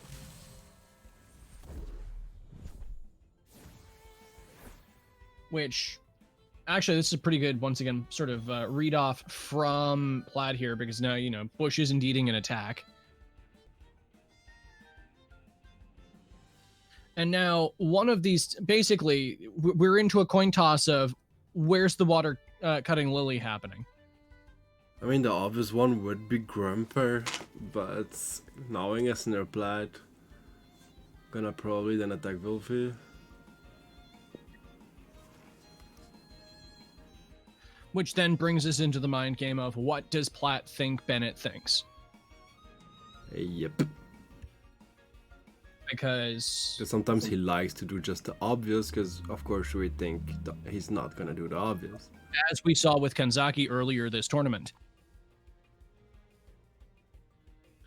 Some people were saying like, we saw coat on Bennett's Gulder. Well, I mean, hopefully we'll find that out. So, Bennett's put his chips on the table and has said that that's where it's coming in. And he guesses correctly. That's still a terrifying amount of damage. The plague lands on Calibus, and Calibus eats it. It doesn't mind. Oh, well, yeah, that's a good job. No. Okay, this is a bad spot. Also, I like the fact that we've turboed Calibus, but it's using Strangle almost exclusively. True, but this one was really good for Plaid. Oh yeah, no, that was really good Strangle, don't get me wrong. Yeah, no, the double in on that means that if it was Grumper, it died, and if it was Gulder, it doesn't get to kill my Koish. So that's pretty good. Like you said, Koish deals with everything else, so yeah, this is harsh. Yeah, at this point, I don't know how Bennett gets out of this. You're basically forced into a tight spot. The Wolfie lives, which I am amazed by.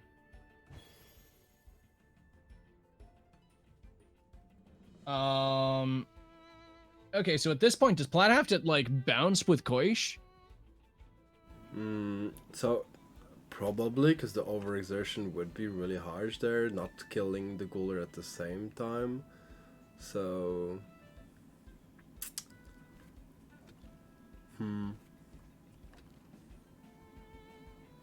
Because Grumper can deal with the two left ones if Koish go away, so... Yep. Yeah, this is the problem. More than Wolfie. I think Platt read that Gulder switch into Grumper, probably. That's why he wanted to finish Wolfie.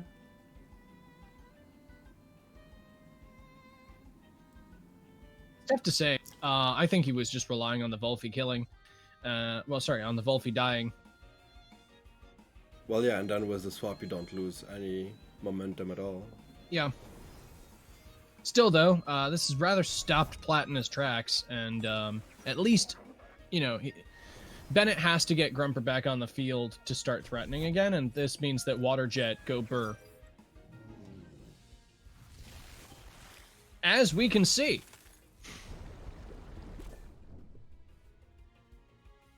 On top of this, right, Valorant can just die here, and then we can see a Strangle again, and then see precisely the same pressure happen again. Yeah, he probably needs to switch Gulder into Wolfie and just Thunderstrike there. Actually, Thunderstorm. Electric Storm? Yeah, Electric Storm is the optimal play from Bennett at this point. 100% agree.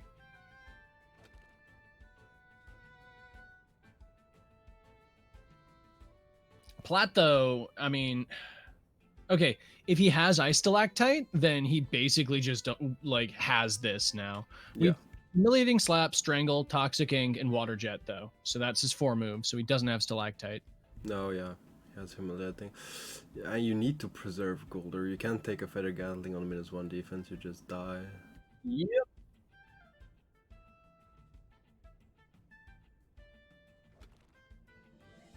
Although, does the Grumper outspeed? I don't remember if we saw Kala, that. no, because of Turbo. Not Kala, Vola.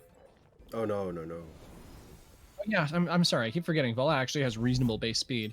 Sorry, I derped out there for a moment. 111, if I remember well, 50 SP. Yeah, no, that's pretty reasonable. So the Feather Gatling comes down on that, and yep, the Volphy barely survives. Electric Storm comes down, Calibus is saved and gets to come back in. Koish lives. At this point, correct me if I'm wrong, but you basically are just guaranteed value if you even just H-slap into the Volphy spot, and then Water Cutting Lily into Grumper. I mean, Bennett can't swap hair. He needs like to double the Koish. Thank you for the follow, Lord XP. Welcome into the winners final. If he needs to double in the Koish here, and your outcomes here are basically saying he cannot bring the Guldur in at this point, then hasn't Bennett already lost? Because there's no way in hell this Volphy is outspeeding this Koish. No, but we know he doesn't have Water Jet up neither. Then he can't kill Grumper, and Grumper still gets the Tender. Yeah, I guess the Thunderstrike, but that doesn't kill Koish. Well, there you go. Oh, he went for the Grumper. So this turn, depending on what we see. Oh, is that overexertion? That That would appeared be to be huge. It is exactly not. even. Ah, that's huge. Okay, so, Hypnosis into Rest is one thing we could see here, because now we've got Hypno Strangle.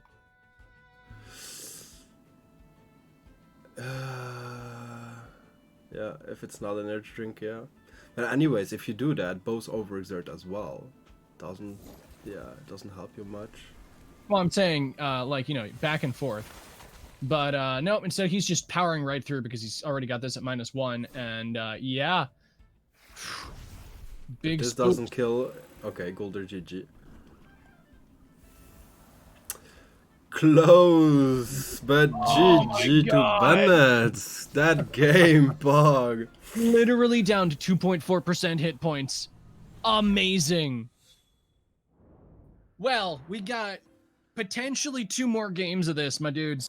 Let's see how Plaid adapts to this. But definitely, once again, a sign of, you know, Bennett's force as a player, being able to just, like, take a draft that was definitely not to his advantage and turn it on its head.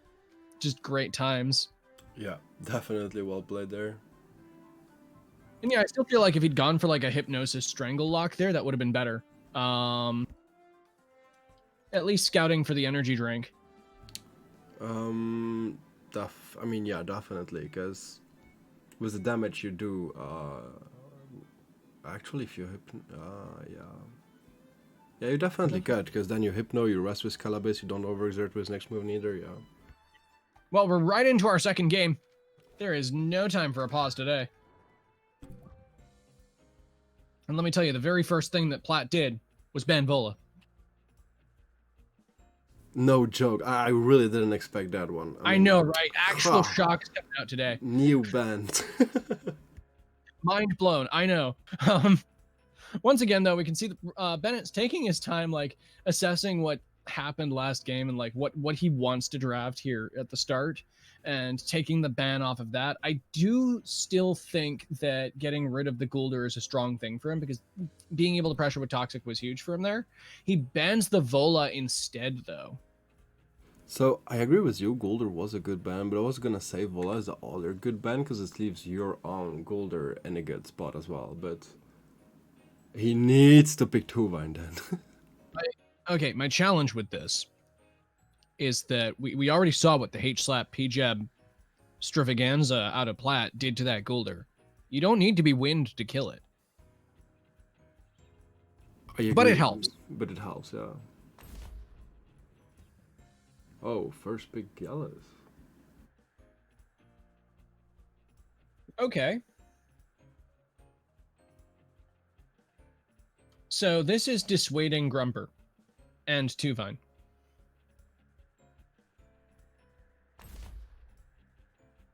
Are we gonna see Naga Guldur? It does appear to be a Naga Guldur. What's stopping Plat from just picking Guldur into that?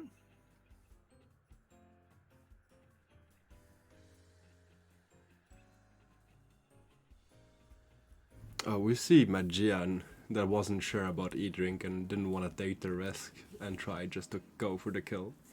Yeah, that makes sense. It was just a lot riskier, but this feeds into what I recognize about Plat as a player.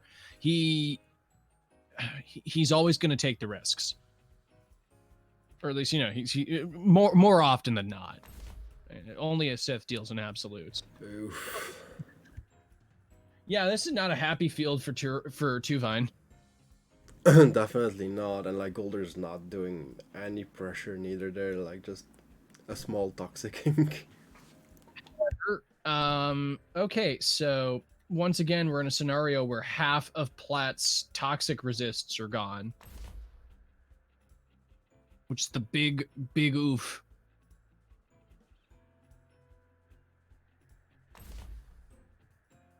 Still though, after that, so we're seeing the 2 toxic bans there. We see the Naga ban off of Plat for Bennett. Makes sense. Yeah, both last picks for Bennett feels just so bad. Yeah.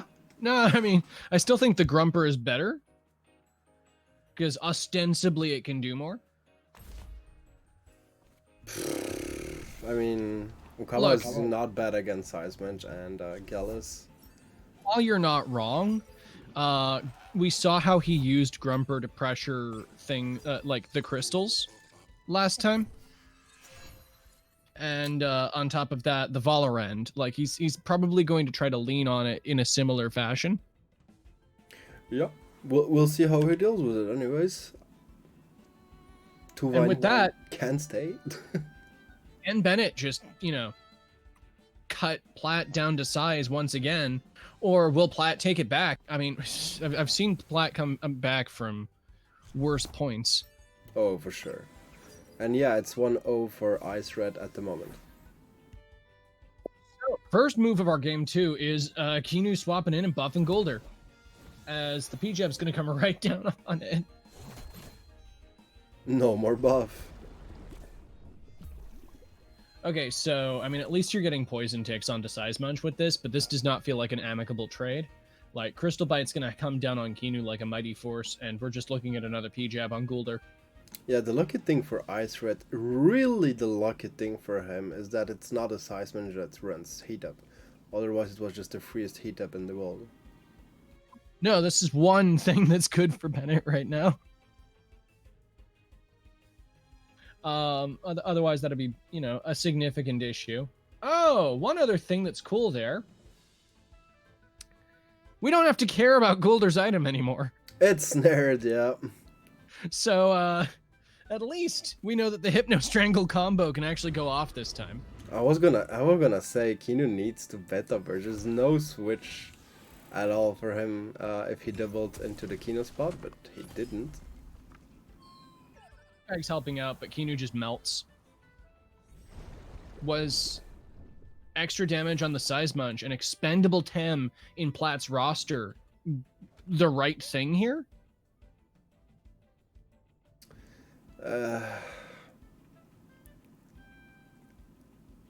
He still has hook kick up.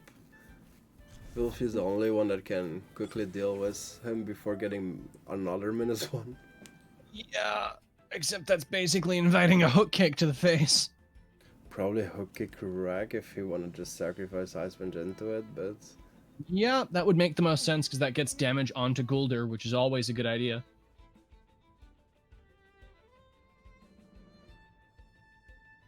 But he could really well switch into Machuk and just like don't care. Yeah, no, Mashuk can easily take this, not take any damage from the tank, take barely anything from the plague, and we know that Bennett doesn't run handcuffs, so it's not like it's locking Plaid in place either. And Well, it's a dim never mod. mind. Yep. Okay. That also works. That's how I mentioned so quick. Yep. No, definitely a speedy boy. And okay, that's the most damage I've seen come down on that Volphy all game. That's still nearly nothing for a Wolfie. Like, a lot of Wolfies are called to survive it at 1 HP, you know, and he's like 43.3, let's go. Okay, your information on bulky Volphy is giving me some perspective here. That's a cool thing to see. Well, in the meantime, Volphy's other worst nightmare is entering the field, and this is kind of an abysmal board state for Bennett. Like, I mean, what do you do with this? I think- Nothing Bennett has likes this. I still think Gallus needs to go away, because he could really well just dust Vortex, and Gallus would not like it. I mean, sure, but your boy Calibus is just waiting in the back for that. Yeah, that's what I mean, but then his Bamboozled Wolfie at the moment could just read that and Lifeful Sap and then to go away again. That's fair. He really needed a buff on Wolfie. Just a +1/+1 on Wolfie would have felt so good. You're very right. The absence of Kinu buffs this game, like, this is why I was saying, like, that Kinu kill was massive on Platt's side. And that's like 2 games in a row. Sniping's a good job, mate. So the Calibus that we both expected comes out. So let's see whether that's respected on Bennett's side. We see the Grumper come in. And, right, so this is going to be an uppercut in the Grumper's face. Reasonable damage, but not excessive. Bennett's not running your Grumper, is he? So, I don't think so. Seeing the damage he took from uppercut, actually, definitely not. Okay, fair. In fairness, all I know about your Grumper is its HP and special defense, rather than whether it's got any defensive investment. Oh, it has. Mine is a hybrid in defense, special defense. Yeah, There's fair, a little more special defense to like survive some things. Good times. Oh man, Sorty Rum in the chat giving us some quick spicy reverse calcs. Identifying it as indeed a full, near full special attack Grumper, which is fair. We have seen that so far. Of course, from that it couldn't be yours. That's true.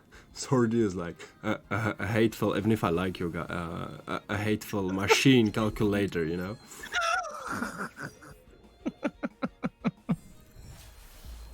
Oh, bless. No, the man is definitely, like, truly amazing in how he can reverse engineer things. So with that, we are going to see more pressure come out on the Volphy. I'm kind of surprised seeing the Koish come in, but once again, without the threat of handcuffs, like, yeah, no, things can just swan in on Platt's side. That's totally as much as I'm liking the double screen on Volphy, this is reminding me that handcuffs is, you know, a valuable tool on Volphy for a reason. I suppose I just get spoiled by how much it locks the board up. I'm sorry, but I agree with the viewers. You're trying to scout me, huh? Hey, you didn't fall for it, so that's fair. But anyways, going back to the match, that Stonewall feels really amazing for Wolfie. So yeah, the cool thing about this is, as people are saying, you know, there's nothing stopping Volphy from just bouncing here and getting all its health back, which is the upside of Lifeful Sap Volphy for sure. And GG Trot, thank you for participating. Did a good job, man. Man, Trot climbed all the way through loser's bracket, the absolute mad lad.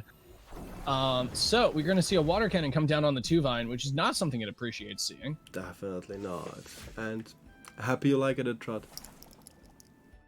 And, okay, one thing I can say here is the fact that this is Punching Bag Guldur is repaying itself in spades. This is probably the other reason why Bennett keeps first picking this dude into Platt's team.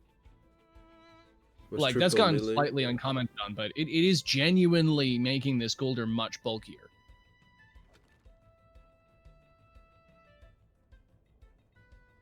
But still, you see a full green against like a triple orange and Grumper like close to it.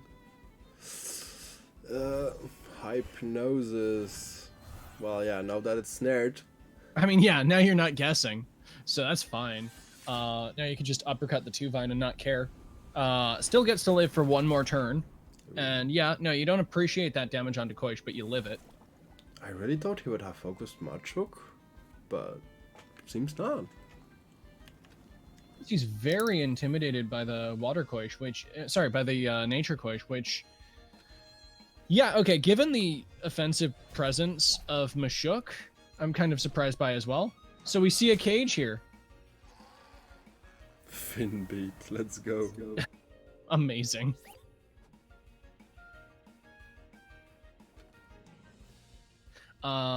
Yeah, no, that's just good times. This also means that anything that comes into that slot is basically dead. Wolfie can probably survive it, +2/+1. Actually, maybe only. Maybe. Like, it's still staring an uppercut. Yeah,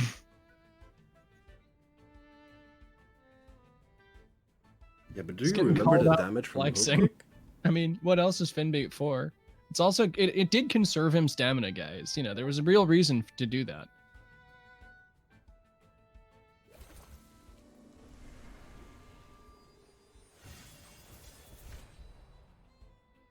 Look at that non-damage. Pew. Yeah, okay, that Pew. astonished me.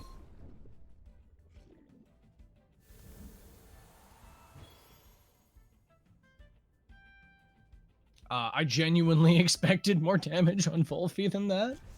I guess this is where you start H-slapping and P-jabbing, right? Yeah, you need to. This gives me really ideas for something new.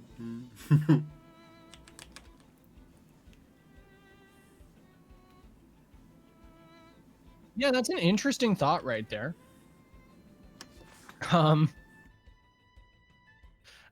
Dear. Too many P leaks here. Not gonna give any leaks. I totally respect that. Look, we all have our own theory crafting things. It's one thing when I talk about my fun little jank. It's another thing when you're coming up with your next little bit of iteration. I respect that. But I'm just joking. Love you guys. Hey, Another no, strangle. Hold on. What did Guldur just not succeed in doing? Metabolize? Is that a metabolize? Yeah, that should I be. mean, that was a big brain read. Because Metabolize would be so amazing with the nature synergy, giving like 35% heal back. Yeah, and like, okay, while yes, the H-slap just feels so much more valuable into this. So we see a Bamboozle come down.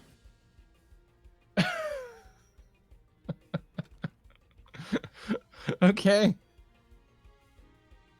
I mean, once Wolfie is dead, the game is dead for Bennett, so... Yeah, I mean, okay, we got to see a double rest there for a bit.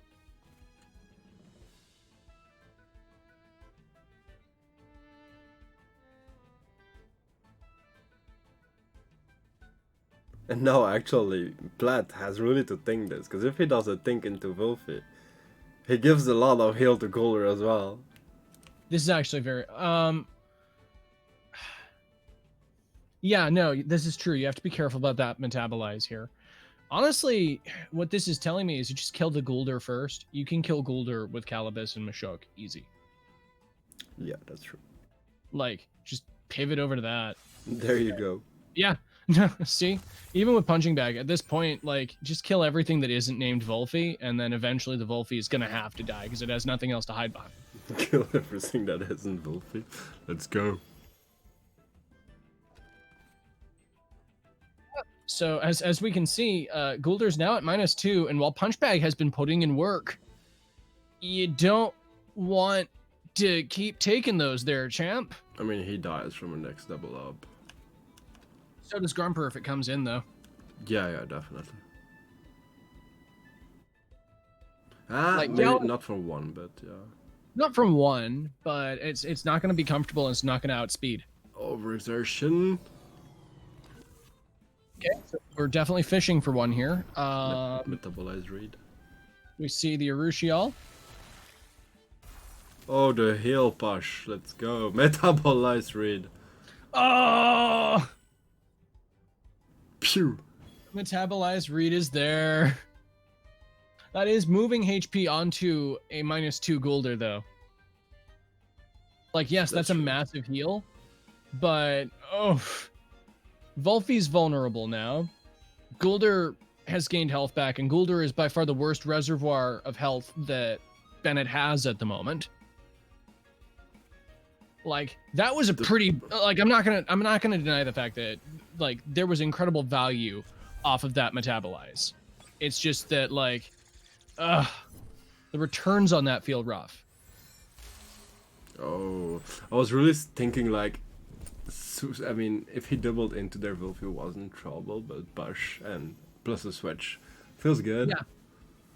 It feels better doubling into Volfi this turn because a Dust Vortex doesn't kill Gallus from here. We've seen that this Gallus is a monster, and we've also, from everything we understand of Bennett's Volfi, it's not the most specially invested. Yeah, definitely not. And like you say, he just has no switch because now he just, like you said, double Wolfie, even if Grumper comes. Yep, pretty much. And as I said before, the problem that I have with the metabolized play, as amazing as it was, is Gulder's already -2. Yeah, and he's not pressuring at all at the same time, so... woof. Down to 2, still alive. Mirroring gonna kill the rats. KO! That's beautiful. How often do we get to see a mirroring KO?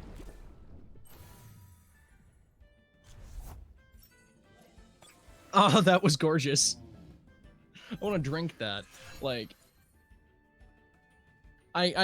this is partially because I never expected to see an environment in which I would actually see mirroring Gallus, and we've come to this. So this is spectacular. In the meantime, though, honestly, like, Mashuk Gallus just carry from here. Oh god, it was a tournament where I faced a Gag Bomb with a mirroring Gallus level 1.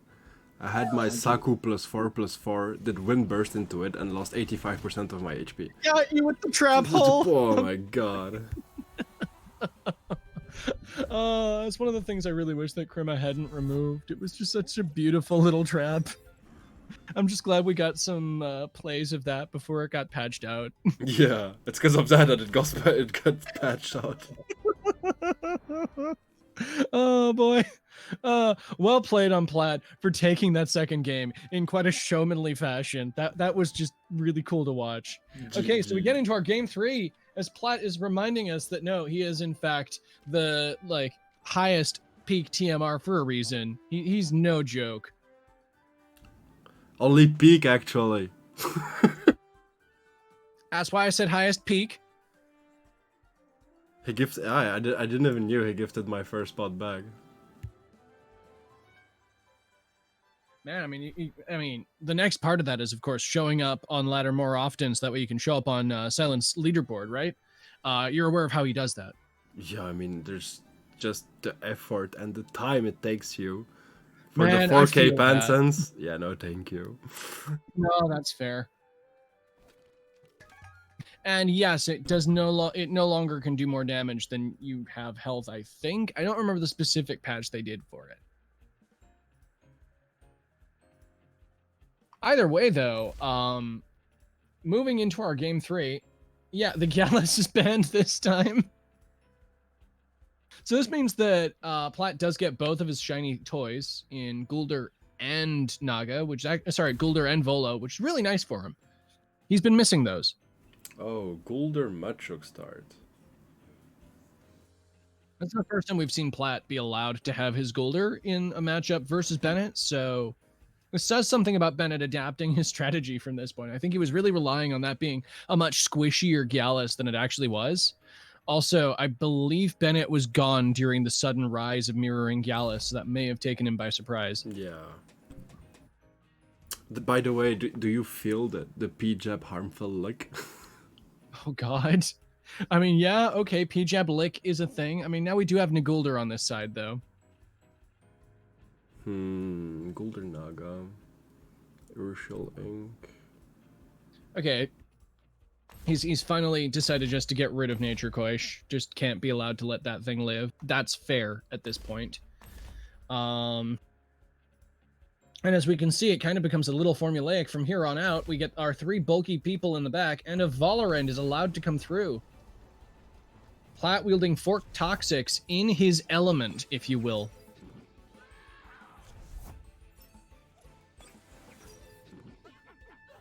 Oh no, and Bennett has the speed tie.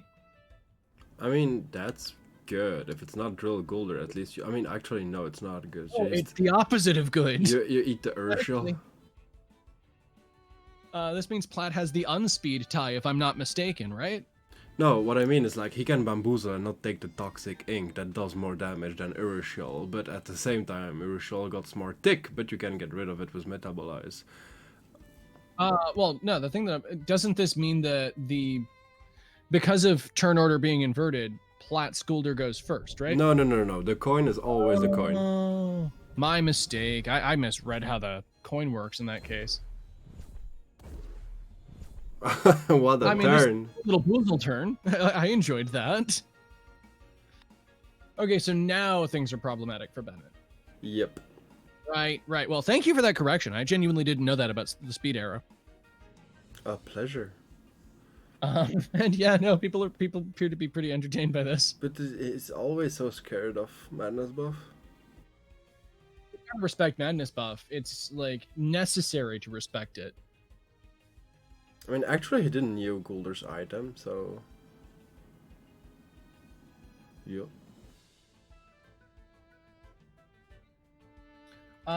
This is true. I guess we've revealed that this is not, in fact, Drill Gulder.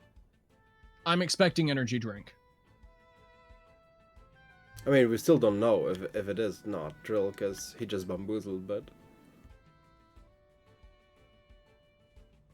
This is true. Actually, yeah, both of them bamboozled. What am I talking about? Okay, the Toxic Ink goes down on the Nagais. Bennett once again playing fast and loose with his own Nagais. Beta Burst goes down on the Mashuk, which eats it, and this feels like a better trade for Platt so far. Like, sure, the Mashuk, as we've seen before, it's a terror in the night. And it's definitely the bane of Bennett's team in a lot of ways. But in this current draft, it's honestly not as good as it has been in the past ones. While it's still really good against Wilfy and Grumper, that's why I actually wonder why Platt didn't switch into Kala. See, the challenge that I have here is that Platt has an abundance of tools against both Volfy and Grumper. Okay, less so Grumper than Volfy. Like, he has Size Munch for Grumper. But Wilfy at the same time can take care of Size Munch and not that easily of Machuk. Mm-hmm. So yeah, definitely I agree with you. It's a better trade for Bennett there, in my opinion. I was actually saying that, like, this is better for Platt at this moment in time, ensuring that he, like, stops this right now. But, I will agree that taking this much damage on Mashuk is a serious problem for Platt. I'm just saying that it's not necessary for his success. Is it Drill? Okay, we don't know.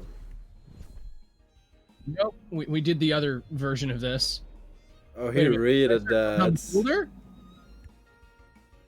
Yeah, okay. But now he needs to switch. Oh man. Do we see again the Kino suicide? Bennett's playing a dangerous game here.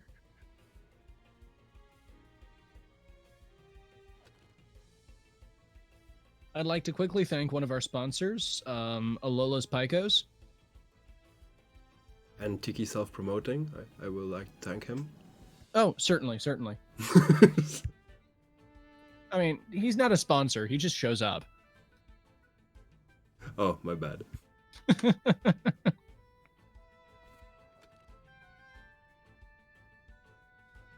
Yeah, I mean, no, guys, Cage doesn't work like this under Deceit Aura, just in case. yeah, no, Cage goes last, which is its own kind of fun thing here, but... Okay, so we are seeing him try to buff his Nagais in the face of this. I'm perplexed by this course of... Okay, no, it's a buff swap. That's more fair. Yeah, this is what I thought more, but didn't I still expect the Kino, but actually makes sense for next turn. Yeah. Okay, so he doubled into that slot, expecting a swap and covering it. The Kinu, honestly, is still kind of in trouble. Like, it can't stay here. Oh, it definitely can stay there, because it should kill... actually, no. Okay, the best thing going for Bennett at the moment is that he's guaranteed damage on something in the Mashok slot, because the double in of Thunderstrike Beta Burst does take, like, it chunks something.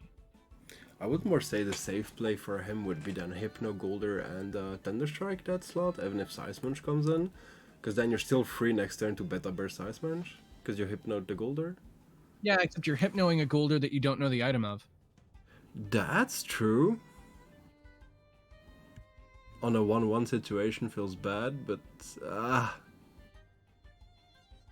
Like, I still believe, like, I don't know what Platt's running on his Goulder, but Energy Drink Goulder is an incredibly strong choice for very obvious reasons, namely these scenarios right here where Kino is faster than you and you want to Hypno it. Also, all those Koish running around with Hypno.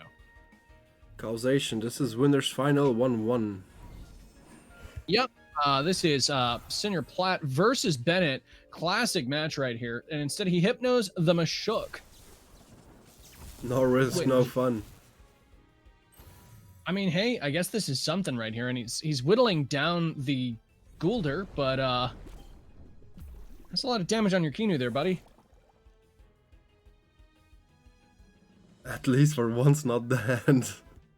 Yeah, I know. It gets to live more than... Okay, so far, Kinu's lifespan has not exceeded 2 turns. We are at the 2nd turn.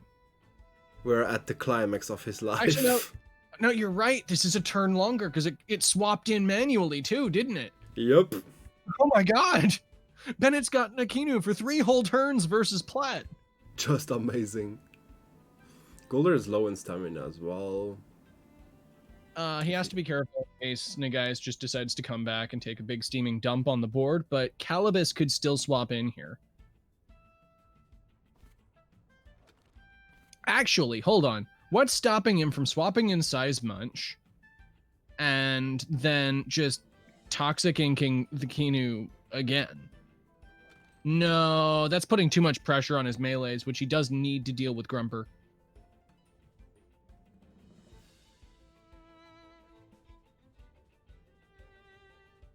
I'm really thinking a Stonewall into Wolfie would be good, but yep. Yeah, no, a Stonewall into Wolfie would feel very strong there. And it does appear that that is what Bennett's going for.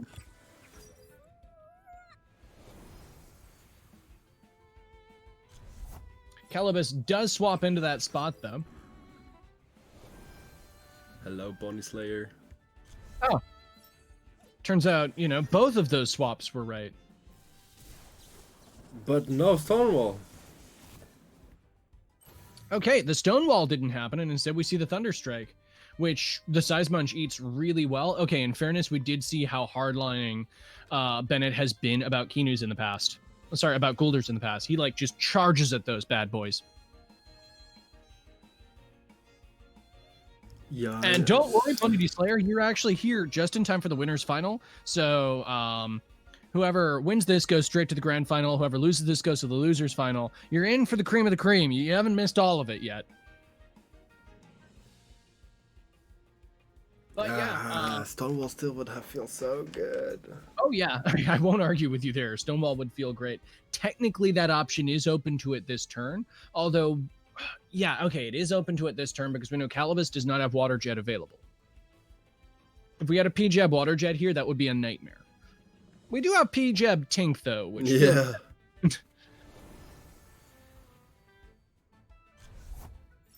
Oh, I thought was he sacrificing Kino this time?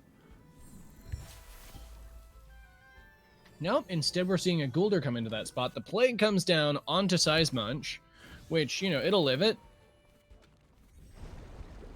And I'm actually interested in seeing how much damage this does on the Volphy. Oh my god. Lesser than I expected, but well. Yeah. If only he had stolen. One upside here is that now the Volphy has lost its oh no, sorry, the Grumper lost its chamomile again. That's what got snared. My mistake. I was like, at least Volphy doesn't have double screen. I'm like, nope, that's still stuck on that Volphy. Yeah, but now, I mean, he can't even heal. He needs to plague the monkey. But if the monkey, I mean, if he reads that and just switch and he inks again, I mean, then there's no more time to, like, just heal. And welcome back at a hand, congrats for your winning spot. He's cemented it now. So the Dim Mak comes down, which is certainly nightmarish. The bush does get rid of that last poison tick, but this Volphy's in a tight spot. And once again, it's everybody's favorite move into Guldur that this Calibus does. And the Seismunch lives one additional turn. Now, the downside here is that now that this Seismunch is basically dead, yes, Platt has to actually respect Grumper now.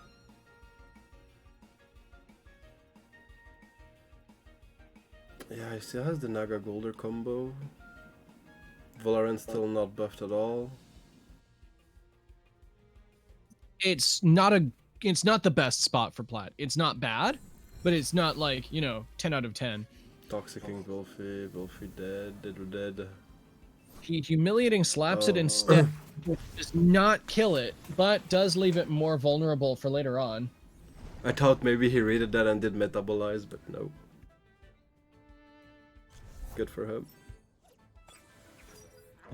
A little bit of chip is always nice. It looks like that was more just to double in on the Seismunch, just in case there was a swap.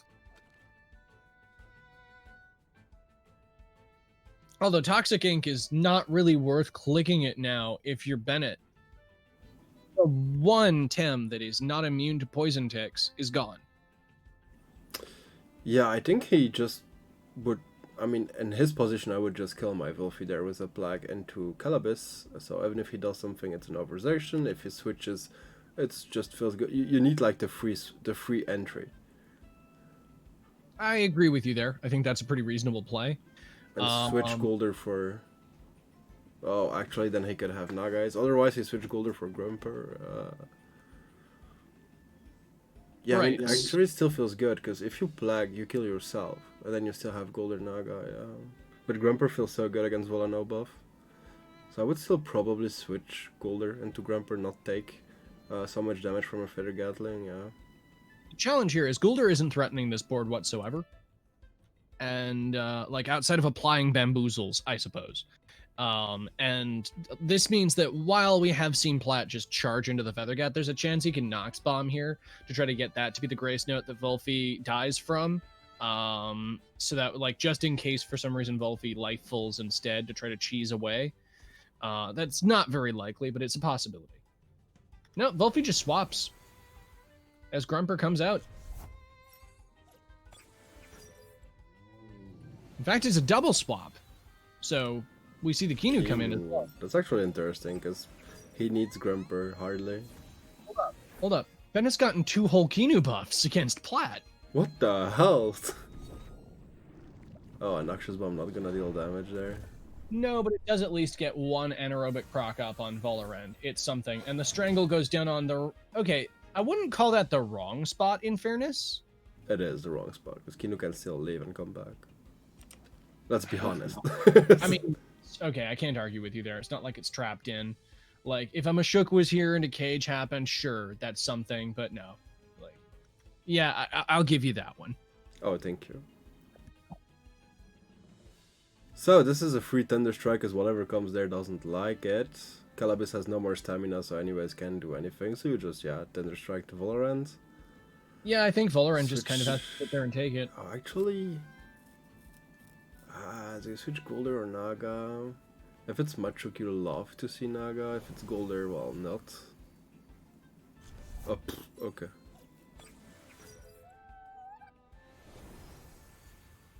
Okay, so we see the Mashuk re-enter the field, which makes sense when you're trying to deal with Grumper. Nice read. Yep, once again, Team Elusive on Volfi just being incredibly frustrating. But now that we're at +2, the Valorant is not immediately liquefied by Grumper. And Sans Chamomile, Grumper is only so threatening. Yeah, I agree on that. Can still now do a plague before getting killed. You need to kill that Matruk. How do you... Okay, so what? Are you, like, electric storming here? Because that still feels a bit rough. Volfi staying in is a death sentence, but Volfi doesn't have any room to live, so I think you sack it here, right? To be honest, yeah, I would sack the Wolfie here, just do a plague and switch the Grumper into Naga and then have the option to Naga Golder. Yeah, that would be a lot stronger for Bennett here. I don't see him Noxious bombing Grumper. Actually, Urushol could be incoming, and that's way more annoying. Yeah. So maybe okay. Golder on that spot, and Yeah, no, that's something. I mean, it's not strong liver, but it at least doesn't take all that juicy Urushiol damage. yeah, I'm glad seeing that too. The possibility. Golder. Okay. Yeah, Gulder doesn't mind the plague at least. Oh, and we do see the Urushiol on there, meaning that this Grumper, barring its own inductor, is functionally dead. But Golder is actually dead nearly. This is true. Problem is, Gulder is only one of the slow things here that threatens stuff. No, not discounting the fact that this is still very big for Bennett, but he's been hard targeting that Gulder for like the vast majority of the game. Calibus is still mostly free. As is Valorant, 52%, it's feeling pretty comfortable. And with Grumper steadily dying, like, it's also not got much stamina. It's not looking pretty good. Also, thank you for the subscription. Yeah, we're gonna say that too. Thank you, Jax, for the sub, man. I appreciate the support. Thank you, thank you. The Urshel on Grumper still felt really bad because he needed that Grumper. That's why switching to Golder would have been good. Was greedy to want to do another Thunder Strike, I think, there. Yeah, I'm inclined to agree with that. At the same time, like, quasi self-fulfilling here, that Thunderstrike did keep the Grumper technically alive, if you can call such a low percentage life. Was such a low speed. Yeah, this is also true. Like, with the Nagais coming back on, it's something, but like,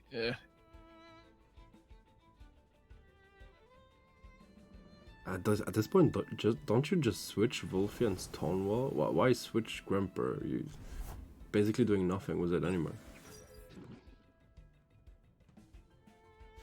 So if we're trying to examine what he's like, it looks like he's just trying to soak damage while getting Wolfie to do more things, and finally kill this perilous Gulder with his Wolfie. Did he miscalc that and wanted Wolfie to die to bring Naga? Oh my god, he might have. So this means that Valorant basically just starts getting some free damage, right? I mean, yeah, especially because Wolfie can't do anything this turn. Ouch. That's a big rip. You need to sacrifice. Oh, what did you bring there?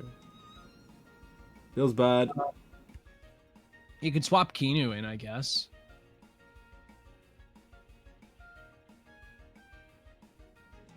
I mean, Gulder's just kind of happy to be here. I feel like Gulder, outside of its use with Nagais, is kind of a non-entity on this board. It's got the lick, that's about it. So, Grumper's on the field again. I'm assuming this is because Bennett believes that this will be ignored for damage for Gulder because it didn't give him a swap. Even better. Okay, it eats the Urushiol. That's something. And the metabolize. Okay, this is a better metabolize. This is definitely a good one, but uppercut still kills.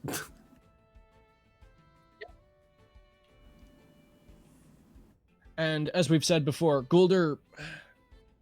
The challenge that I have with Guldur on these fields where we're seeing metabolize happen is, well, how valuable is that HP on Guldur?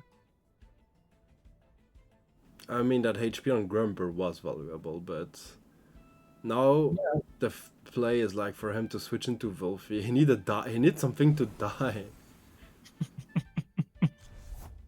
Once again, these like semi-passive games where you're getting everything down to a like shred of their HP, so you can just knock them over like dominoes. It's a frustrating thing. Platt stopping Bennett from gaining the momentum he wants, as he's just setting up an arrow instead. I mean, uppercut, yeah. Just this Noxious Bomb in case Nagais comes, and there you go. Yeah, okay, that's fair. That does actually, you know, guard against that. So at this point, we have a +3 Valorend that I'm pretty sure can just clear the rest of this board, right? Not sure he kills Naga there because of the +1, but yeah. I mean, we expect Mashuk to swap for Calibus here, so that way Calibus Actually, no, Mashuk can just die, can't it? Matruk dies from a beta burst, yeah. Yeah. Oh, yeah, no, that's I don't think Plot wants it to live because he wants Calibus at full health.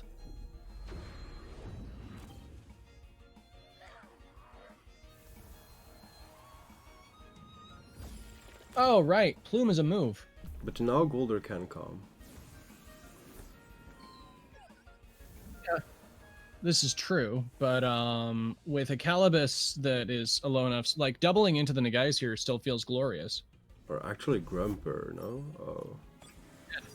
Grumper would have been good to really force into Voila.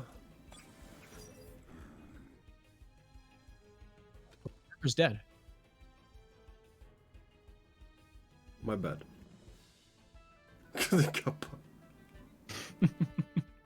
I mean, I appreciate the thought, but yeah. This is harsh. Does he has Lullaby? No. Actually, that's the point. The Lullaby could be something meaningful here, but nah, this Nagais is done for. Yeah, GG. This was a tight and tense game. Once again, just coming down to Platt, just keeping the board state as frustrating as possible for Bennett, not allowing him any free swaps from a KO, so that as we said earlier, you know, set him up and knock him down like dominoes later. Well played both of you. As Platt is our winner's finalist, meaning that Bennett is one of our contestants for our losers final.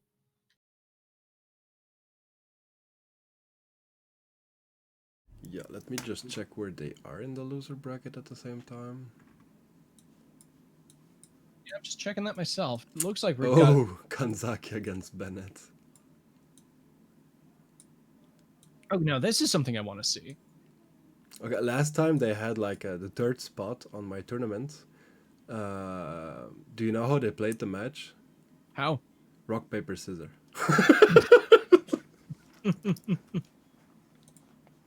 Yeah, it makes sense. So, are we going to see a real best of 3 or another rock, paper, scissors? Oh, I suppose we will see a best. This time a real best of 3. There's some money on the line. I mean, this is true. I mean, well, you know, $50 doesn't grow on trees. It'll be cool seeing who winds up coming on top. I mean, once again, both X Divines, both oh god, Gen 10 memeing in the corner over there. I can definitely do some. I mean, yeah, no, we both got cameras. We can just like set that out. And yes, the mirroring kill was glorious inside that. So let's get in.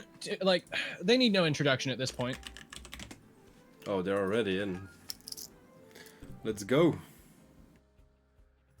Yeah. I have to admit, coming into this blind, I favor Kanzaki. My reasoning behind this is that Kanzaki's team honestly feels like it plays fairly well into Bennett's, despite the fact that it's not necessarily too happy with Toxics. The aggression combined with the fact that you've got like some of the more frustrating combinations of offensive pressure in the game is something that Bennett's going to be hard pressed to stay on top of. Yeah. Especially if Kanzaki bans the Volfi. I was checking, they are both on the same Discord. Having some fun. Yeah, no, I don't doubt that. The other fun thing about this is they're both exotic French. They're both in the same club. They both hang in the same places, from the same circles. Like, this is gonna be a comfortable match for both of them. By the way, the mirroring killed the no joke.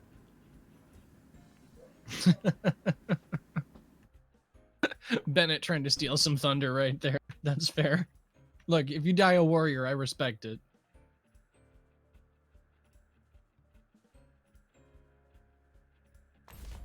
You see a Golder and Wolfie ban.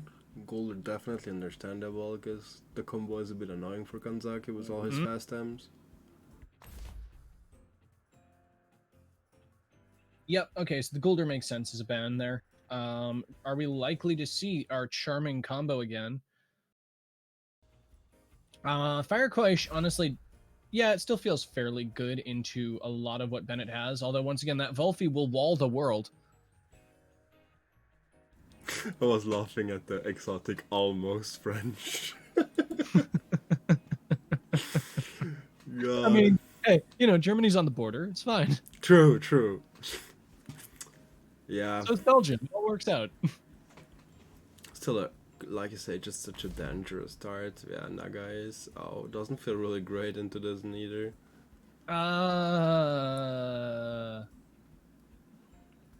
The other challenge here is that Kanzaki plays a bulky Serneve, so if he's relying on the Serneve dying, this is definitely a problem.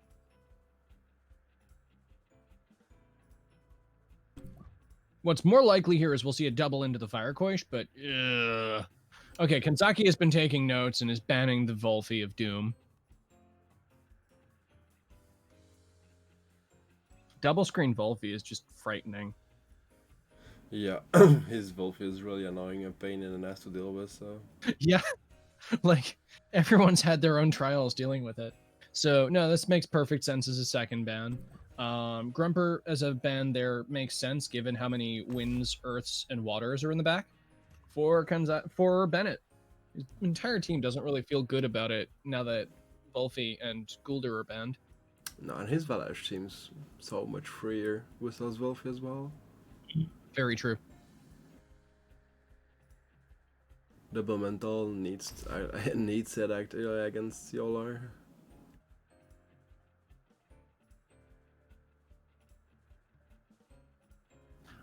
Thank you, Alola. Have a good night, man, and see you next time. Good rest and GG for today. Yeah, great games. Thank you for playing. So, yeah, we've got Yukama, Grumper, and Kinu out from Bennett. We've got 2 nasty neutrals, and what I'm assuming is probably... Oh, no, it is the Valorant. Oh, didn't expect that one either. I mean, in fairness, like... Okay, maybe you don't pick Barnshee into Grumper, but it just still felt very strong into a lot of the rest of Bennett's lineup. Black go!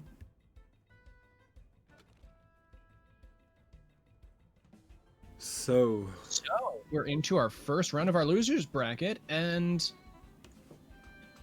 honestly, I stand by my initial statement. I favor Kanzaki so far.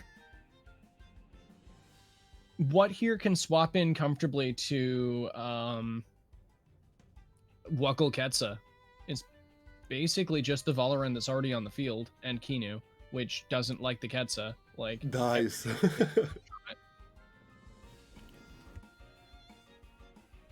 I mean, could be... he has a habit sacrificing Kinu on one turn, so... I mean, you're not wrong. We could see that again. And Valorant's actually a viable target for that as well, now that you mention it. Like, getting that extra little +1 on there alongside the other buffs that we see, I mean, that's something. It's just that feels wasteful when you could instead... What else is... Okay, Nagai's is essential here because it's taking out Yowler and it's good into Valish. My other big problem is like Cernif being Callosity. How do you deal with it with Ice Red Team except Valorant? And Naga is actually still hits hard even if you get hard hit as well. That's the problem. Like, I agree with you completely. Bennett, this is BO3 Bennett. Yeah, once again, this is a best of 3 because it is the loser's final.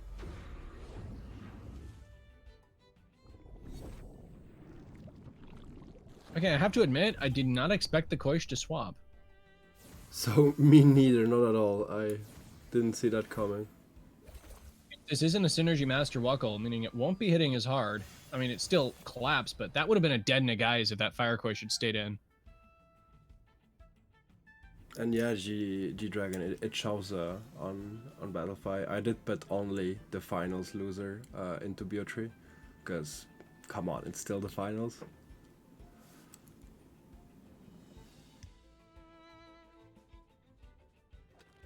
And with that, well, Nagai's being given a lease on life is certainly a luxurious thing here, because this does mean that now Kinu no, Kinu still can't come in. Valorant's here. What am I talking about? This trade is still really good, I think, for Bennett. Like I said, Cernif was the huge problem. Yeah, this is actually very true.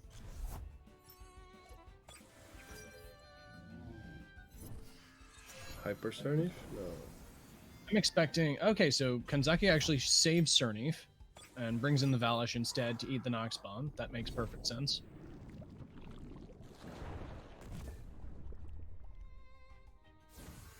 Oh yeah, only down to 85. That's pretty comfortable. Now granted, these anaerobic procs are frustrating, but once again, the terror that is a minus attack onto Valorant has happened. On anaerobic Valorant, it definitely hurts a lot. It turns it back down to sort of Gulder levels of genuine offense. And with no toxic ticks. Yeah, that's the problem. So Bennett's certainly at a disadvantage there with that, because that is also one of his better pressuring tools against things like Fire Koish. He's got Yukama for it too, but... Oh, did you see that? Lucas is right. I did exactly 5.9 on each of those. That's interesting. What a delightful little coincidence. Yep, Pog. Okay, so Vola swaps for Yowler. This is... are we seeing a Madness buff turn here? I don't think you're able to do that with Grumper on the board. No, we just see a Crystal Spikes instead. Yeah, because Feather Gatling and was -1 plus mature still should hurt. Oh, never mind. Oh, yeah. Really? Oh, no. Okay, Bennett has been doing this thing where he just hard focuses Valorant early with Grumper, which has served him well. But ignoring a Village that could have Madness buffed, I mean... Ballsy.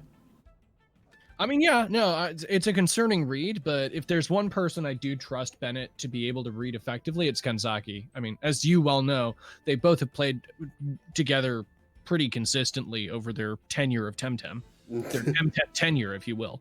Yeah, I mean, since Divine we're all together, so yeah, been a long time. But no, I definitely can agree that that's a risky biscuit right there. But getting some early damage on Yowler is also kind of important, so I can't necessarily say it was a bad decide. I mean, it isn't, because Village didn't Madness buff. Honestly. Reading the Oshidashi. So Kinu at least can exist. This does mean that if there's a Spikes there, that's sad.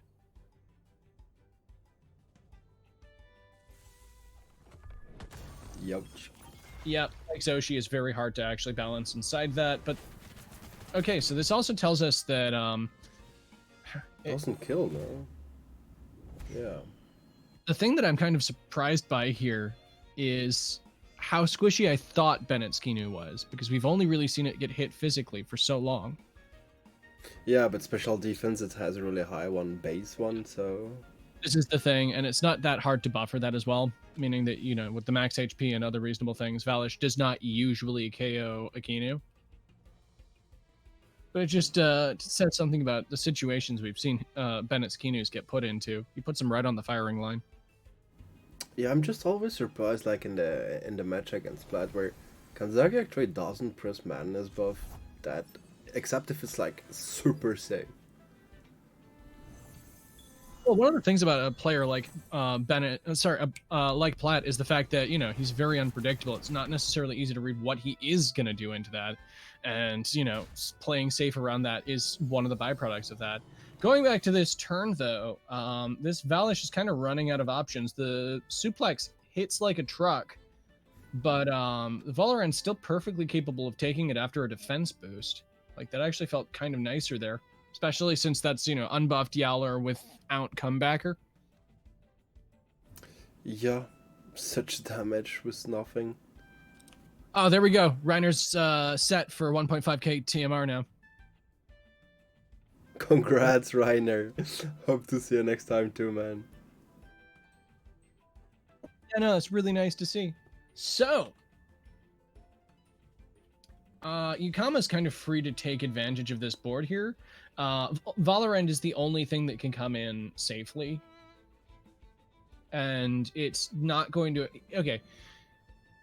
Feathergat is at -1, and this Valorant is exhausted, but that's still a reasonable counter pressure alongside, like, a water cannon here.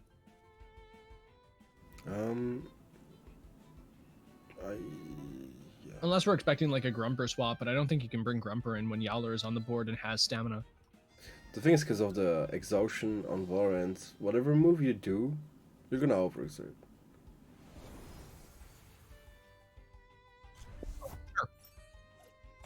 Okay, so Vola comes in on the Yowler slot. Not what I expected here, because I generally just figured that the Valish was in danger. And oof, Rock Shield Yukama takes it like a champ, and the Water Cannon goes on to Valorant instead. Kanzaki and Bennett reading each other all too well. Well, still wasn't Kanzaki's favorite, that one. If he had done it like on the other one, just to come on Valish and Vola would have been better. Oh, for sure. This is why I'm saying, once again, like, Kanzaki and Bennett, it's clear that they're both, like, from these constant, like, good reads on each other, it's clear that they are both comfortable with each other's styles of play. They're familiar with each other's thought patterns and are going to be like, okay, right, we're going to expect these swaps and these plays. Yeah, you're right. I think it's a perfect time for Grumper to come back. You kill Valish slot with Ukama, because whatever comes there takes damage, and you switch your Vola for Grumper. I mean, maybe this is just me, but I honestly think that hard resting on Vola here feels better, because at this point, Bennett's got so many things that are at such low percentages of HP, whereas Kanzaki, once again, has isolated a Tem that he sees as key to his success and kept it alive and at full health. Yeah, but what can he do as damage against Grumper? Like, Feather does nothing, Noxious Bomb does nothing, Valish will probably not attack as Aqua Whirlwind goes quicker. Maybe not then a Dust, my bad. But then he dies himself from overexertion. I mean, this is true. I'm just expecting the Valish to not be there, I guess. Okay, you was right. The Grumper does come out. Which, once again, makes sense. I mean, it's not like you're also an ex-divine, you know, German-speaking member of the community or anything like that. You wouldn't know anything about this. Not at all. Oh, 0.9. Oh, doesn't quite take it out. But this is aerobic, it will be quicker than whatever that is not Aqua Whirlwind. This is true. At the same time, does Vola really want to stay into into Grumper. Aerobic. I don't know. Very bad, but this could be a. Surly. If we see Firequash land on the other side, actually no, you're right. Cerny feels better here. Cerny and then swap into Firequash, kills the Grumper. Yeah. And nothing really likes coming in on that.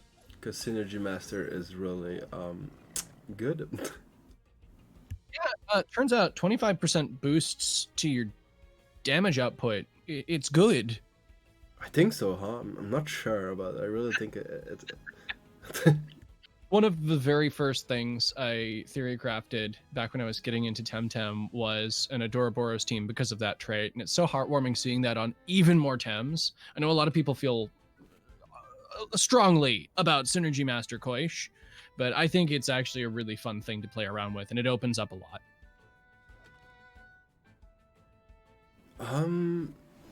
Yeah, if they nerf Electro Punch, agreed.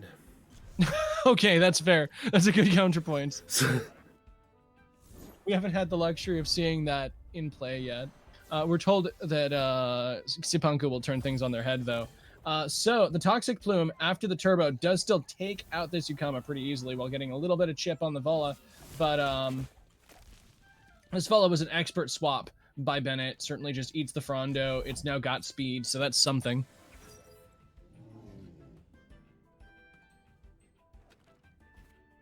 And yeah, once again, I think Firequash. This is such a good. Oh, sorry. Sorry, no, you go ahead. This is such a good spot for Bennett because now he can just Hyper Cerny, dies anyways, and Thunderstrike the Vola spot, and whatever comes there doesn't like it. Coach is one shot, Yolar doesn't like it, and Valorant is definitely not liking it neither. Normally, I would be like, I'm not sure about that, but you know, 2 speed. I can't argue with that. Doesn't matter how fast your Cerny is. No way, yeah. With that in mind, you can't really afford a... No, he just swaps in Valor. Yowler, sorry. He's gonna try to kill... I mean, Kanzaki's gonna try to kill Valorant. Because Brute should... Oh no, too much defense buffs. Yep, no, that +1's really coming in clutch there. The Thunderstrike is going to be very painful. Pew pew. Right, this is actually just... He can even like die to a Toxic Plume now. I mean, if Cernif's come back, it's easy Toxic Plume.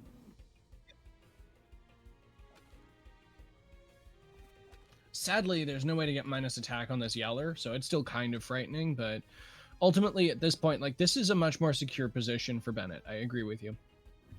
Yeah, if you wanna be sure for the Yolar, he just doubles in and kills it before he moves. I mean, you got a Nagai's and a Kinu in the back. He can't take out both of them. He could just let this field die dealing with the Cernif and the Koish, and then still be fine dealing with Yowler in the end.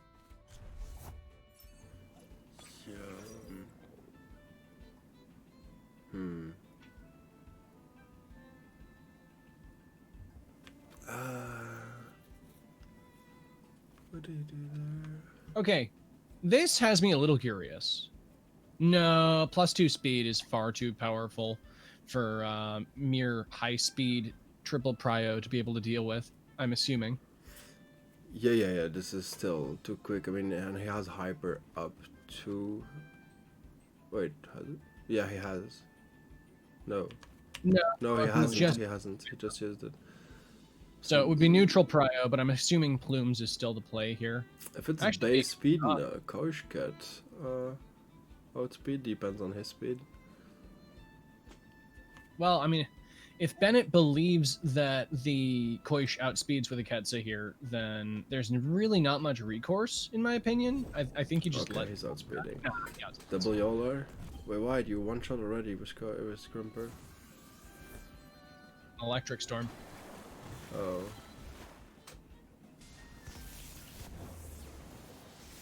Yep, that's precisely what he goes for. Okay. And if he doesn't kill Volite, still has a Hyper. Yep. Yep. Which he doesn't kill Vola. Yeah, okay. Despite my predictions, Bennett has once again proven that, you know, it's very dangerous to write him off.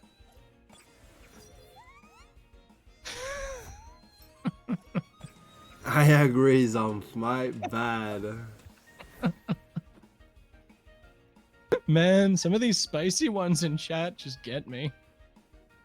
Okay, so Cerny's still kind of a hot topic here. I mean, the HKS is still going to take it out is the problem.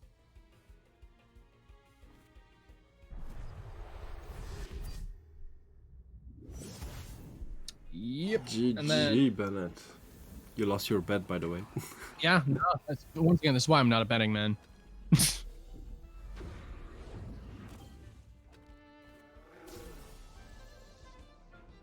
All too often, things I try to predict get turned on their head, but I'm very impressed by Bennett once again being able to walk back into the meta after so long and just continue to assert themselves as a very high tier player.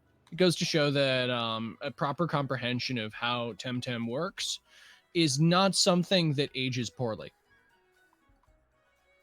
Yeah, no, but it was still a really close game, so GG to both players. Oh yeah, I mean, look, I'm not saying that as if I'm writing off Kanzaki here. Kanzaki's still I know. We all know that. With that in mind, let's go into our game 2 and see whether Kanzaki can show us precisely how much of a terror he is and bring us to a game 3 perhaps.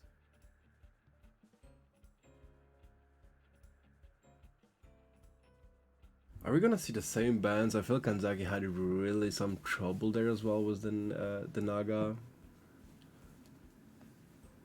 I mean, it was the combo actually, Naga Gulder. Yeah, that's reasonable. But no, Vola. Okay. This time it's a Vola ban. Okay, so the Vola means he can pressure more on special attack.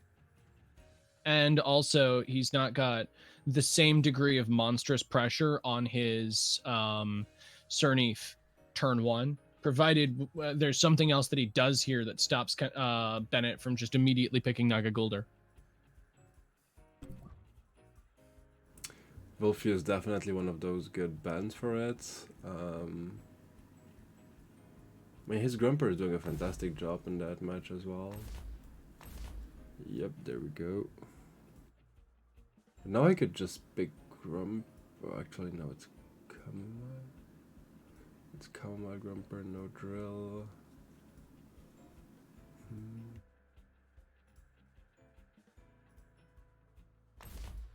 We know Bennett is like, yeah, we know Bennett is Tukma Mask, so he can't Madness buff. Water Cutting Lily would just pew. Oh, yeah, no. The combination of those two hits, like even past the Boozle, yeah, no, you can't let a Water Cutting Lily into that. Especially when we still also do have the potential later on of Synergy Master on this field at some point in time. That threat ever hangeth. Once again, we see the demon rat has been banned. Doesn't like it. And yeah, Optimus Clinch is definitely an option, but then Water Cutting Lily is still way too fast anyways. I mean, would be really good with Grumper, because then you just one-shot it behind it. That's very true. Boozle still underspeeds Clinch, right? Yeah. I was gonna say it has to be a special type of slow to deal with one-speed Gulder. So outside of that, most of these bans are pretty straightforward. As we said, like Volfi's on both sides, Vola's on both sides, very gentlemanly bans. And in the meantime, we've got what ultimately aren't too dissimilar in terms of drafts.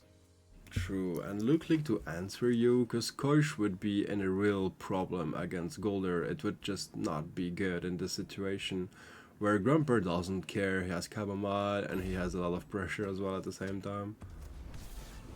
Yeah, I wouldn't want to just eat a Tink on my Fire Koish for no good reason, when it's part of a combo that doesn't work there.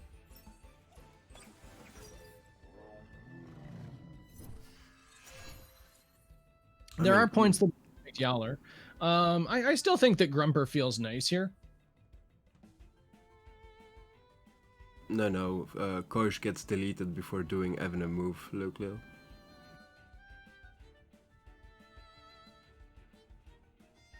So moving into our second game right now. So we're expecting, of course, the combo.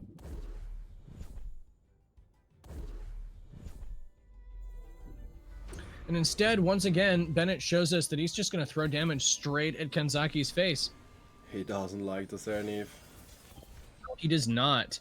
And we've seen before that Nagai's lives just this particular Zernith.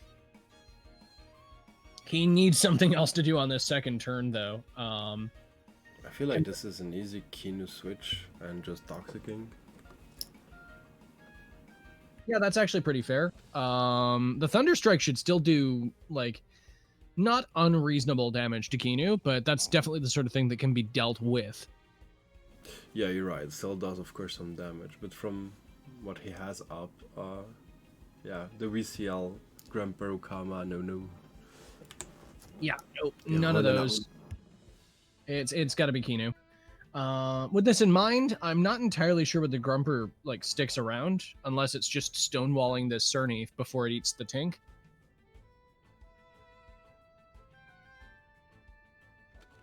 Unless we're seeing like a swap into Valish or something like that for a Stonewall, that could be interesting. Oh, that could be an option, yeah.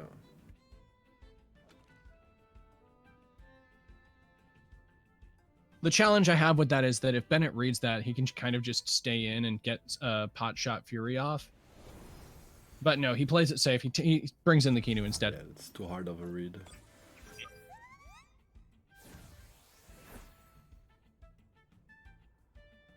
And the Zernith stays, eating a Tink.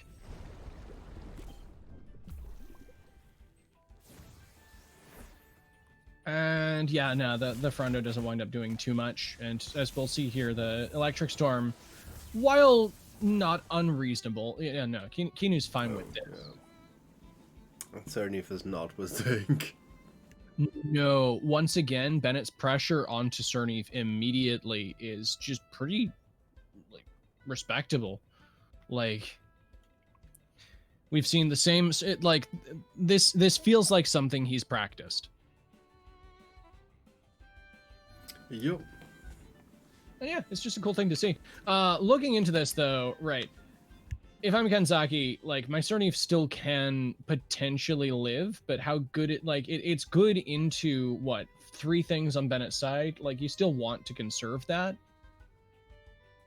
I agree, but, like, conserving it seems harsh. Especially if you read, like, now the Revitalize, you just ink and Beta Burst and it doesn't survive. Probably. Yeah, I was trying to see whether a bush would do something here, because at least then you're getting the special defense buff as well, but then you're still eating a Toxic Ink. Yeah, again, and... Which is why I think what you want to do is just, like, keep it in the back until you can get the position where you can bush and then reave it later, but that's such a chore, and that's so far away. But still, I agree with you, it's a good choice, because you can then still have a Water Cutting Lily out, or even a Front Whip if it's under Nagai's. I just don't feel comfortable with Kanzaki just stacking it here, even though it's like near death. Because Grumper is already there, I really don't know. I mean, nothing he can bring really likes to double up. I mean, while nothing likes it, Valish is okay. Valish eats it very comfortably, and once again, is a really good candidate for Stonewalls. Yeah, that's true. Yowler likes it as well, but you don't want to bring Yowler into a Kinu. Nope, we see a Barnshee instead. Oh, of course, it's a neutrality Barnshee. I tried Thunder. Yeah, if you had Thunder, I don't even know. Nah, I figured the Stonewall makes a lot of sense there, and Barnshee is a very respectable secondary buff target. I kind of forgot that Kanzaki runs a neutrality Barnshee and that it's a really good swap into Tinks. There's still a Grumper? Yeah, no, there is still a Grumper. But otherwise, yeah, definitely. There's also still a Zernith is the thing. If Kanzaki is allowed to get both the Barnshee and the Zernith on the board at the same time, then that does actually work out very well for him. Especially since he outspeeds Bennett's entire team, from my understanding. Like, I might be a bit wrong on that. I'm not entirely sure of their tierings, but Oh. like... I agree with you. Except Naga. Oh, yeah, well, yeah. Speaking of which, it's your boy Grumper. The tornado comes down on Golder, and this is likely to do... I honestly expected it to do more than that. I forgot that the Golder got a Kinu buff. It's alright, Grumper helped. See, now it's at a reasonable percentage. He expected to switch there. Okay, What can come? Oh, there's actually nothing that can really comes and takes it like happily. Yowler is the best possible thing here. Yeah, but even then, the double up will take like something like half of his HP. Oh no, of course, Toxic. I keep forgetting precisely how much damage Toxic Ink outputs. That's just frustrating.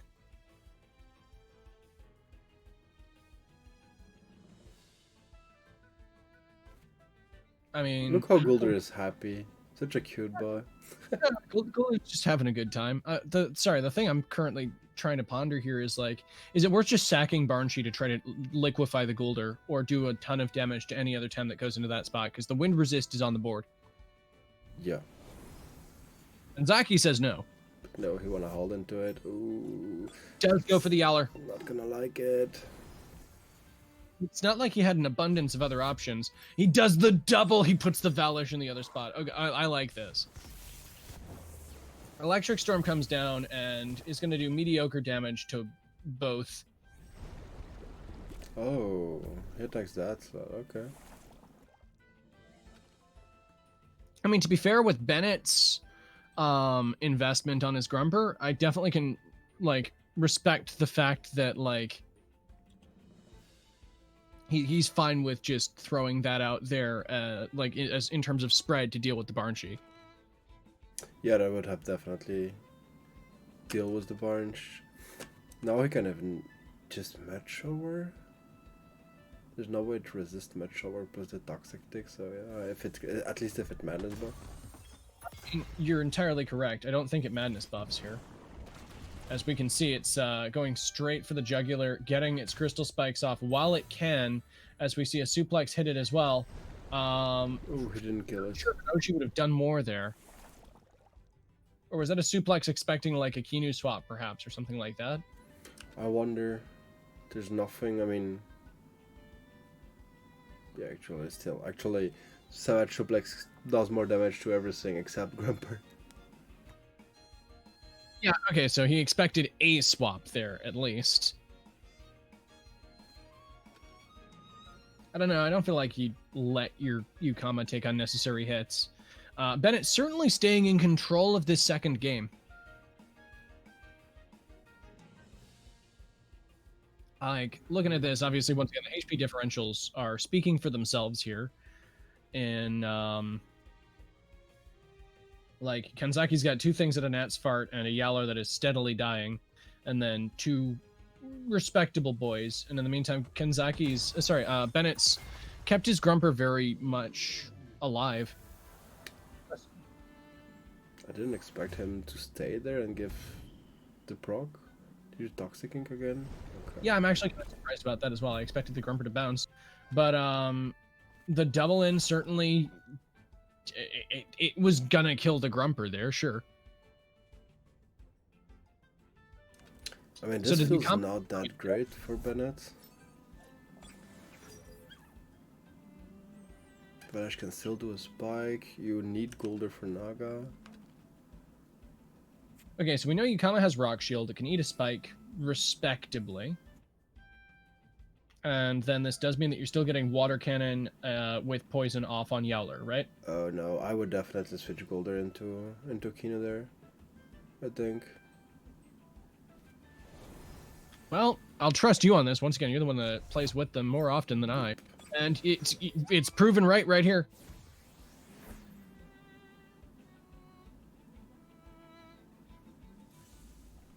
As the spikes is going to go down, and as I expected, yeah, Yukama with Rock Shield eats that like a champ. Like a champ, yeah. Yeah, the problem is comebacker, but even then, like... The +1, that's a lot more takeable. Like, yeah, Yukama would have died if the Kinu hadn't come in. Balanced.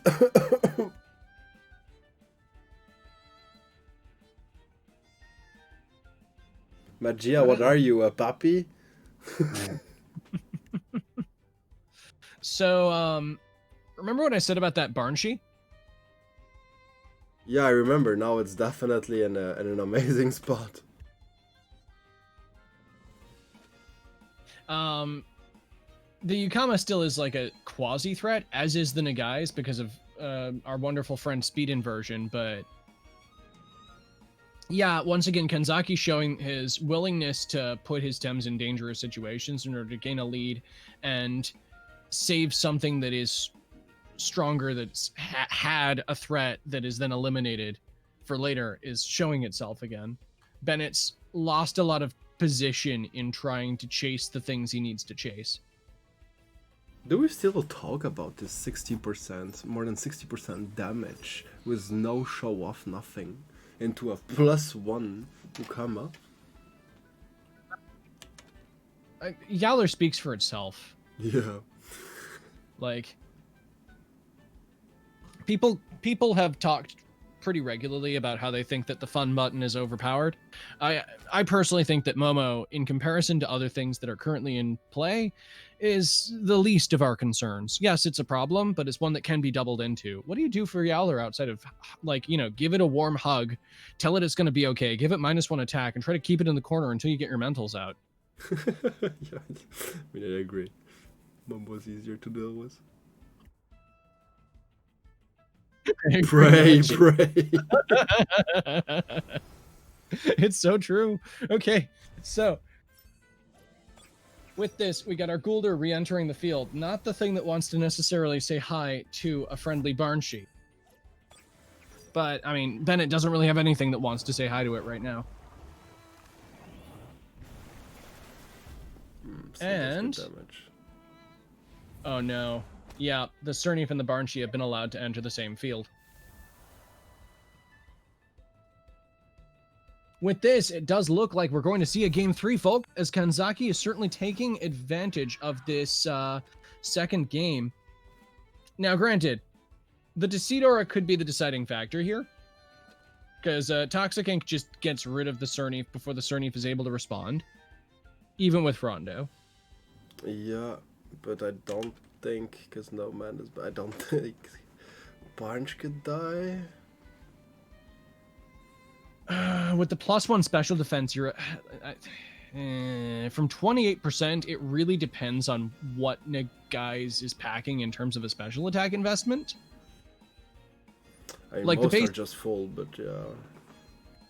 The base HP of Barnshee is low enough that I would still say that under 30%, this is in question. Momo's a huge problem, like many things, all overshadowed by... Okay, here we go. It's actually doubled in on the Cernif and a Bamboozle on the Nagais. Sorry, doubled in on the Cernif. Surge into the Cernif and Boozle on the Nagais. As Goulder takes one. But that's like a free Nagai's Fury with Kino Synergy. That it is. Given that it's the only thing left on the board. And revitalize your Naga.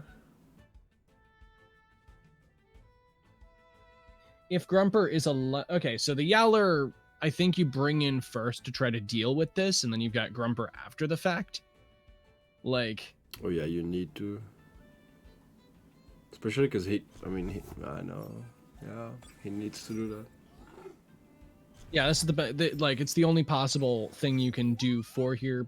At least, if I recall correctly, Suplex is currently down in terms of hold.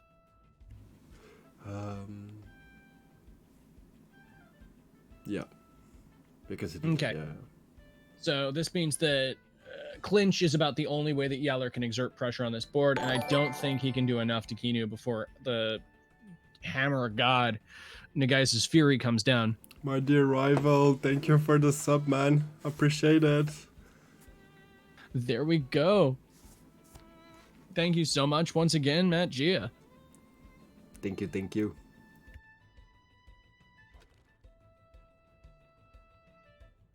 I mean, And yeah, Yola can do whatever he wants. He's just gonna get rid of a Bambuza anyways. Fury, Revitalize, then Grumper comes there. Then you try to double it as quick as possible.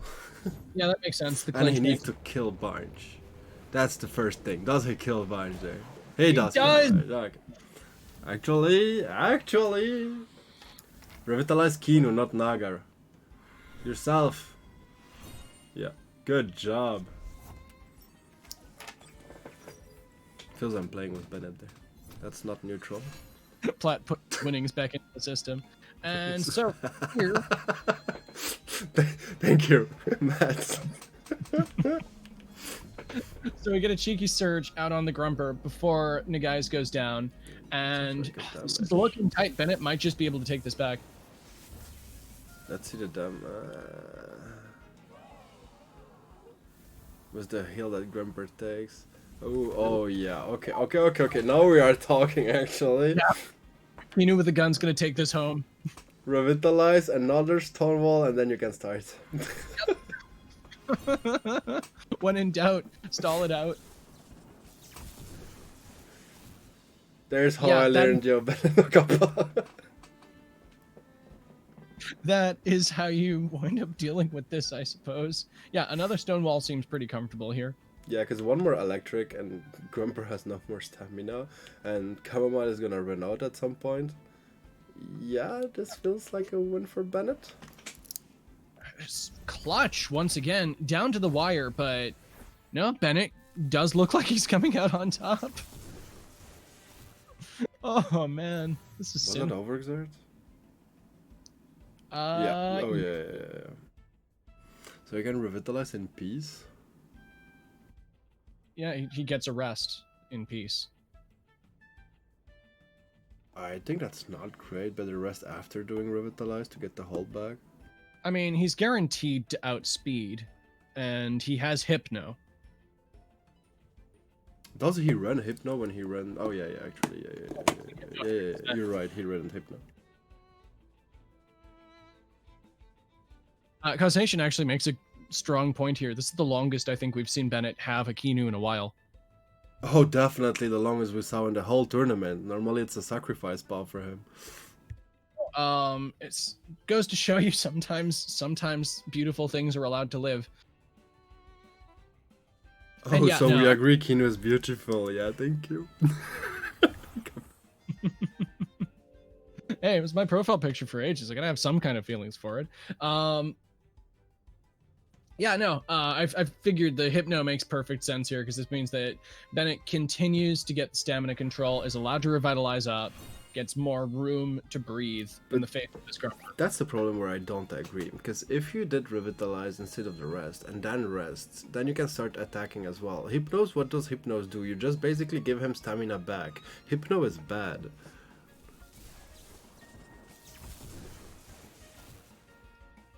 I mean, Now he's just gonna lose. you sure about that? I'm not 100% sure about that, but he's losing tremendous time. In fairness, this is giving him Inductor procs, whereas Kinu is having to spend a lot more time getting his setup. A lot of people are saying that indeed Bennett is giving Kanzaki stamina here. Well, we're into turn 20. We've only got 10 turns left. Will the tide be turned? I'm actually kind of surprised that Kanzaki hasn't stonewalled in response to this. I mean, he's healing himself bit by bit first, so why not? That's fair.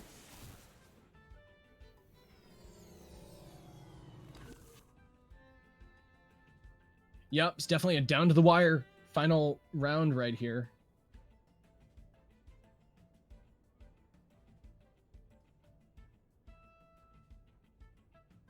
All right, 8 turns to go, folks. Are you hyped to see this? Look, this is the match of the century. This Grumper's almost overexerted. So Okay. look, at some point Grumper was like a what, 30% HP, and Kino was more lively than this. I see what you mean about the thing that I underestimated here was the value of Inductor's 8% per turn.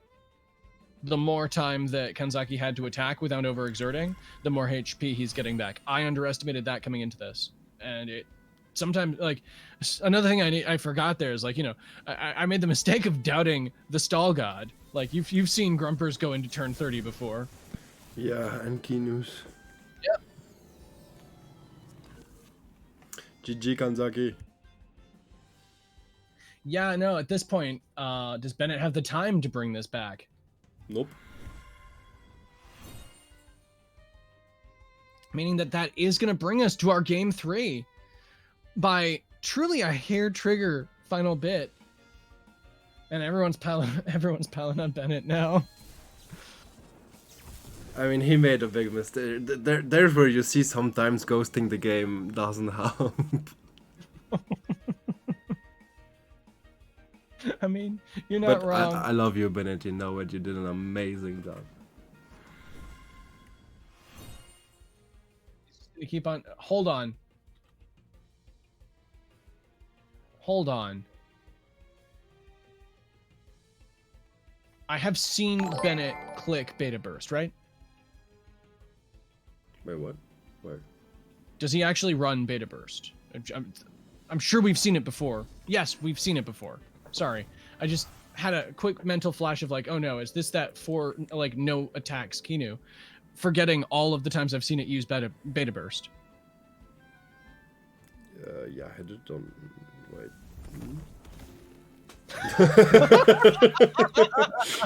Just in case. Okay. That was adorable. As far as BMs go, I approve of that one.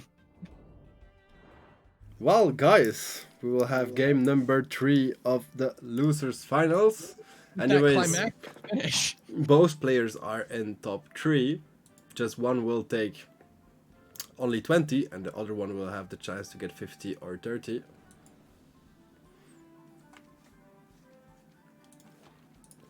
Yep, so let's see who gets what right now. Plus the Bansons, of course. Naturally. Let's go. Wait, be right back. 30 seconds. I let you do it.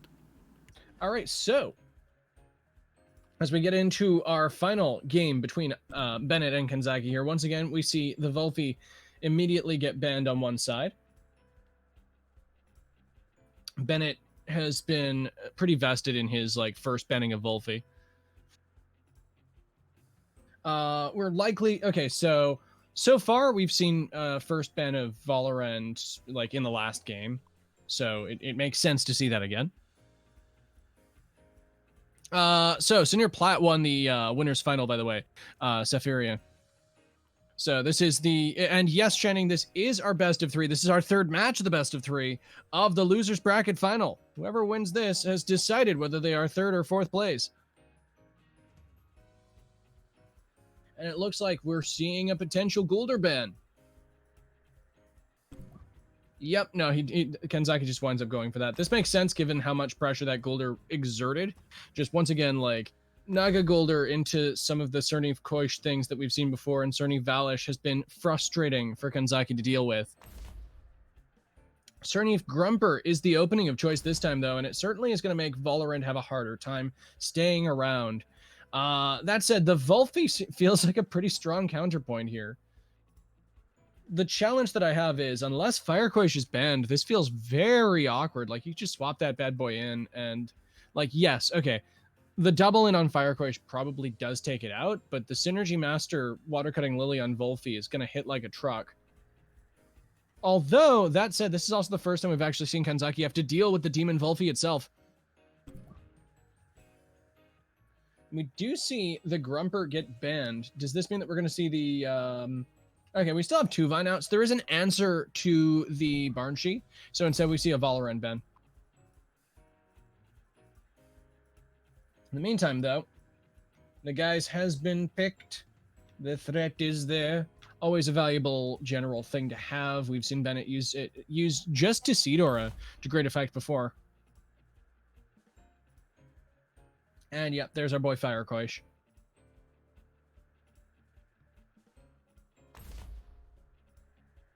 So from here, once again, like, yeah, Okay, so he just goes Kino Yukama. This makes sense. It's like you keep wanting to pick two Vine, but then, you know, Grumper, Valish, Firecoish is like, less of an immediately good call right there. Which is a shame, given how valuable it would be in terms of keeping Barnchi off the board. But Barnchi isn't even picked, as we see some pretty heavy offense out from Kanzaki this game. Which makes sense given that we have a Volvi here that requires that kind of attention and has no double screen protection from the monotype of Yeller. So getting into our turn one, like, despite the fact that this Grumper is intimidating, I don't think it's intimidating enough to stay on the field because of just what Volvi can do to the poor sucker. And yeah, Kanzaki has to respect that. Swaps out the Firecoish immediately, which I am kind of concerned about, because if this is a double in of like a Nox Plague, that's still going to be very painful, and we've seen how much damage this Volfi can soak. And this Volfi certainly soaked that. It's still, like, no double screen off of Cernif, but that's something right there.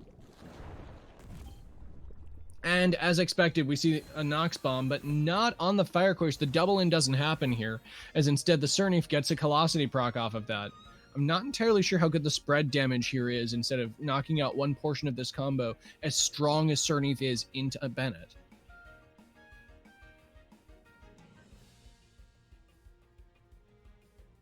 Oh, man. It's times like these, I wish I was one of the people piloting here and was able to show you the battle log, but if we look at the battle log,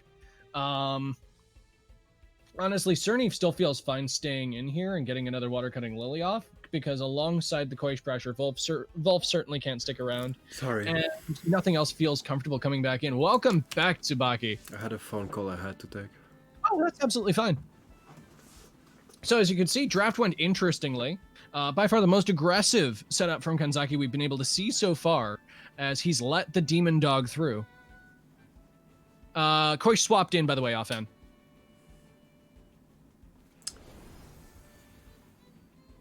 And what we're going to wind up seeing is the Valish come in here, so that way we see the Synergy Master Ketsa go down on whatever is in that Volfi spot, I'm assuming. Oh no, it's another Sacrifice Kinu. He had his time on the last game. Wasn't enough. You have been judged. Yo. Thank you for the follow, Miguel. We promise you one dead Kinu per follow. Yeah, that's an amazing rule. Oh man, I might need that as an animation now. New meme. Okay, so this is still, I would argue, actually a favorable trade for Bennett. Like, he wanted that Firecoish dead, and Kanzaki was making some big gambles, trying to kill the Volfi with the Firecoish there. And one of the things this has done is cement Valorant is a bit more chonky in the background there, getting the extra, like, okay, so this is 2 an arrow procs. It's been free to be able to set up. Grumper is no longer an immediate threat to it. God, yeah, Vol already +1/+3 feels hard. No minus attack. Yep. Cernif comes back onto the board though, and it's still real spooky. The problem is Valorant hasn't gone anywhere, and Sweatband means it's perfectly willing to keep throwing Nox bombs into Cernif's face. I'm kind of hard pressed to see what Kanzaki does to this Valorant at this point in time, outside of like get Grumper in cheekily after dealing with this Volfi, but the duality of them is kind of a problem. Yowler has to find some time to get in here because Grumper and Valish are just dead against Volfi. He needs a sap.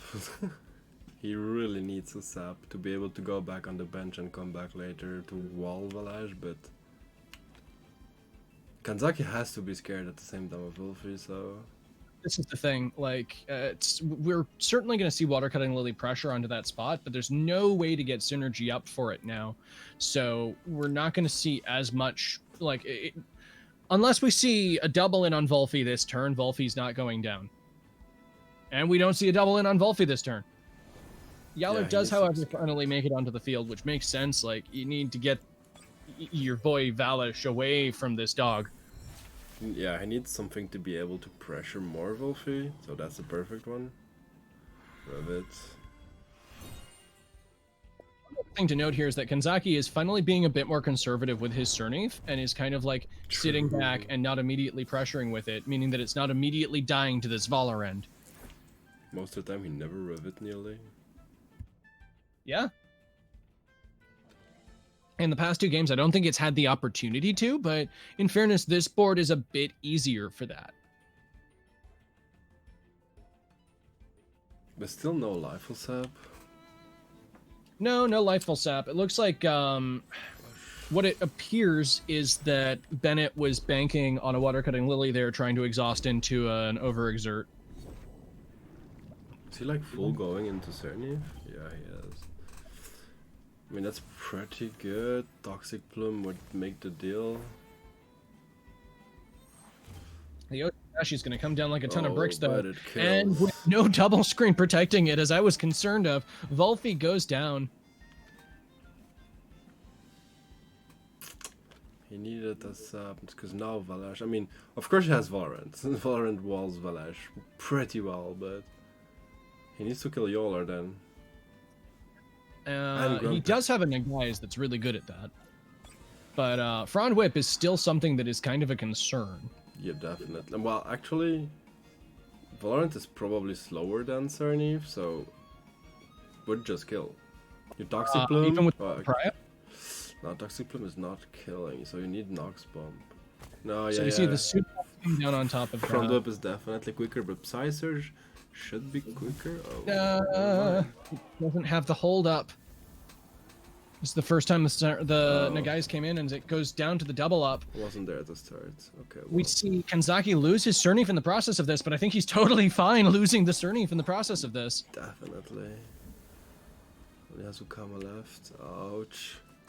Well, after the painstaking chess master moves of some previous matches here, and the assertion of dominance of stonewalling the enemy Grumper, it's kind of refreshing seeing so many Tems dead by turn 5. A nice base of change. Indeed, Change of indeed. base, sorry. With that, okay, so Bennett's forced into Vola Yukama here, which I think is still kind of okay, given what's left on Kanzaki's side. Yowler's still a terror, but you can kind of deal with everything else. I mean, Not Grumper is like... Still a good one. Yeah, no, Grumper is still frightening. I don't disagree with that, but Grumper also doesn't want to risk taking too much from Yukama. Like, that's still kind of an edgy situation there. Yeah, that's true, because he deals then single-handedly with Valorant anyways. But now you really give the option to just go all in into Yolar, what he needs to do. I mean, I think he still just powers into Valish. As we can see right now. The Yoshidashi comes out and does not take out this Yukama. The thing is, Once like, again, Rock Shield showing itself to be incredibly valuable on Bennett's team inside this. Valorant really walls Valash with no problem, so don't know if Haze was like the biggest problem there. Definitely not.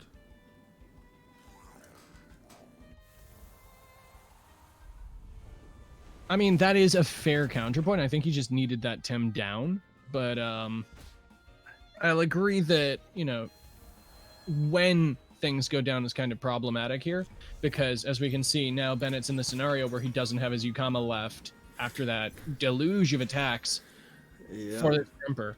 Now, he does have +5 special defense. Yeah. He does not have any way to do damage to this Grumper. That's the thing, like... Yola is overexerted, so next turn it's dead. Let's see how much that is on a +5. 98.4. Oh my god, that's still like 24%. Yep. Which would be totally reasonable if Valorant had some way to do 30% back. Like, you could argue that's a fair trade at that point. Yeah, he's losing lesser Timmer. It's 1 Tem close. There we go. Yeah, that's fine.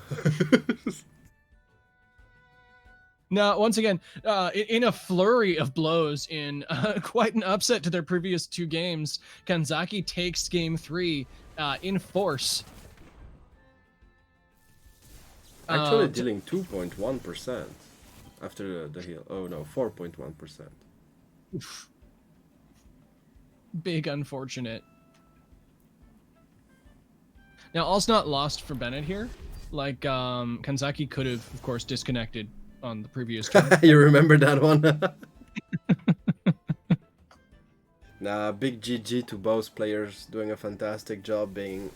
I mean, Bennett gonna end third spot, so still an amazing job for someone playing a tournament every month. Very cool thing to see. He came back and told, you see, even after a month, still top 3. Yeah, no, I'm really surprised by how well Bennett just like leapt back into this.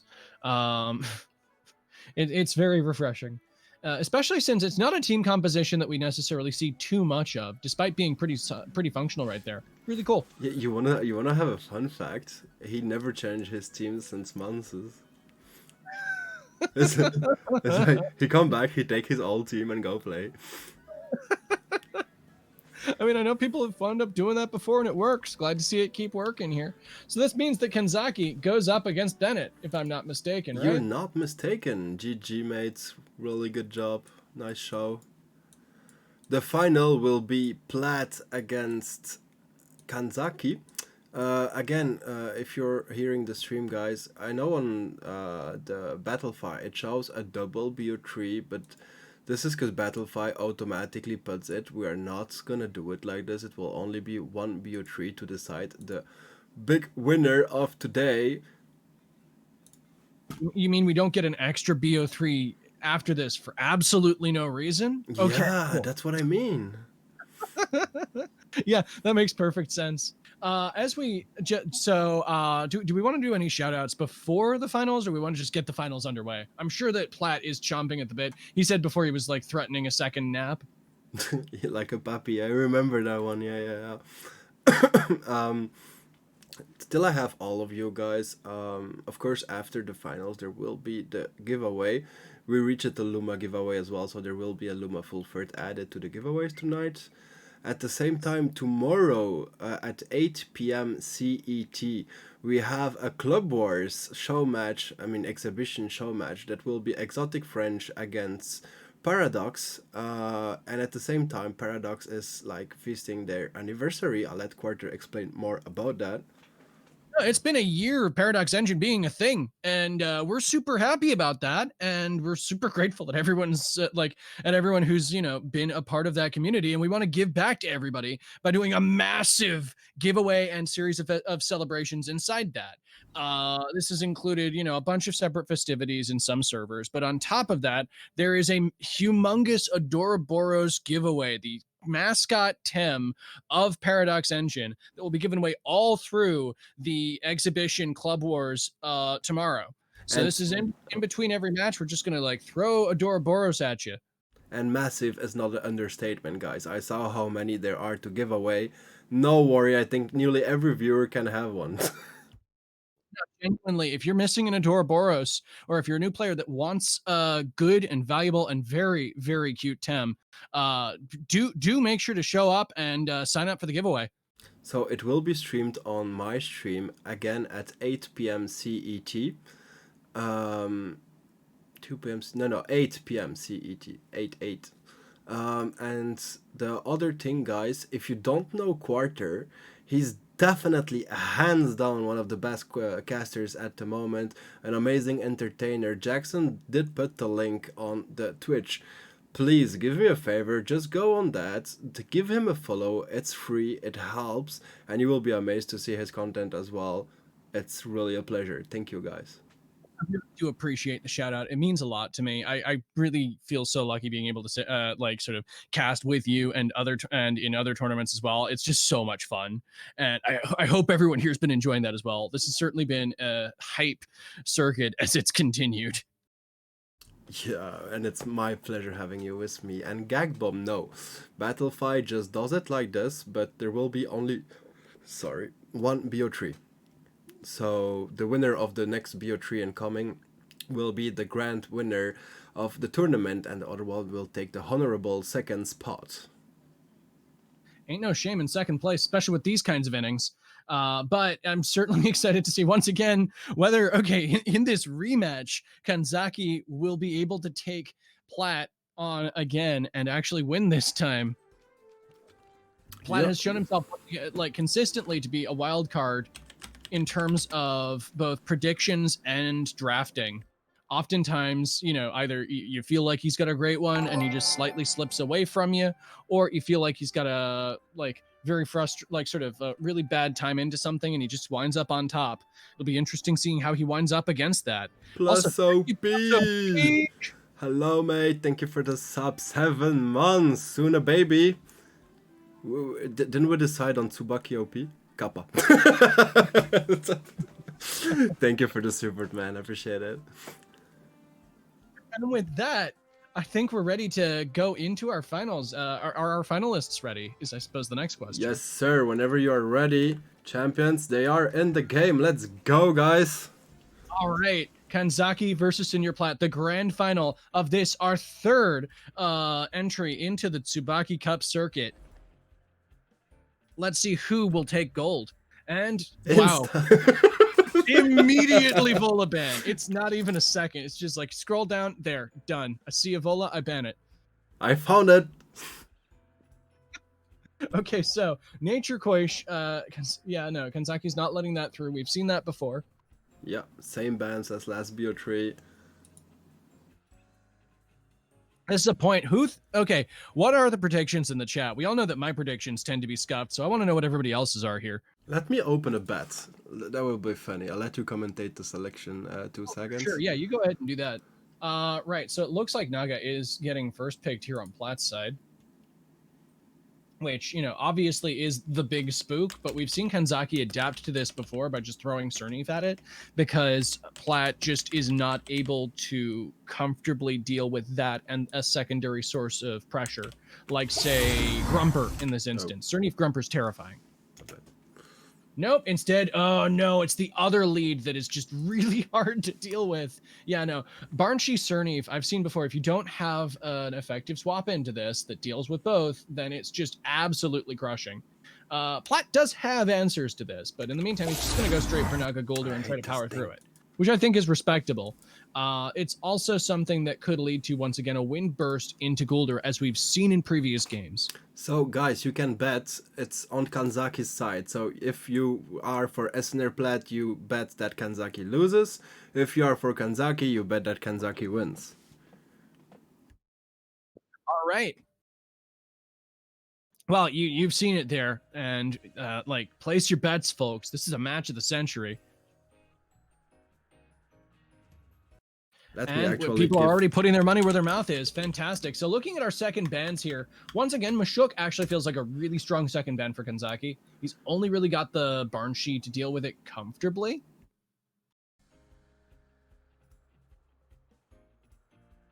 So, yeah, let me go back now to the... I did give points to everyone, so everyone can bet as well, even all the new viewers. Oh, you're betting too. Of course I am. So you are for S. Oh yeah, you're sure. You're PDX. I can understand. Naturally, okay. I gotta represent. And yes, we do see the Mashuk ban come out, and the Yaller ban on Kanzaki's side as well, because obviously without the Mashuk, there aren't too many things that Platt can actually do outside of just Nagais to deal with that as well. It's just such a problem. Then I bet too. Oh well, I mean, of course. Look, we're objective in our cast, not in our votes. Definitely neutral. Look, if nothing else, it balances each other out, right? Yeah. So, with okay, so with the Grumper and the Volphy, there's a lot of bush targets for Kanzaki. There's also a lot of earth here to soak up toxic, so that's something. But that also means that the two melees in the back are going to be absolutely frightening. I mean, because he did already took those 3 first picks, he couldn't afford to pick Valorant because he needed 2 answers at least for Grumper. Otherwise, Grumper was just like roll with the game. Yep, no, it makes perfect sense. With that, we go into our first of our grand final matches. So, as previously identified, so like we're looking at the combo into Platt's side, unless he's trying to hard read something else here. Like a windburst into Nagais is fine. A windburst into Guldur feels a bit worse, but we know that Platt's Guldur is made of sterner stuff.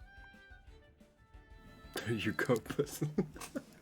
Oh boy. That's harsh.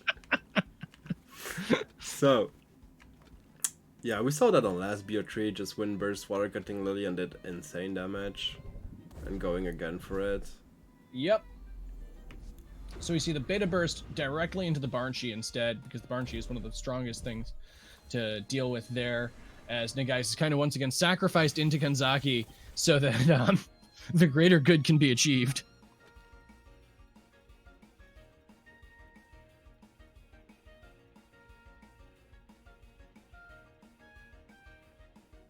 So, if he doesn't double up,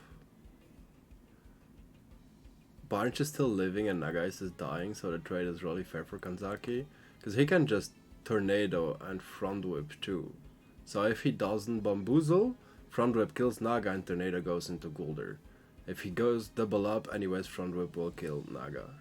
One hard read that could be done here is if you're expecting a double in on the Banshee, you could swap into Grumper and it would just devour the Toxic Inks, as we've seen before. Yeah, but that's so risky, because at the same time, if you Bamboozle, then you lose a turn for nothing.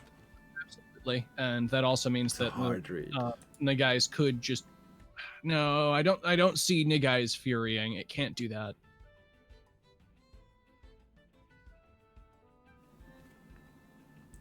Let's see. Yep. Nope. Cards on the table. Double As switch. Gulder does bounce, so this is probably a double swap. And Oh, no, it'll be a Grumper double can swap. come there. You Yeah. guys die here. So, if he did Tornado, that's gonna be still a huge damage into Gallus. Mirroring should not kill, but close. Mirroring is going to be a hefty amount of damage. Let's see precisely how much it is, especially now that Sharp Stabs is threatening onto our Banshee here. Yeah, 12.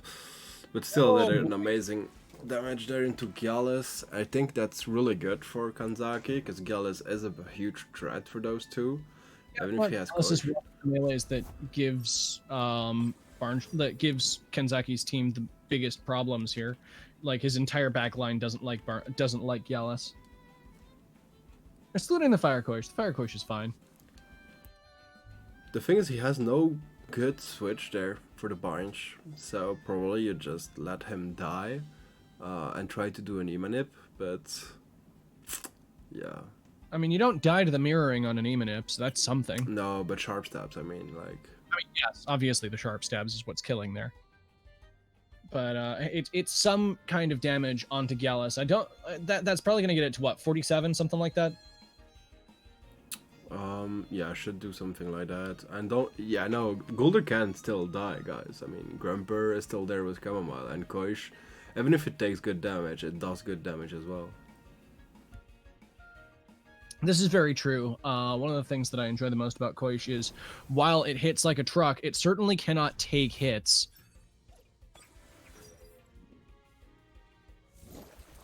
And it's He wants something to to see. preserve it for So here toxics. comes Master. Ooh, Oh, boy. Close. But that's... Oh, yeah, that's That a kill. is a dead Koish out of that. Well... He preserved... he preserved the bunch, but SNR played reading that real well. Because if he did like stabs, would be no problem and then still get a Ketsa out. One silver lining here. Fire Koish is by far like the least valuable thing on Kanzaki's field. If something was going to die doing nothing, then it's Fire Koish. Wolfie is like in a good contest for it. Okay. Yeah, I'll agree with that. Volfi isn't feeling super fantastic That's why he's into, there. you know, 2 Toxics and a Size Munch. But, like... I mean, I understand your point. At least it can exhaust things and Yeah. trap the board. Against Size Match particularly. So, Plague is quicker for sure. So, does he switch his Gallus there? Yeah, no, he wants to leave that to do the mirroring bomb on something later. I mean, that's some good Jokes. damage. Yeah, 24. I mean, 23.8. Yeah, it's something. It's not A insignificant on Calibus. The Toxic Inks coming back onto it are going to be reasonable as far as rebukes go, though.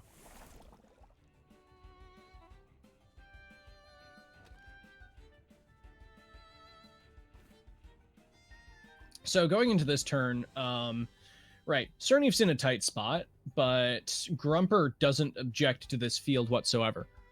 Yeah, I was gonna say Grumper is just in a really good spot to come here. Yeah. Also means that next turn Volfi has a bush partner, which is going to be valuable. I think Volfi lives like one more turn, and then the problem then becomes, right, Volfi has to keep living, and the bush certainly helps with that while also giving Volfi synergy. Problem with that is the synergy doesn't actually matter against what's left on Platt's side. It's only physical. Yep. But it makes you win one more turn, yeah. I mean, yeah. Like, you know, the base effect of bush is still fine. It's good stuff. As expected, Grumper hits the field. I'm expecting a double in just on the Volfi because it just makes more sense. However, since we're seeing traps in the way that we're seeing them... I honestly think that's what Kanzaki wants, to be able to bring Barnge on a death. Yep. Oh, he's just gonna double the Calabas there.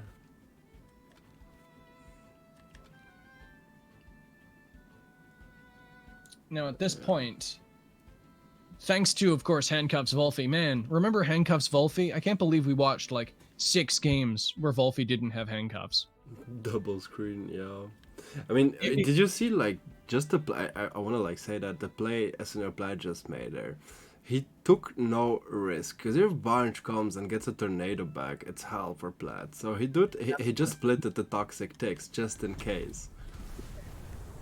No, it's important. I mean, Barnshe's on the sliver of health. It cannot switch in naturally. And oh god, that Grumper's That's still good damage. But the Water Jet will at least slap back pretty nicely. Getting Grumper under 50% is pretty strong. And the Volfi is finally down, but now we finally have the ability for Platt to, like, swap his team around. I mean, Barnge is free to hit Golder as well now. Barnge is free to hit Golder, I agree with you. It's just that that's not entirely without potential of recourse. You could even make a big read there, knowing like Seisman is probably coming for Calabas doing Beta Burst Thunder Strike on that slot, but yeah, you definitely want to do some damage into Golder now, so... We've seen Platt win games off of Golder before, and at this point, 12.7% is enough. Munch does indeed hit the field. Yeah. Played enough against him. Yep. And the Windburst comes down there, eats the Thunderstrike like a champ.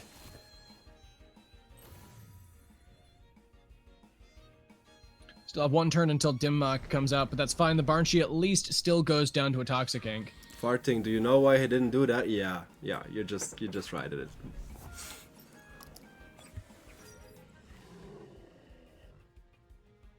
Yep.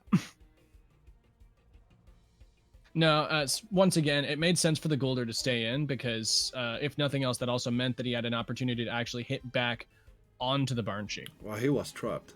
He just got untrapped this turn. Oh, yeah, I suppose the trap also helps with that. It helps a bit. It's been a while. Been 7 hours. I feel you, mate. Yeah, no, it makes sense for him to not try to swap his trapped Golder. So, in the meantime, though, we've seen before, like, Grumper at this point can just take down Golder. Yeah, pretty easily. The only sad thing is he couldn't, like, reset the Chamomile before doing so. The thing is, Rack isn't coming here and just killing Grumper anyways. What am I talking about? He's just gonna switch Golder into Gillis, Rack, and... It's just Cernif, isn't it? Pew pew pew. Yep. Sorry, I lured you into the wrong train of thought there. Yeah, no, Rex just gonna hit like a ton of bricks. Oh, didn't kill. Do you use Tone Walls? Or no, there's like no matter actually. I don't think mirroring kills from here. Ah, I think it kills. Oh, because of the heals proc first, my bad. Let's see. How much damage? Okay. Yeah, that killed. That's 4%. Oh man, if that wasn't an inductor proc, it would have killed. How beautiful. What item does he have on Calabas? It's a good question because we never see him use drill. I expect drill. We've also never seen the Calibus go to sleep. True.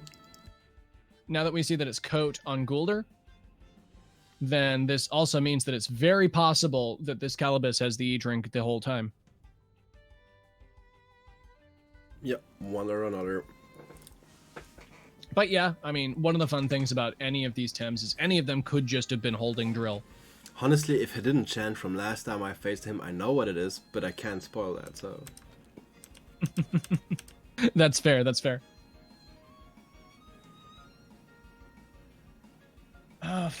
No, I mean, obviously, Platt's still in a very, very secure spot here. Like, the Water Cutting Lily doesn't go before the Dim Mock is the problem. I still think he probably want to kill Grumper. That's what I'm saying. The Grumper goes down to Dim Mock. Oh, yeah. So, Cernif can kill in 2 shots Calibus. Gulder's low in stamina, that's the only good thing for him. It's harsh, I don't see him being able to like sustain enough and hit Calibus quickly enough to kill him at the same time. If he needs 2 hits to kill Calibus, then Platt's won because he can strangle for one of those hits. True. And then, you know, it's 2-10, you know, hold one down, beat him with the other thing. He doesn't... Oh, that's good no. job. Oh, confiscate. Confiscate! No sweatband, sir. Yeah. No, Wait, how much did VCL did? I didn't look that. I didn't pay enough attention. Is front whip enough to kill it? Because that would be pog, but... That would be impressive. Oh, well, not anymore. For sure not anymore. For those who are unaware, that is the seized status. Very rare indeed. But yeah, no, this basically, you know, snare without a snare. It's fantastic. Yeah. It removes for 3 turns his sweatband.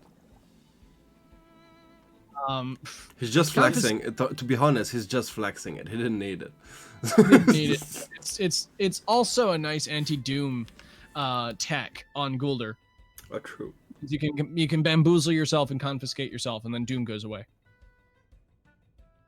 I mean, better confiscate first and then bamboozle. But yeah. I mean, I'm trolling you, mate. Trolling you. With this in mind, the bush, of course, removes all of this, fortunately. Neutral.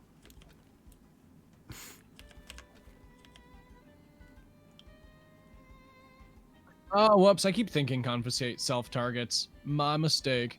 I didn't even knew because I never used that move. I literally never used that move. I had to slot it on a Schween once for a randomizer. Oh. Thank you for the follow, Zofan. Welcome into the big finals of the tournament. You'll find this is a very serious final battle. Definitely, we're never joking around. Yep. So yeah, I mean, look, Cernif's having a great time trying to push back here, but it's a trial, and Confiscate is, in fairness, really delightful tech against Cernif here. Like, sure, he doesn't need it, but this has also meant that Cernif hasn't even, like, had the time to kill enough things yet. Sorry, instead of 2-time confiscated, he could have done 2 times toxic ink, you know, and pressure. You're not wrong. I'm just saying, you know, if you're conserving TMR, this is a valuable strat. I know. He's got 3 Tems alive. This is how you win.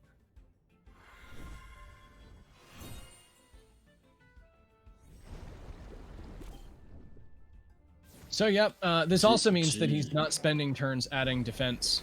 So that's one other fun little tidbit there, because as we can see, Cernif is desperately clinging to life. Fortunately, Guldur just didn't overexert, if I saw that correctly. Do a VCL, I want to see how much damage it doesn't kill it. VCL. No! It's like... Sorry, you're gonna have to wait until round 2 for your scouts. As Senior Platt takes the first of our best of 3 in a stunning display at the end. Wait, so actually, we did saw one interesting there. It's not drill. This is true. I actually think Kanzaki wanted to confirm that. That's why. But why do you bash otherwise? It's like no reason. Very true. There you go with his flex OP. Let's Oh man, go. the anti-Proty attack. 1-0 at the moment for SNR Plat, alias Immediately Magia. back into it. Round 2 is underway. Will Senior Platt take this in a stunning 2-game series, or will Kanzaki once again prove that he is nothing to be trifled with? You're never going to guess what the bands are. There we go again. Oh shit! Instantly. Here we go again. So Yeah, no. So like that's 4 games in a row, same entry, same bands. Yep. No. Once again, it's they're not even taking their time this time. They know what game they want to play against each other. Bennett, I would not say useless. To be fair, it still has some uses, especially like if you look Plat's team. Where the hell does he need metabolize? Like one is chamomile, and the 4 others are already immune. So you have a 5 immune toxic. So you don't need metabolize. He already used harmful. I mean, yeah, pollution could be more useful maybe, but you have if some you've got uses. toxic poison ticks going around like you do on Plat's team, pollution is kind of much of a muchness. A much of a muchness. I love that. It's a good term. I mean, yeah, when you look, he already has a couple of AoE, AoE, AoE. That's another AoE. Like, I mean, I know you'd tink and confiscate Voldy.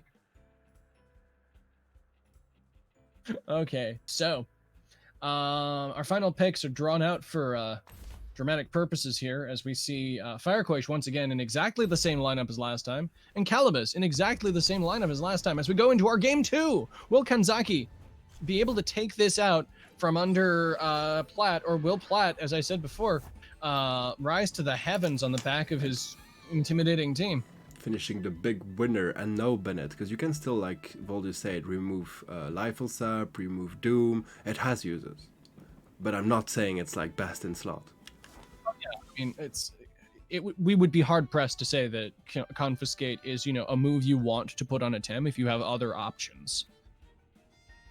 As it stands, Gulder's other options are what? Madness buff, toxic gas, like Pollution again. no, pollution. Do you know how many mix I killed with it? No, like you made your point about mix the last time I dissed pollution on this stream, and it's a good point. Okay, so we see the same mind game again, only this time Grumper pops out this time, and Cernif does not get a massive amount of damage on the guys.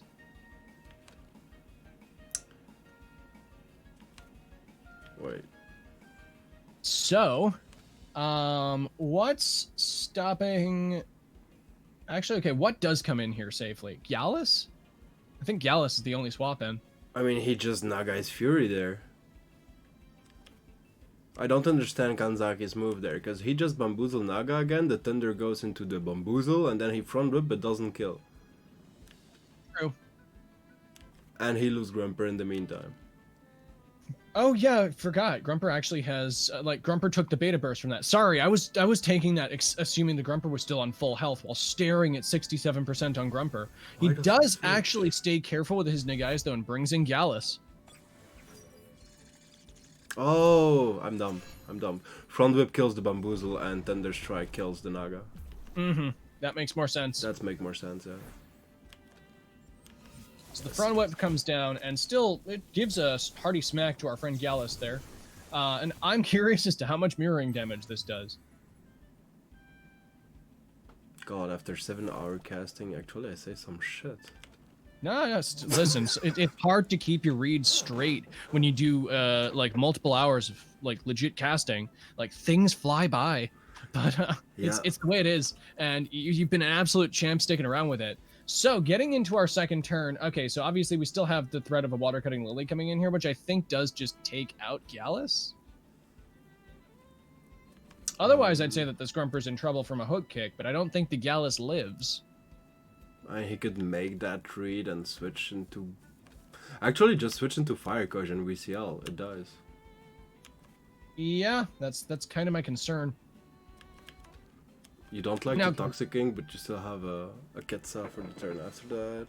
yeah, Calibus is the best potential swap in for that, but then you're just swapping Tems, which never feels good if you're just like swap, eat, hit, swap, eat, hit. Yeah. Like, especially because he has no heal possibilities, so... now granted, one thing that he hasn't been able to conserve before is Nagai's. However, I'm forced to ask, like, what is Nagai's doing on this field? On any of these fields?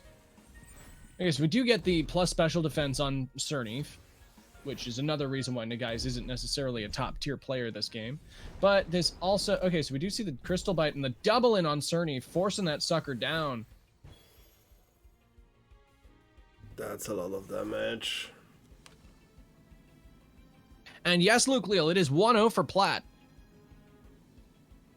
Youch. This could very well be our only continued game, but Kenzaki has every opportunity to bring this back. Like, I mean, just because my money's riding on it doesn't mean that it's true. So he needs to revitalize now. With the synergy would be good. He can does Vortex, of course, Gallus, but Hook Kick is not gonna be like a pleasure to take. No, Hook Kick is not going to be a pleasure to take. Oh. But instead, we just see an overexertion into the Water Cutting Lily. Which certainly takes out the Cerny. Takes out the Gallus, but at the cost of your boy Cern. Oh no, it goes into the Volphy instead. Okay. Yeah, because he expected Hook Kick doesn't kill and to finish it Toxic King, but... Okay, so that's fair enough. This does mean that Nagai's gets to come in because the Cerny is overexerted, which is nice. So if we're assuming Grumper coming in on the swap, then Nagai's Fury just feels glorious here, even if you're getting plagued. Yeah, this really sucks for Kanzaki there. I mean, he could switch into Koij, but... He could probably switch into Koij, because Golder is still probably bamboozling to avoid a plague into Naga. Actually, if he doubles up Wolfie, Wolfie is just dead. Dead or dead.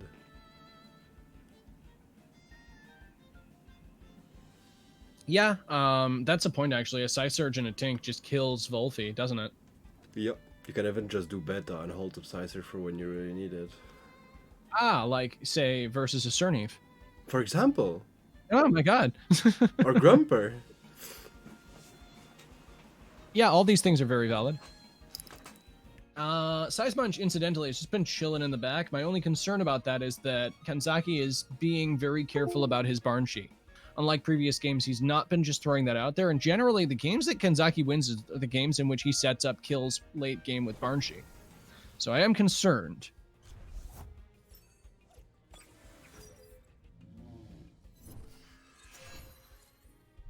Okay, so the Bamboozle does come down here. Is this even like a Madness buff? Yes, it's a Madness buff. Ooh. Now we're cooking with gas, folks. This is peak Matt Gia. Always expect the Madness buff. So from here... This sucks really hard for Kanzaki, because the fact that he now can just bamboozle Naga again, and Grumper can just do nothing about it, and Wolfie being way too quick. Yeah, this is a 100% need to switch. Yup. There's nothing stopping, once again, Fury from tearing apart this field. Or beta, as you say. Well, I think you kind of have to respect the Fury, because that just takes out Grumper from here for sure. Yeah, he has to respect the Fury. Of course, it's a mind game. Splat knows that. He could very well just beta burst Wolfie, knowing Grumper is just going away. But that's a hard read. Yep. Can't take One that upside is that our boy here has overexerted. Yeah, he takes that risk. But anyways, I mean, actually that's still okay. Golder overexerted, so Naga is forced to leave. You bring Cernif, yeah, because then if lovely monkey comes, he dies. It makes more sense for Calibus to come there. It'll take a huge chunk, but then it can kind of deal with it. I mean, it kills Cernif at the same time. Oh no, it's Mucus. No, my bad. That's the downside of Mucus. Munch just walks into that slot and dies, though. I agree with you.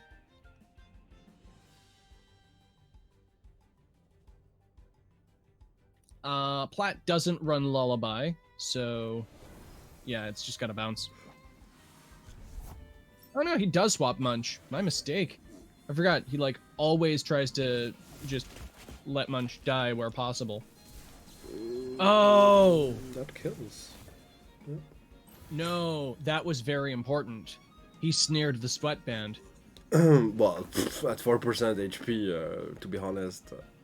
It's still really important. Like, the challenge here is that Cernif can constantly pressure at the appropriate speed tiers. You know what the big problem is? The big problem is that he used Front Whip. He should have Hold that. The swap was so obvious that you water cutting Lily, so now you would have Front Whip to remove the Bamboozle and just Tender Strike to obliterate Nagais. Very true. That's an important misplay out of Kanzaki.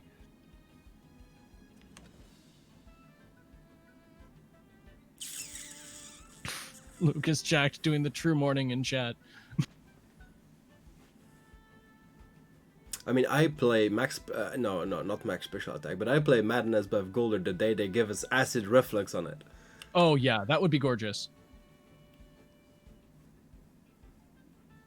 So, now Golder can go back to his old tricks. It's got 2 Bamboozles up its sleeve. And there is no swap in for Fury. Koish. Firequash doesn't take a Fury. I mean, not well, but it's in fairness, Koish is also unimportant. Like, it can't do anything on this field. It can Hypno. I mean, you're not wrong. We now know that the Golder is Coat, so it is hypnoable. And we know Calab. I mean, yeah. We know Calabus is no drill. Look how wholesome chat is. Now Golder can see Cernif's heart. Bless.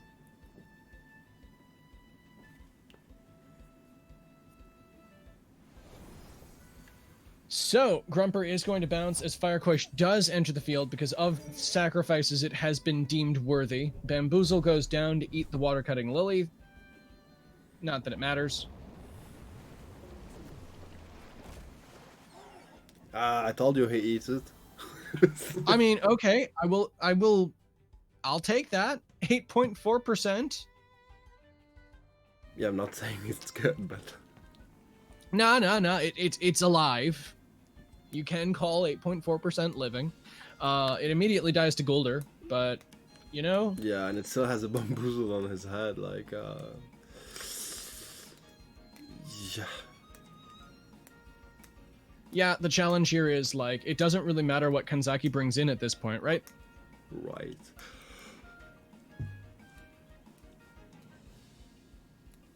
I mean, Golder does one more move, he overexerts, but he could just perfectly rest there. Koish is not like a big threat neither, just ignore it. If Koish had a 1 prio move... Oh yeah, then it would be a good combo. Yeah. Ooh, okay, now I've badmouthed neutral Koish for Ketsa comps for a while, but, you know, Harmful Lake in this particular scenario would be delicious. Oh, sure thing. Like, once again, this is one of those niche scenarios that's just like, but like... But again, even if he had it, then he would know it and just Toxic Ink overexert into Koish. Oh, yeah. But that's still, you know, it's a different interactivity. With that in mind, though, yeah, it's hard finding an out for Kanzaki at this point. That is an interesting out, though.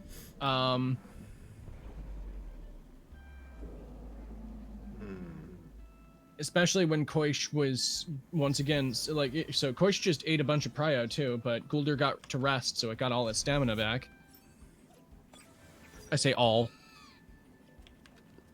Look, 32% is enough.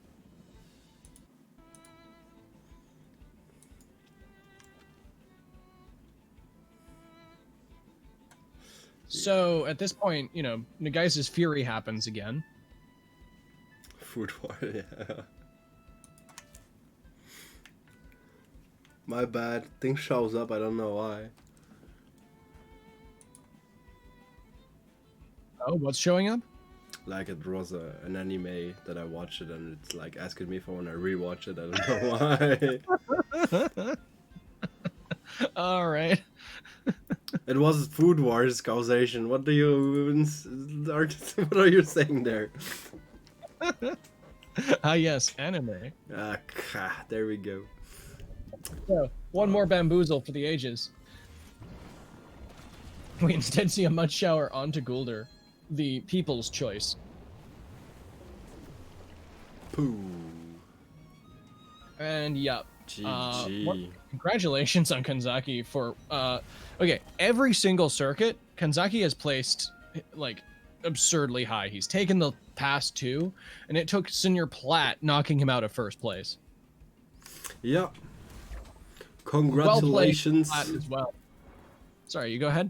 No, I was just gonna say congratulations to both player, really amazing. Top 1, top 2 guys. Definitely a good job. Everyone had a good level today, so it's definitely not easy to climb there. Yeah, no, definitely. It's like when I say it's the cream of the crop, I'm not just saying that like these guys fought tooth and nail to get here. I'd like to congratulate once again all of our final placers. I believe that is Trot in 4th place, Bennett in 3rd place, Kanzaki in 2nd place, and Senior Platt at the top. Yes, sir. Congratulations to all those players. I will, of course, make the payment in a bit, guys. For the $100, it will be to the top 3. I mean, I talk with all of you 3 anyways on Discord, so no worry about that one. I'm gonna jump into the giveaway for all the viewers, so they like don't need to wait too long neither. Definitely deserved it. Excellent. That's a really good thing. In that case, I'm going to go ahead and once again thank everybody for stopping by with us in this fantastic tournament, and head off to eat dinner, which I haven't actually done yet. I feel you. Thank you again for being there with me, man. You know, really appreciate it. I always have a lot of fun casting with you. Oh no, it's actually so much fun. We make a good pair out there, and we tend to catch each other when there's like something going wrong there. And you've been an absolute trooper, staying through all of this, even on like a poor night's sleep and coming down with something. It's like it takes guts, and it's been an absolute treat. Thank you so much. Thank you, man. I appreciate it. Have a nice meal and see you tomorrow at 8, a bit before Definitely. I call the Club Wars. Yeah, get a hand. Yeah, true. And thank you, Saber. Thank you, everyone, for being there. Let's jump into the giveaway. Because we are so many, let's just do one race. There's gonna be a lot of bubbles there, bubbles.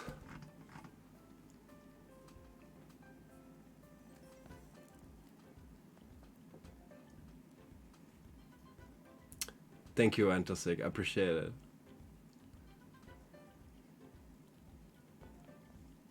My pleasure, Magia. Thank you for being there, and congratulations. Next one, I'm gonna be facing you. See you at the FT. Tomorrow will be Wobble's first Club Wars ever. Let's go! Thank you for hosting, was a blast. My pleasure. I do those cups at the moment every 3 weeks, because still in quarantine, so I have more time. Doing a couple of other events for all the new people, so stay tuned, and thank you all for the follows today as well. Appreciate it. We are so close to the big Luma giveaway, the Luma Barge. So, race.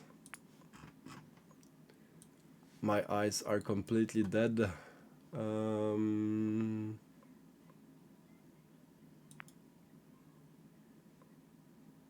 Nah, let's do Love is in the Air. Love is in the air for today.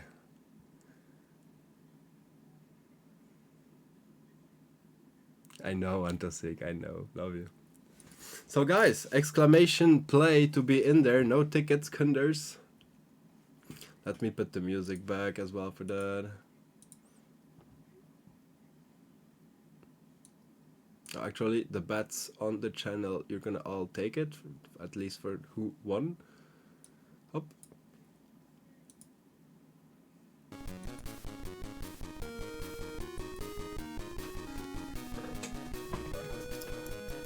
So, because we are so many, I'm gonna stay on the regular thing. Top 3 of the races gets a giveaway.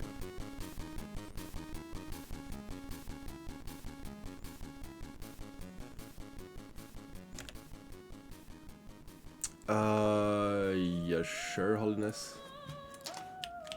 I don't, oh crap, I don't think I have it on me. It's on my other account.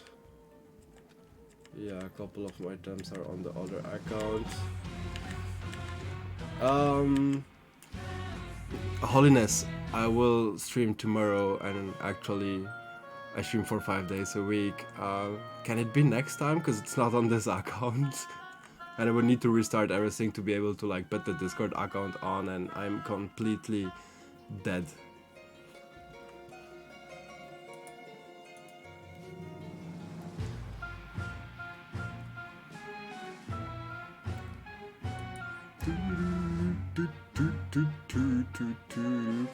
Guys, 1 minute and I start the race. Again, we hit it.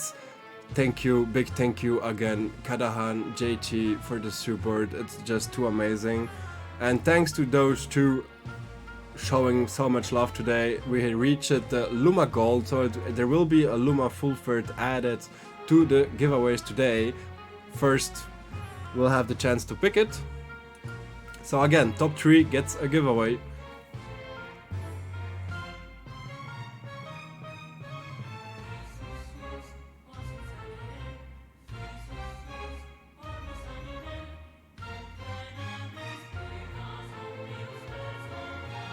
I made a plus of 1k pencils.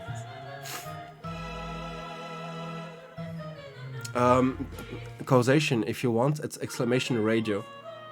That's where my music is, so I can as well interact with my viewers, because they can choose like the next music incoming. You already have a choice of 3 musics. Everything is NCS as well, so I just love it. Exclamation radio.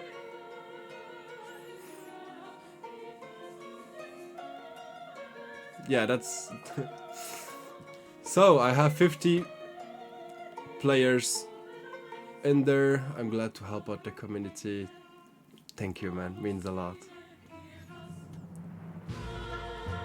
So, I think I waited enough. Everyone active on the chat will be there for the giveaway. I wish you all good luck for the race. Let's go!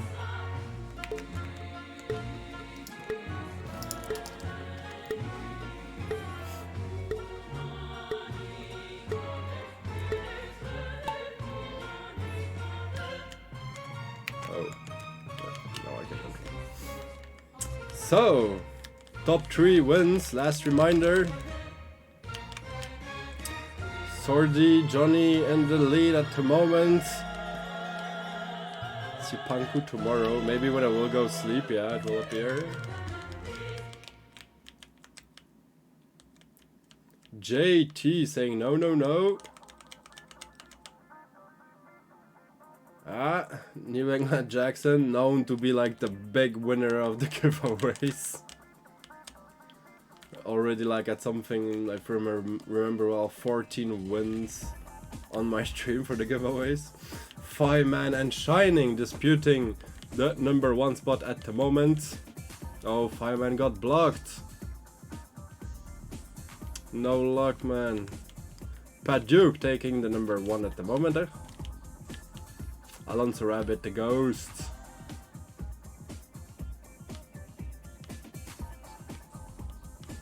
Don't worry, guys, he's just a ghost. We got stuck. Blecko, I see you there. Are we doing same rule than in on TFT? Who is gonna make the jump? Not Sardi. Oh, everyone else doing it at the moment. Oh, Bird Deck, rest in peace. Oh, Jackson, mate, love you, rest in peace. Do Ditches, rest in peace. Jennifer GTV, you too. All the other ones making it in the objective. I was gonna say something else. Of Telos, rest in peace. I need to go check the first, sorry.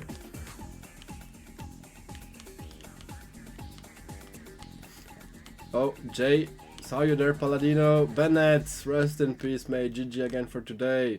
Void is gonna take the lead there, maybe. Ooh, Zomph not. Oh, wait. Who's taking top 3? Oh, Vod got blocked. No. Oh my god, Void getting like.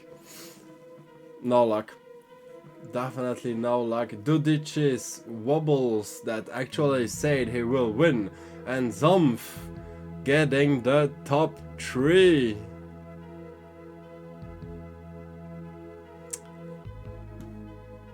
Kadahan, you're in. You survived. I was first so long, yeah. No way, yeah, Void. I was really like, really unlucky. Told you if Tsubaki is involved in any farm, I know I'm coming second. What the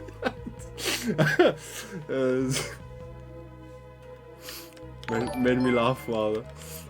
Thank you for the follow, Mega Pufiono. Yeah, Kadahan, you made it alive, mate. So, we have 40 people coming alive. Actually, not a lot of deaths compared to normally. Congratulations. So, Zomph.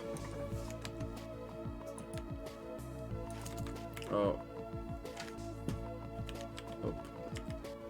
Wait. I need to put that smaller. 2 seconds.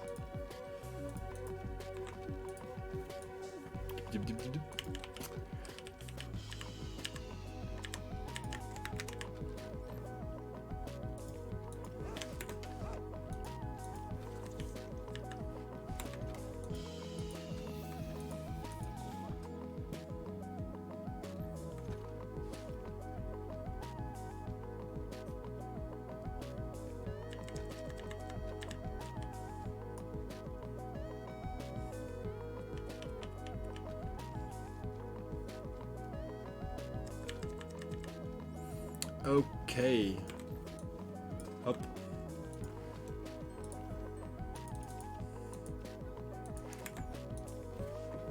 So, Zomph, I was AFK and just came back, no idea what I won. You can actually choose between all those Tems left at the moment from the giveaway box, just not this one. Servo needs to take it since year 1980. So, Zomph, is there something that would make you happy there? Left side is off trade.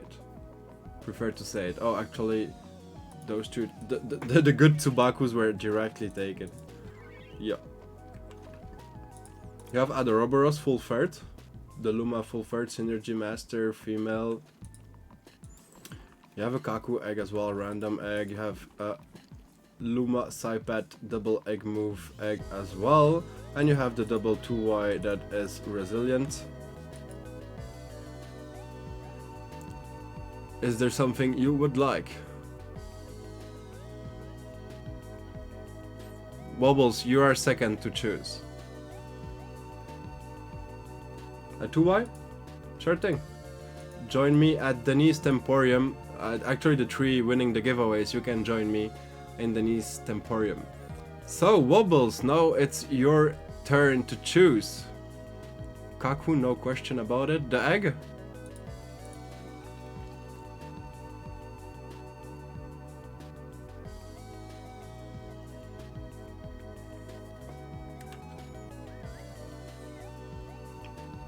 Or those? Which is com trade? The Tsubaku com trades were like directly the day I put it in the box chosen. So I only have botanist Kakus left and the egg that is a random. So it's like another gamble.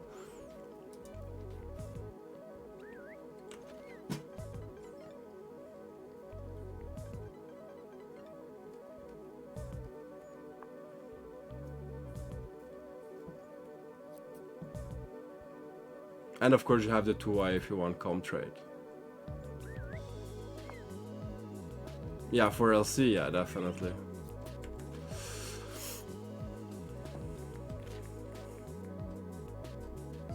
Can I take all of them?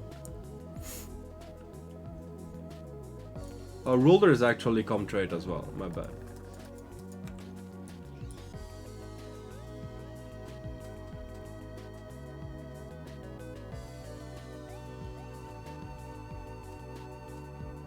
How different is Saku on its off trade? So it's more based, you do just more damage with everything that is nature, so especially with allergic spread. And with Sipanku, if it hits another nature move, it could be definitely good, so I have both, just in case it gets another big nature move on Sipanku. But then Lawali would like not exist anymore.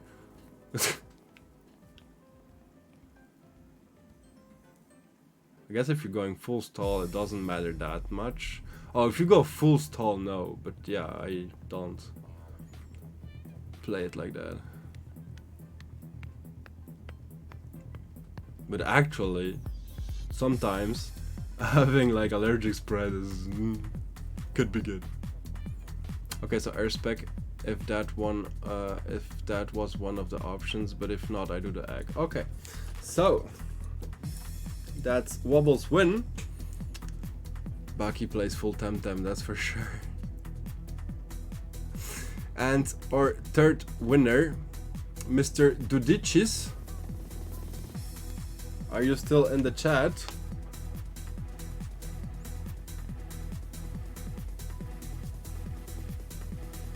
Yes, sir. Dudichis, congratulations on your third spot.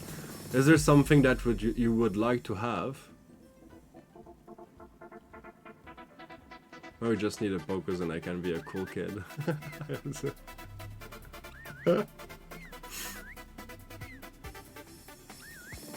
I guess I'm going with the 2i. Okay, last 2i.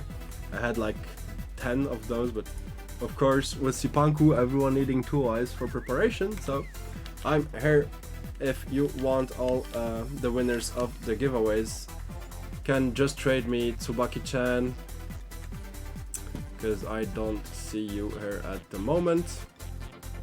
For the tournaments players, the leaderboard will take 2 days or so, because tomorrow I will be off the whole day and I'm exhausted today, so but for the prizes I will do that after the giveaways. I will just rate someone and calculate the prices. If you can meet me, those that are still actually not sleeping, in the Temporium, and I will give you your payment for the tournament, and the top 3 I will DM you on Discord for the $100. To Dichis, congratulations on your giveaway, on your win.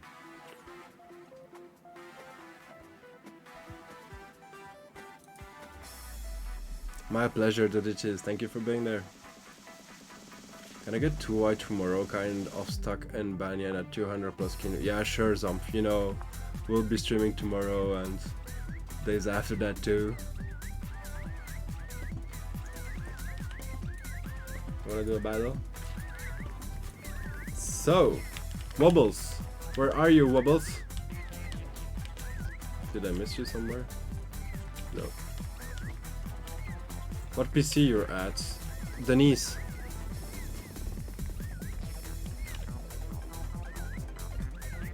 Especially because the finals of the circuit will have quite more money invested into, so there's 3 in Denise. Oh, come on, Aristola, I'm not at the beginner's town.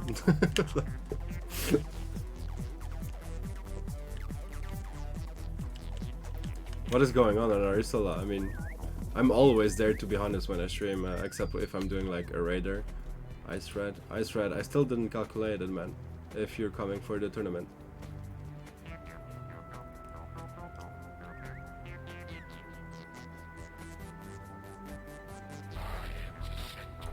I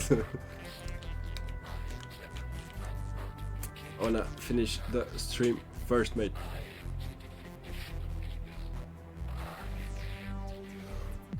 So at the same time, let me see who I can send some love to.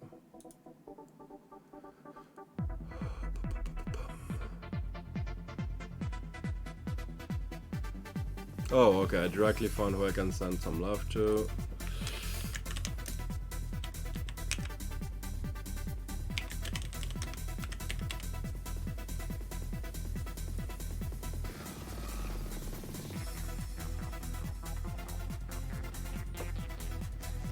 Playing Temtem 2.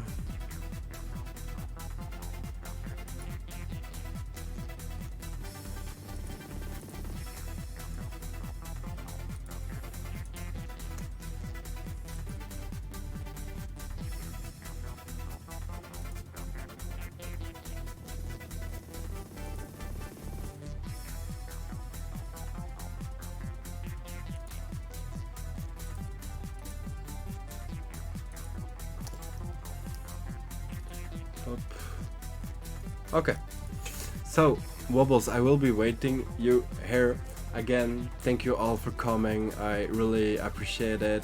Hope to see you tomorrow for the Club Wars. Will be an amazing show, and again there will be a ton of giveaways tomorrow feasting the Paradox anniversary, so stay tuned. 8 p.m. CET.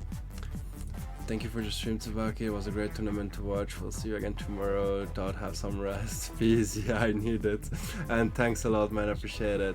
Wobbles, yeah, just trade me. I'm gonna send the raid. Thank you all. I wish you a good night. Spam some Tsubaki emotes there if you have it.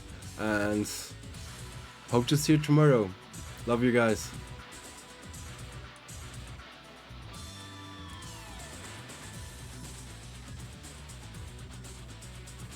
Not gonna do a ton of damage, but it'll help.